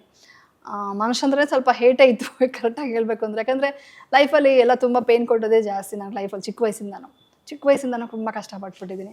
ಅದೇನಾದ್ರು ಇದ್ದಿರ್ಬೋದೇನೋ ಗೊತ್ತಿಲ್ಲ. ಆ ಥರ ಇದ್ದಾಗ ಸಿಚುವೇಷನಿಂದ ನಾನು ಆ್ಯಕ್ಟ್ ಮಾಡಿದ್ದು. ಸಿಚುವೇಶನ್ ಬಂತು, ಆ್ಯಕ್ಟ್ ಮಾಡಲೇಬೇಕು, ಸಂಪಾದನೆ ಮಾಡಬೇಕು, ಮನೆ ಫ್ಯಾಮಿಲಿ ನೋಡಬೇಕು ಅನ್ನೋ ಸಿಚುವೇಶನ್ ನನಗೆ ಬಂತು. ಬಂದಾಗ ಆ್ಯಕ್ಟ್ ಮಾಡಿದೆ. ಆ್ಯಕ್ಟ್ ಮಾಡೋವಾಗ ನನಗೆ ಯಾವುದೋ ಸಾಧಿಸ್ಬೇಕು, ನನಗೆ ಯಾವುದು ಒಂದು ಫೇಲ್ಯೂರ್ ಆಗಿ ಹೋಗೋದು ಇಷ್ಟ ಇರಲ್ಲ. ನಾನು ಸಾಧನೆ ಮಾಡಬೇಕು ಅಂತ ಸಾಧನೆ ಮಾಡೇ ಮಾಡ್ತೀನಿ. ಅದರಲ್ಲಿ ಏನೋ ಎಂಡ್ ತಿಳ್ಕೊಬೇಕು. ಸೊ ತುಂಬ ಕಲ್ತ್ಕೊಂಡೆ, ಶೂಟಿಂಗಲ್ಲಿ ನೋಡಿ ಕಲ್ತಿದ್ದೆ ನಾನು. ಆ್ಯಕ್ಚುಲಿ ಹೇಳಬೇಕು ಅಂದರೆ ಅವ್ರು ನೋಡಿ ಇವ್ರು ನೋಡಿ ಕಲಿತು ಪ್ರಾಕ್ಟೀಸ್ ಮಾಡಿ ನನಗೆ ಆ್ಯಕ್ಟಿಂಗ್ ನ್ಯಾಚುರಲಾಗಿ ಮಾಡಬೇಕು, ರಿಯಲಿಸ್ಟಿಕ್ ಆಗಿರಬೇಕು ಅಂತೆಲ್ಲ ತಿಳ್ಕೊಂಡು ನಾನು ಇದೆಲ್ಲ ಆ್ಯಕ್ಟಿಂಗ್ ಮಾಡಿ ಅಚೀವ್ ಮಾಡಿದೆ. ಬಟ್ ಈ ಅಚೀವ್ಮೆಂಟ್ ನನಗೆ ಹ್ಯಾಪಿ ಇಲ್ಲ. ನೀವೆಲ್ಲ ಅಂದ್ಕೊಳ್ತಿದ್ದೀರಾ, ನೀವು ಅಂದ್ರಲ್ಲ ಅವಾಗಲೇ ಎಲ್ಲ ಸಾಧಿಸಿದ್ದೀರಾ ಅಂತ. ನನಗೆ ಈ ಅಚೀವ್ಮೆಂಟೇ ಅಂದ್ಕೊಂಡಿಲ್ಲ ಯಾವತ್ತೂ ನಾನು. ಅದಕ್ಕೆ ನಾನು ತುಂಬ ಕಮ್ಮಿ ಮೂವೀಸ್ ಮಾಡಿದ್ದೀನಿ. ತೆಲುಗಲ್ಲಿ ಕೂಡ ನಾನು ತುಂಬ ಕಮ್ಮಿ ಮೂವೀಸ್. ದೊಡ್ಡ ಹಿಟ್ ಮೂವಿ ಆಗಿ ನಂಬರ್ 1 ಸಿನಿಮಾ ಟಾಪ್ ರೇಟಿಂಗಲ್ಲಿ ಇತ್ತು. ಅದು ಟಾಪ್ ರೇಟಿಂಗ್ ಮೀನ್ಸ್ ಅದೇ ಫೈನಾನ್ಷಿಯಲ್ ಸೂಪರ್ ಸಿಲ್ವರ್ ಜೂಬ್ಲಿ ಆಗಿರೋ ಮೂವಿ ಇರೋವಾಗಲೇ ನಾನು ಬೇರೆ ಮೂವೀಸ್ ಮಾಡ್ತೀರಾ, ನಾನು ಅಯ್ಯೋ ಹೋಗಿ ಮಮ್ಮಿ ಅಂತಿದ್ದೆ. ನಾನು ಇಂಟ್ರೆಸ್ಟ್ ಇರ್ತಿರ್ಲಿಲ್ಲ ನನಗೆ. ಅಂದರೆ ಇದೆಲ್ಲ ನನಗೆ ಇಂಟ್ರೆಸ್ಟ್. ಅಂದರೆ ದೊಡ್ಡ ಅಚೀವ್ ಮಾಡಿದೆ ನಾನು ಯಾವತ್ತೂ ಅಂದ್ಕೊಂಡಿಲ್ಲ. ನಾನು ಅಚೀವ್ ಮಾಡಿದ್ದೆ ಏನೂ ಇಲ್ಲ. ನೆನ್ನೆ ಕೂಡ ನನಗೆ ಹೈದ್ರಾಬಾದಿಂದ ಬರ್ತಿದ್ರೆ ಒಂದು ಫೋನ್ ಬಂತು, ಮಹಾನಟಿ ಸಾವಿತ್ರಿ ಅವರು ಅವಾರ್ಡ್ ನಿಮ್ಗೆ ಕೊಡಬೇಕು ಅಂತಿದ್ದೀವಿ, ತಗೊಳ್ಳಿ ಅಂತ ಹೇಳಿದ್ರು. ಕಂಗ್ರಾಟ್ಸ್. ನಾನು ತಗೊಳ್ಳಿಲ್ಲ. ಬೇಡ, ನಾನೇನು ಅಚೀವ್ ಮಾಡಿಲ್ಲ, ನೀವು ಬೇರೆಯವ್ರಿಗೆ ಕೊಡಿ, ಯಾರಾದ್ರು ಇದ್ದರೆ ನನಗಿಂತ ಅಚೀವ್ ಮಾಡಿ ಇರ್ತಾರೆ, ಕೊಟ್ಬಿಡಿ ಅಂತ ಹೇಳಿದೆ. ನಾನು ಅವಾರ್ಡ್ಸ್ ತೊಗೊಳಲ್ಲ, ಅವಾರ್ಡ್ಸ್ ಬೇಡ. ತುಂಬ ಅವಾರ್ಡ್ಸ್ ಬಂತು ಈ ಮಧ್ಯೆ, ತೊಗೊಳ್ತಿಲ್ಲ. ಅವಾರ್ಡ್ಸು ಬೇಡ, ಸೀರಿಯಸ್ಲಿ. ಇದು ಬಂದು ತುಂಬ ದೊಡ್ಡ ಸೀಕ್ರೆಟ್. ತೆಲುಗಲ್ಲಿ ಗೊತ್ತು, ತೆಲುಗು ಇಂಡಸ್ಟ್ರಿಗೆ ಎಲ್ಲರಿಗೂ ಗೊತ್ತು ನಾನು ಅವಾಯ್ಡ್ ಮಾಡಿರೋದು, ನಾನು ಏನು ಇಷ್ಟ ಅಂತೆಲ್ಲ ಗೊತ್ತಿದೆ. ನಮ್ಮ ಕನ್ನಡದವ್ರಿಗೆ ಯಾರಿಗೂ ಗೊತ್ತಿಲ್ಲ. ಸೊ ಅದಕ್ಕೆ ಅದ್ರ ಮೇಲೆ ಎಲ್ಲ ಇಂಟ್ರೆಸ್ಟ್ ಇಲ್ಲ ನನಗೇನು ಬೇಕು ಅಂತಿದ್ದೆ ಅದು ಸಿಕ್ತು. ನನಗೆ ಕಾಮ್ ಆ್ಯಂಡ್ ಪೀಸ್ಫುಲ್ ಆಗಿರಬೇಕು. ನನಗೆ ತುಂಬ ಸಂಘಜೀವಿ ನಾನು. ಆ್ಯಕ್ಚುಲಿ ಚಿಕ್ಕ ವಯಸ್ಸಲ್ಲಿ ಹೇಳಿದೆ ನಾನು, ತುಂಬ ನಾನು ಪೇಯ್ನ್ ನೋಡಿದೆ ಅಂತ. ತುಂಬ ಸಂಘಜೀವಿ. ನನಗೆ ಫ್ಯಾಮ್ಲಿ ಅಂದರೆ 4 ಜನ ಇಲ್ಲ, ನನಗೆ ಎಲ್ಲರೂ ಬರಬೇಕು. ಫಂಕ್ಷನ್ ಆದರೆ ಎಲ್ಲರಿಗೂ ಅಡುಗೆ ಮಾಡೋಕ್ಕೆ ಇಂಟ್ರೆಸ್ಟ್ ನನಗೆ. ನಾನು 20 ಜನಕ್ಕೆ ಅಡುಗೆ ಮಾಡ್ತಿದ್ದೆ, ನಾನು ಅಷ್ಟು ಕೆಪಾಸಿಟಿ ಇತ್ತು. ಎಲ್ಲರೂ ಬರಬೇಕು, ಎಲ್ರಿಗೂ ಅಡುಗೆ ಮಾಡಬೇಕು, ಎಲ್ಲರೂ ನನ್ನ ಹತ್ರ ಜೊತೆಲಿ ಯಾವಾಗಲೂ ಇರಬೇಕು, ಫಂಕ್ಷನ್ ಅಂದರೆ ಕಳಿಯಾಗಿರಬೇಕು ಅಂತಿತ್ತು. ನನಗೆ ಯಾಕೋ ಅದು ಲೈಫ್ಲಾಗಿ ಸಿಗಲಿಲ್ಲ. ಅದು ಸಿಗದೇ ಇದ್ದಾಗ ನನಗೆ ತುಂಬ ಹಟ್ಟಾಗಿ ಆವಾಗಲೇ ನಾನು ಡಿಪ್ರೆಷನ್ ಆಳೋದೆಲ್ಲ ಇದ್ದಿದ್ದು. ಆ್ಯಕ್ಚುಲಿ ಹೇಳಬೇಕು ಅಂದರೆ ಒಂದು ಸಲ ನನಗೆ ಇದೆಲ್ಲ ಬೇಡ, ನನಗೆ ಸಂಘಜೀವಿ ಅಂತ ಕೇಳ್ಕೊಂಡಿದ್ದೆನಲ್ಲ, ಲಾ ಆಫ್ ಅಟ್ರಾಕ್ಷನ್ ಅಂದ್ಕೊಳ್ಳಿ ಇವಾಗಲಿ. ಅದು ಆ ಯೂನಿವರ್ಸ್ಗೆ ನಾನು ಕೇಳಿದ್ನಲ್ಲ, ನಾವು ಐ ಆಮ್ ಸಂಘಜೀವಿ ಬಟ್ ಇನ್ ವಿಪರ್ಶನಲ್ಲಿ ಏನು ಟೋಟಲಾಗಿ ಮೆಡಿಟೇಷನು, ಆ ಸೇವೆ ಮಾಡೋದು ಇದೆಯಲ್ಲ. ಸೇವೆ ಮೀನ್ಸ್ ನಾನು ಏನು ಗೊತ್ತಾ, ಅಲ್ಲೆಲ್ಲ ಕ್ಲೀನ್ ಮಾಡೋದು. ನೋಡಿ, ಶೂಟಿಂಗ್ ಮಾಡೋದಕ್ಕಿಂತ ನನಗೆ ಅದು ಇಷ್ಟ ಅಂತ ಹೇಳ್ತಾ ಇದ್ದೀನಿ. ನೋಡಿ, ಅಲ್ಲೆಲ್ಲ ಕ್ಲೀನ್ ಮಾಡಿ ಬಂದಿರೋ ಸೇವೆ, ಯಾವ ಮೆಡಿಟೇಷನ್ ನೀವು ಬಂದಿರ ಅಂದ್ಕೊಳ್ಳಿ, ನಿಮಗೆಲ್ಲ ರೂಮ್ಸ್ ಅರೇಂಜ್ ಮಾಡೋದು, ನೀವು ಮೆಡಿಟೇಷನ್ ಮಾಡೋದು ನಿಮಗೆ ಕಷ್ಟ ಆಗ್ತಿದೆ ಅಂದರೆ ನಿಮ್ಮನ್ನ ಕೇಳ್ಕೊಂಡು ಟೀಚರ್ ಕರ್ಕೊಂಡು ಹೋಗೋದು, ನಿಮಗೆಲ್ಲ ಫುಡ್ ಸರ್ವ್ ಮಾಡೋದು. ದಿಸ್ ಇಸ್ ಮೈ ವರ್ಕ್, ಸೇವೆ. ಅದಿಷ್ಟ ಮಾಡಬೇಕು ಅಂತಿದ್ದೀನಿ, ಮಾಡಿಲ್ಲ, ಇನ್ನು ಮಾಡಬೇಕು. ಅಂದರೆ 2 ಕೋರ್ಸ್ ಆಯಿತು ವಿಪರ್ಶನ. ನೆಕ್ಸ್ಟ್ ಡಿಸೆಂಬರ್ ಜಾನ್ವರಿ ಹತ್ರ ಮಾಡಬೇಕು ಅಂತ ಇದ್ದೀನಿ, 10 days. ಸೊ ಇಷ್ಟು ಸಂಘಜೀವಿ, ಇಷ್ಟು ಜನ ಸಿಕ್ಕಿದ್ದಾರೆ ನನಗೆ, ಇಷ್ಟು ಜನ ಟೀಚರ್ಸ್ ಸಿಕ್ಕಿದ್ದಾರೆ ನನಗೆ. ನೋ ಪೇಯ್ನೇ ಹೊಟ್ಟೋಯ್ತಲ್ಲ, ಇನ್ನೇನು ಬೇಕು. ಸೊ ನನಗೇನಿತ್ತೋ ಒಳಗಡೆ ಅದು ನನಗೆ ಸಿಕ್ತು. ಸೊ ಅದರಿಂದ ನನಗೆ ಇವಾಗ ಕೂಡ ಹೇಳಬೇಕು ಅಂದರೆ ವರ್ಕ್ ಮಾಡ್ತಾ ಇದ್ದೀನಿ. ಬಿಕಾಸ್ ಸ್ವಲ್ಪ ರೆಸ್ಪಾನ್ಸಿಬಿಲಿಟಿ ಇದೆ, ಅದಕ್ಕೋಸ್ಕರ ಮಾಡ್ತಾ ಇದ್ದೀನಿ ಹೊರತು ಇನ್ನರ್ ನನ್ನ ಫೀಲಿಂಗ್ ಬಂದು ಆ್ಯಕ್ಟಿಂಗ್ ಮೇಲೆ ಅಲ್ಲ ಇಂಟ್ರೆಸ್ಟ್. ಯಾವ್ದು ನಂಗೆ ಬೇಕು ಅಂತ ಅದು ಸಿಕ್ಬಿಡ್ತು. ಸೊ ನಾನು ಫ್ಯೂಚರ್, ನನ್ನ ಲೈಫ್ ಗೋಲ್, ನನ್ನ ಲಾಸ್ಟ್ ಲಕ್ಷ್ಯ ಅಂತಾರಲ್ಲ, ಲಕ್ಷ್ಯಮ್ ಅಂತ ಅಂತಾರೆ, ಅದು ಬಂದು ಇದೆ ವಿಪರ್ಶನ ಮೆಡಿಟೇಷನ್, ಸ್ಪಿರಿಚುವಲಿ ಮೆಡಿಟೇಷನ್. ಮನೇಲಿ ಕೂಡ ಒಂದು ರೂಮ್ ಫುಲ್ಲು ಮೆಡಿಟೇಷನ್ಗೆ ರೆಡಿ ಮಾಡಿ ಇಟ್ಕೊಂಡಿದ್ದೀನಿ. ಈಗ ಈ ಕ್ಷಣ ಕೂಡ ನಿಮ್ಗೆ ಏನಾರ ಅಂತ ಚಾನ್ಸ್ ಕೊಟ್ರೆ ಸೀರಿಯಲ್, ನಿಜವಾಗ್ಲೂ ಸಿನಿಮಾ ಎಲ್ಲ ಬಿಟ್ಬಿಡ್ತೀರಾ? ಆಲ್ರೆಡಿ ನಾನು ಹೇಳ್ಬಿಟ್ಟಿದ್ದೀನಿ ಮ್ಯಾಮ್, ಒಂದು 2-3 years ಮಾಡೋದು ಅಂತ ಹೇಳ್ಬಿಟ್ಟಿದ್ದೀನಿ. ಈವನ್ ಈ ಟಿವಿಯಲ್ಲಿ ಕೂಡ ಹೇಳಿದ್ದೀನಿ. ಅವ್ರ ಪ್ರಾಜೆಕ್ಟ್ ಇರೋದ್ರಿಂದ ಅದು ನಾನು ಚೆನ್ನಾಗಿ ಹೋಗ್ತಾ ಇದೆ ಸೀರಿಯಲ್ಲು. ಸೊ ಅದರಿಂದ 2-3 years ಮುಗಿಸಿದ್ಮೇಲೆ ಮಗಳ ಮದುವೆ ಮಾಡ್ಬೇಕು ನೆಕ್ಸ್ಟ್ ಇಯರು. ಅದೆಲ್ಲ ಸ್ವಲ್ಪ ಆದಮೇಲೆ ಸ್ವಲ್ಪ ಜಾಸ್ತಿ ಅದಕ್ಕೆ, ಅಂದರೆ ಮಕ್ಕಳಿರೋದ್ರಿಂದ ಅದು ಸ್ವಲ್ಪ ಇರೋದಿಲ್ಲ, ಅಂದರೆ ಯಾವಾಗಲೂ ಹೊರಟೋಗ್ತಿದ್ದೆ. ಮಕ್ಕಳನ್ನ ಸ್ವಲ್ಪ ಸೆಟ್ಲ್ ಮಾಡಬೇಕಲ್ವ. ಸೊ ಅದಕ್ಕೋಸ್ಕರ ಬರೋ ವರ್ಷ ಅವ್ರಿಗೆ ಮದುವೆ ಮಾಡಿಬಿಟ್ಟು ಇನ್ನೊಂದು ಮಗಳಿಗೆ ಒಂದು 3-4 years ಅವ್ಳಿಗೆ ಮಾಡ್ಬೇಕು. ಅದು ಮುಗಿಸಿದ್ರೆ ಆ ರೆಸ್ಪಾನ್ಸಿಬಿಲಿಟಿ ಆ್ಯಸ್ ಎ ಮದರ್ ಆಗಿ ಮುಗಿಸ್ಬಿಟ್ಟು, ಬಟ್ ಮುಗಿಸೋದಂತೇನಿಲ್ಲ, ಅದು ಮಾಡ್ತಾನೆ. ಇವಾಗಲೂ ಮೆಡಿಟೇಷನ್ ಮಾಡ್ತೀವಿ, ಅದು ಬೆಳಗ್ಗೆ ಮೆಡಿಟೇಷನ್ ಮಾಡೇ ಬಂದಿದ್ದಾನೆ ಇವನಿಗೆ, ಕಂಪಲ್ಸರಿ ಮಾಡ್ತೀನಿ. ಅದು ನನ್ನ ಲೈಫ್ ಸ್ಟೈಲ್. ಮ್ಯಾಮ್, ಈಗ ನೀವು ಪ್ರೊಫೆಷನಲ್ ಲೈಫ್ ಅಂತ ತಗೊಂಡ್ರು ಕೂಡ ಇಲ್ಲಿ ನೀವು ಆಕ್ಟ್ ಮಾಡಿದ್ದು ಕನ್ನಡದ ಸೂಪರ್ ಸ್ಟಾರ್ಗಳ ಜೊತೆ, ಶಿವರಾಜ್ ಕುಮಾರ್ ಅವ್ರ ಜೊತೆ, ಕನ್ನಡದ ದೊಡ್ಡ ನಟ ಅವರು, ಕ್ರೇಜಿ ಸ್ಟಾರ್ ರವಿಚಂದ್ರನ್ ಅವರು, ಕನ್ಸು ಅವ್ರ ಜೊತೆ ಸ್ಕ್ರೀನ್ ಶೇರ್ ಮಾಡೋದು. ಇವತ್ತು ನಿಮ್ಮನ್ನ ತೋರಿಸಿದಂತ ರೀತಿಯ ಹಾಡಲ್ಲಿ ನನ್ನವಳು ಎಂತ ಹಿಟ್ ಸಾಂಗ್, ನೀವು ಎಷ್ಟು ಬ್ಯೂಟಿಫುಲ್ ಆಗಿ ಪ್ರೆಸೆಂಟ್ ಮಾಡೋದು. ಅಂಬರೀಶ್ ಅವ್ರ ಜೊತೆ ಆಕ್ಟ್ ಮಾಡಿದ್ರ, ಶಶಿಕುಮಾರ್ ಅವ್ರ ಜೊತೆ ಮಾಡಿದ್ರ, ಅಂಡ್ ತೆಲುಗುಲಿ ಮೆಗಾಸ್ಟಾರ್ ಚಿರಂಜೀವಿ ಅವ್ರ ಜೊತೆ ಕೂಡ ಸ್ಕ್ರೀನ್ ಶೇರ್ ಮಾಡಿದ್ರ. ಇದು ನಿಮಗೆ ಮ್ಯಾನಿಫೆಸ್ಟೇಷನ್ ಯಾವುದೋ ಒಂದು ಸ್ಟೇಜ್ ಅಲ್ಲಿ ನೀವು ಮಾಡ್ಕೊಂಡಿದ್ರ, ಅಥವಾ ಇದೆಲ್ಲ ಹೆಂಗಾಯ್ತು ನಿಮ್ಮ ಲೈಫ್? ಆ್ಯಕ್ಚುಲಿ ನಾನು ಹೇಳದ್ನಲ್ಲ, ನಾನು ಒಂದು 14 years ಇರೋವಾಗಲೇ ನನಗೆ ಒಂದು ಇದಿತ್ತು, ಏನಂದರೆ ಒಂದು ಸೆಲ್ಫ್ ರೆಸ್ಪೆಕ್ಟ್ ಜಾಸ್ತಿ ನನಗೆ. ಸೊ ಇಂಡಿಪೆಂಡೆಂಟ್ ಆಗಿರಬೇಕು ಅಂತ ತುಂಬ ಇಷ್ಟ ನನಗೆ. ಸೊ ಆವಾಗಲೇ ನಾನು ದೇವ್ರನ್ನ ಗೊತ್ತಿಲ್ಲದ್ರೆ ಕೇಳ್ಕೊಂಡಿದ್ದೀನಿ ಆ ಏಜಲ್ಲೇ. ನಾನು ಯಾವತ್ತಿಗೂ ನಾನು ಈ ಥರ ಕೊಡೋಂಗಿರ್ಬೇಕೇ ಹೊರತು ಈ ಥರ ತಗೊಳ್ಳೋ ಪರಿಸ್ಥಿತಿ ಯಾವತ್ತಿಗೂ ಬರಬಾರ್ದು ಅಂತ ಆ ಏಜಲ್ಲೇ ಕೇಳಿದ್ದೀನಿ, ಗೊತ್ತಿಲ್ಲದ್ರೆ ಕೇಳಿದ್ದೀನಿ ನಾನು. ಅಂದರೆ ಎಷ್ಟು ಜನ ಇದ್ರಿ ಮನೇಲಿ ಅವಾಗ? ಇಲ್ಲ, ನಮ್ಮ ಸಿಸ್ಟರ್ಸ್ ಇದ್ರು, ನಮ್ಮ ಅಮ್ಮ ಅಪ್ಪ ಎಲ್ಲ ಇದ್ವಿ. ಆವಾಗಲೇ ನಂಗೆ ಯಾಕೋ ಆ ಫೀಲಿಂಗ್ ಬಂದಿತ್ತು ನನಗೆ. ಸೊ ಅದು ಕೇಳ್ಕೊಂಡಿದ್ದೆ ನಾನು ದೇವ್ರ ಹತ್ರ. ನಂಗೆ ಅದು ತುಂಬ ಸೆಲ್ಫ್ ರೆಸ್ಪೆಕ್ಟ್ ತುಂಬ ಇದೆ ನನಗೆ. ಅದ್ರಲ್ಲಿ ಮಾತ್ರ ಯಾವತ್ತೂ ನಾನು ಕಮ್ಮಿ ಆಗಿಲ್ಲ. ಅದು ಸ್ಟ್ರಾಂಗ್ ಮೈಂಡ್ ಅದ್ರಲ್ಲಿ ಮಾತ್ರ. ಅಂದರೆ ಒಬ್ಬರ ಹತ್ರ ಕೈ ಚಾಚಬಾರ್ದು, ಯಾವತ್ತಿಗೂ ಚಾಚಬಾರ್ದು. ಏನೇ ಪ್ರಾಣ ಹೋದು ಚಾಚಬಾರ್ದು. ಎಷ್ಟೇ ಕಷ್ಟಪಟ್ಟರು ಅನುಭವಿಸಿದ್ದೀನಿ ಹೊರತು ಚಾಚಿಲ್ಲ, ಯಾವತ್ತೂ ಕೈ ಚಾಚಿಲ್ಲ. ಸೊ ಆ ಸ್ಟ್ರಾಂಗ್ ಫೀಲಿಂಗ್ ಇರೋದ್ರಿಂದನೇ ನನಗೆ ಅದೇ ಮೈಂಡಲ್ಲಿ ನನಗೆ ಆ್ಯಕ್ಟ್ ಮಾಡೋ ಅವಕಾಶ ಬಂತು. ನನ್ನೇ ಹುಡ್ಕೊಂಡು ಬಂತು ಅವಕಾಶ. ಬಂದಾಗ ನಾನು ಮಾಡಬೇಕಾದ ಸಿಚುವೇಶನ್ ಬಂತು. ಸರಿ ಮಾಡ್ಬೇಕು, ನೀವು ಹೀರೋನಾಗಿ ಬರ್ತಾ ಇದೆ. ಫಸ್ಟ್ ಹೀರೋನಾಗಿ ಮಾಡಿಲ್ಲ, ಒಂದು ಕ್ಯಾರೆಕ್ಟರ್ ಬಂತು, ಸಿಸ್ಟರ್ ಕ್ಯಾರೆಕ್ಟರ್ ಥರ. ಬಟ್ ಅದು ತುಂಬ ಒಳ್ಳೆ ಕ್ಯಾರೆಕ್ಟರ್ ನೀವು ಮಾಡು ಅಂದಾಗ ಶೇರ್ ಮಾಡಿದ್ದೆ. ಕೆ ಬಾಲಚಂದ್ರ ಅವರೇ ಇಂಟ್ರೊಡ್ಯೂಸ್ ಮಾಡಿ, ಅವರೇ ಯಮುನಾ ಅಂತ ಚೇಂಜ್ ಮಾಡಿ. ನನ್ನ ಹೆಸರು ಪ್ರೇಮ, ನನ್ನ ಹೆಸರು ಯಮುನಾ ಅಂತ ಚೇಂಜ್ ಮಾಡಿದ್ದು ಅವರೇ, ಬಾಲಚಂದ್ರ ಸರ್. ಅವ್ರು ನೋಡಿ ತುಂಬ ಚೆನ್ನಾಗಿದೆ ಹುಡುಗಿ, ಡೆಫಿನೆಟಾಗಿ ಹೀರೋನ್ ಆಗ್ತಾಳೆ ಮುಂದಕ್ಕೆ ಅಂದ್ಬಿಟ್ಟು ಇದು ಮಾಡಿದ್ರು. ನಂಗೆ ಇಷ್ಟ ಇಲ್ದಿರೋ ಕ್ಯಾಮ್ರಾ ಅಂದರೆ ಗೊತ್ತಿಲ್ಲ, ಹಾಗೆ ಹೋಗಿ ನಿಂತ್ಕೊಂಡೆ. ನಾನು ಶೂಟಿಂಗ್ ಮಾಡಲ್ಲ ಅಂತಲೇ ಹೋಗಿದ್ದೆ. ಆ್ಯಕ್ಚುಲಿ ಶೂಟಿಂಗ್ ಹೋಗೋದಾಗ ಕೂಡ ನಾನು ಮಾಡಲ್ಲ ಮಮ್ಮಿ ಹೇಳ್ಬಿಡು ಅಂತಲೇ ಹೋದೆ. ಬಟ್ ಕ್ಯಾಮ್ರಾದ ಮುಂದೆ ಹಿಂಗೆ ನಡೆಯೋಕೆ ಹೇಳಿದ್ರು, ಕ್ಯಾಮ್ರಾ ಎಲ್ಲಿದೆ ಅಂತ ಕೇಳಿದ್ರೆ ಶಾರ್ಟ್ ಆಗೋಯ್ತು ಅಂದರು. ಎಲ್ಲಿ ಕ್ಯಾಮ್ರಾ ಅಂತ ತೋರಿಸಿದ್ರು. ಅಯ್ಯೋ ನಂಗೆ ಗೊತ್ತಿದ್ರೆ ಶಾರ್ಟಲ್ಲಿ ಆ್ಯಕ್ಟ್ ಮಾಡಿದ್ದೀನಿ ಅಂದ್ಕೊಂಡು ಮತ್ತೆ ಹಂಗೆ ಕಂಟಿನ್ಯೂ ಮಾಡಿದೆ. ಅದಾದಮೇಲೆ ನನಗೆ ಮೌನ ಹೋರಾಟಂ ಅನ್ನೋ ದೊಡ್ಡ ಮೂವಿ ಬಂತು. ಅದು ಬಂದಾಗ ನಾನು ಆ್ಯಕ್ಟಿಂಗ್ ಕಲ್ತಿದ್ದೆ. ಅವಾಗ ನಂಗೆ ಇಂಟ್ರೆಸ್ಟ್ ಬಂದಿದ್ದು ಮಾಡಬೇಕು ಅಂತ. ಆ ಸ್ಟೋರಿ ಹೇಳ್ತಿದ್ರೆ ನನಗೆ ಏನು ಇಷ್ಟು ಎಮೋಷನಲ್ ಸ್ಟೋರಿಯ, ಒಂದು ಹೆಣ್ಣು ಮೋಸ ಮಾಡಿರ್ತಾನೆ ಲವರ್ ಹತ್ರ, ಅದನ್ನು ಅವ್ರ ಮನೆ ಮುಂದೆ ಮೌನವಾಗಿ ಕೂತ್ಕೊಂಡು ಅವ್ಳು ನಿಜವಾಗಿ ಸಾಧಿಸಿದ್ಲು. True story. ಲೋಕ ಅದಾಲತ್ ಬಂದು ಅವಳಿಗೆ ನ್ಯಾಯ ಕೊಡಿಸ್ತು. ಈ ಥರ ಕ್ಯಾರೆಕ್ಟರ್, ಅದು ರಿಯಲ್ ಸ್ಟೋರಿ. ಅಷ್ಟು ಎಮೋಷನ್ ಇದೆ. ಮೌನವಾಗಿ ಕೂತ್ಕೋಬೇಕು, ಬರೀ ಎಕ್ಸ್ಪ್ರೆಷನ್ಸ್ ಅಲ್ಲೇ ತೋರಿಸ್ಬೇಕು ಆ ಪರ್ಫಾರ್ಮೆನ್ಸ್ ಎಲ್ಲ. ಆವಾಗ ನನಗೆ ಇಂಟ್ರೆಸ್ಟ್ ಬಂದು ಆವಾಗೆಲ್ಲ ಕಲಿತು ಆ ಥರ ಮಾಡಿದೆ. ಆ ಥರ ಮಾಡ್ತಾ ನನಗೆಲ್ಲ ಫುಲ್ ಇಂಡಸ್ಟ್ರಿಯಲ್ಲಿ ಮೂವಿ ಬಂದಿದ್ದು. ಸೊ ಆ ಥರ ಮ್ಯಾನಿಫೆಸ್ಟ್ ಮಾಡಿದ್ದು. ಸೊ ಆ ಮೂವಿ ಹಿಟ್ ಆಗ್ತಿದ್ದಂಗೆ ನನಗೆ ತುಂಬ ಮೂವೀಸ್ ಬಂತು. ಬಟ್ ನನಗೆ ಅವಾಗ ಕಾಂಟ್ರಾಕ್ಟ್ ಇತ್ತು ಉಷಾ ಕಿರಣ್ ಮೂವೀಸಲ್ಲಿ, ಯಾವ ಮೂವೀಸ್ ಮಾಡಬಾರ್ದು, ನಮ್ಮದೇ ಮಾಡಬೇಕು ಅಂತ. ಆ ಟೈಮಲ್ಲಿ Chiranjeevi sir movie, Balakrishna sir movie, ಆ ಥರ ತುಂಬ ಮೂವೀಸ್ ಬಂತು. ದೊಡ್ಡ ಎನ್ ಟಿ ರಾಮಾರಾವ್ ಇದ್ದಾರಲ್ಲ, ಅವರೇ ಬಂದು ನನ್ನ ಮಗನ ಜೊತೆ ಆ್ಯಕ್ಟ್ ಮಾಡಿಸ್ಬೇಕು ಅಂತಿದ್ದೀನಿ ಅಂತ ಫೋನ್ ಮಾಡಿ ಕೂಡ ಕೇಳಿದ್ದಾರೆ ಆಫೀಸಲ್ಲಿ. ಬಟ್ ಇವ್ರು ಏನು ಮಾಡಿದ್ರು, ರಾಮೋಜಿರಾವ್ ಅವ್ರದ್ದು ತಪ್ಪಿಲ್ಲ, ಅವ್ರಿಗೆ ಗೊತ್ತೇ ಇಲ್ಲ ವಿಷಯ. ಮಧ್ಯದಲ್ಲಿ ಇರೋರು ಏನು ಮಾಡಿದ್ರು, ಇಲ್ಲ ನಮ್ಮ ಕಾಂಟ್ರಾಕ್ಟ್ ಇದೆ ಅಂದ್ಬಿಟ್ಟು ಹೇಳ್ಬಿಟ್ಟು ಮಾಡೋಕ್ಕೆ ಬಿಡಲಿಲ್ಲ. ಕೊದಮಂ ಸಿಂಹಂ ಅಂತ ಮೂವಿ ಅದು ಹಾಕಿದ್ದು ಚಿರಂಜೀವಿ ಸರ್ ಜೊತೆ. ಸೆಕೆಂಡ್ ಮೂವಿ ಎಷ್ಟು ಸ್ಟಾರ್ಡಮ್ ಬಂತಂದ್ರೆ ನನಗೆ ಅಷ್ಟು ಲೆವೆಲ್ ಬಂತು. ಅದು ಮಾಡೋಕ್ಕಾಗಿಲ್ಲ. ರಾಜಶೇಖರ್ ಒಂದು ಮೂವಿ ಬಂತು. ಆ ರಾಜಶೇಖರ್ ಮೂವಿ ಮಿಸ್ ಮಾಡಿದ್ದೆ ಕನ್ನಡದಲ್ಲಿ ಮೋಡದ ಮರಿಯಲ್ಲಿ ಪಾರ್ವತಮ್ಮ ಬಂದು ಯಮುನಾನೇ ಮಾಡಬೇಕು ಈ ಕ್ಯಾರೆಕ್ಟರ್ನ ಅಂತ ಶಿವರಾಜ್ ಕುಮಾರ್ ಜೊತೆ ಅವ್ರ ಜೊತೆ ಮಾಡಿದ ಮೂವಿ. ಸೊ ಆ್ಯಕ್ಚುಲಿ ನನಗೆ ಅದಕ್ಕಿಂತ ಮುಂಚೆ ನಾನು ಒಂದು ದೊಡ್ಡ ಎಕ್ಸ್ಪೀರಿಯೆನ್ಸ್ ಹೇಳ್ಬೇಕ್ರಿ ನಿಮಗೆ. ಚೆನ್ನೈಯಲ್ಲಿದ್ದರು ಪಾರ್ವತಮ್ಮ ಅವರು, ರಾಜ್ಕುಮಾರ್ ಸರ್ ಎಲ್ಲ ಚೆನ್ನೈಯಲ್ಲಿ ಇದ್ದಿದ್ದು. ಅವಾಗ ಮನೆಗೆ ಬಾ ಅಂತ ಕರೆದ್ರು. ನಾವು ಚಿಕ್ಕ ವಯಸ್ಸಿಂದ ಅವ್ರ ಮೂವೀಸ್ ನೋಡಿ ನಾವು ಬೆಳೆದಿರೋರು. ಅವ್ರ ಮನೆಗೆ ಬಾ ಅಂದ ತಕ್ಷಣ ಅವ್ರು ಇರ್ತಾರಾ ಇಲ್ವಾ ಅಂತ ಅಂದ್ಕೊಂಡೆ ಹೋದೆ ನಾನು. ಆ್ಯಕ್ಚುಲಿ ರಾಘವೇಂದ್ರ ಅವ್ರ ಸರ್ ಜೊತೆ ಮೂವಿ ಫಸ್ಟ್ ಅಂದ್ಕೊಂಡಿದ್ದು. ಅದಕ್ಕೆ ಹೋದೆ. ಫಸ್ಟು ಆಫೀಸಲ್ಲಿ ಕೂತಿರಿ ಅಂತ ಮ್ಯಾನೇಜರ್ ಹೇಳಿದ್ರು. ಕೂತ್ಕೊಂಡಿದ್ದೀನಿ. ಆಫೀಸ್ ಅಂದರೆ ಮನೆಯಲ್ಲೇ ಆಫೀಸ್ ಥರ ಇದೆ, ಬರ್ತಾರೆ ಅಂದ್ಬಿಟ್ಟು ಹೇಳಿದ್ರು. ಬಂದ ತಕ್ಷಣ ರಾಜ್ಕುಮಾರ್ ಸರ್ ಹಿಂಗೆ ಎಂಟ್ರಾದ್ರು, ಒಂದು ವೈಟ್ ಪಂಚೆ ಶರ್ಟ್ ಹಾಕ್ಕೊಂಡು ಹಿಂಗಂದ್ರು ನೋಡಿ. ನಾನು ಹಿಂಗೆ ಕೂತಿರೋಳು ಹಂಗೇ ಎದ್ಬಿಟ್ಟು ಹಿಂಗಂದೆ ನಾನು.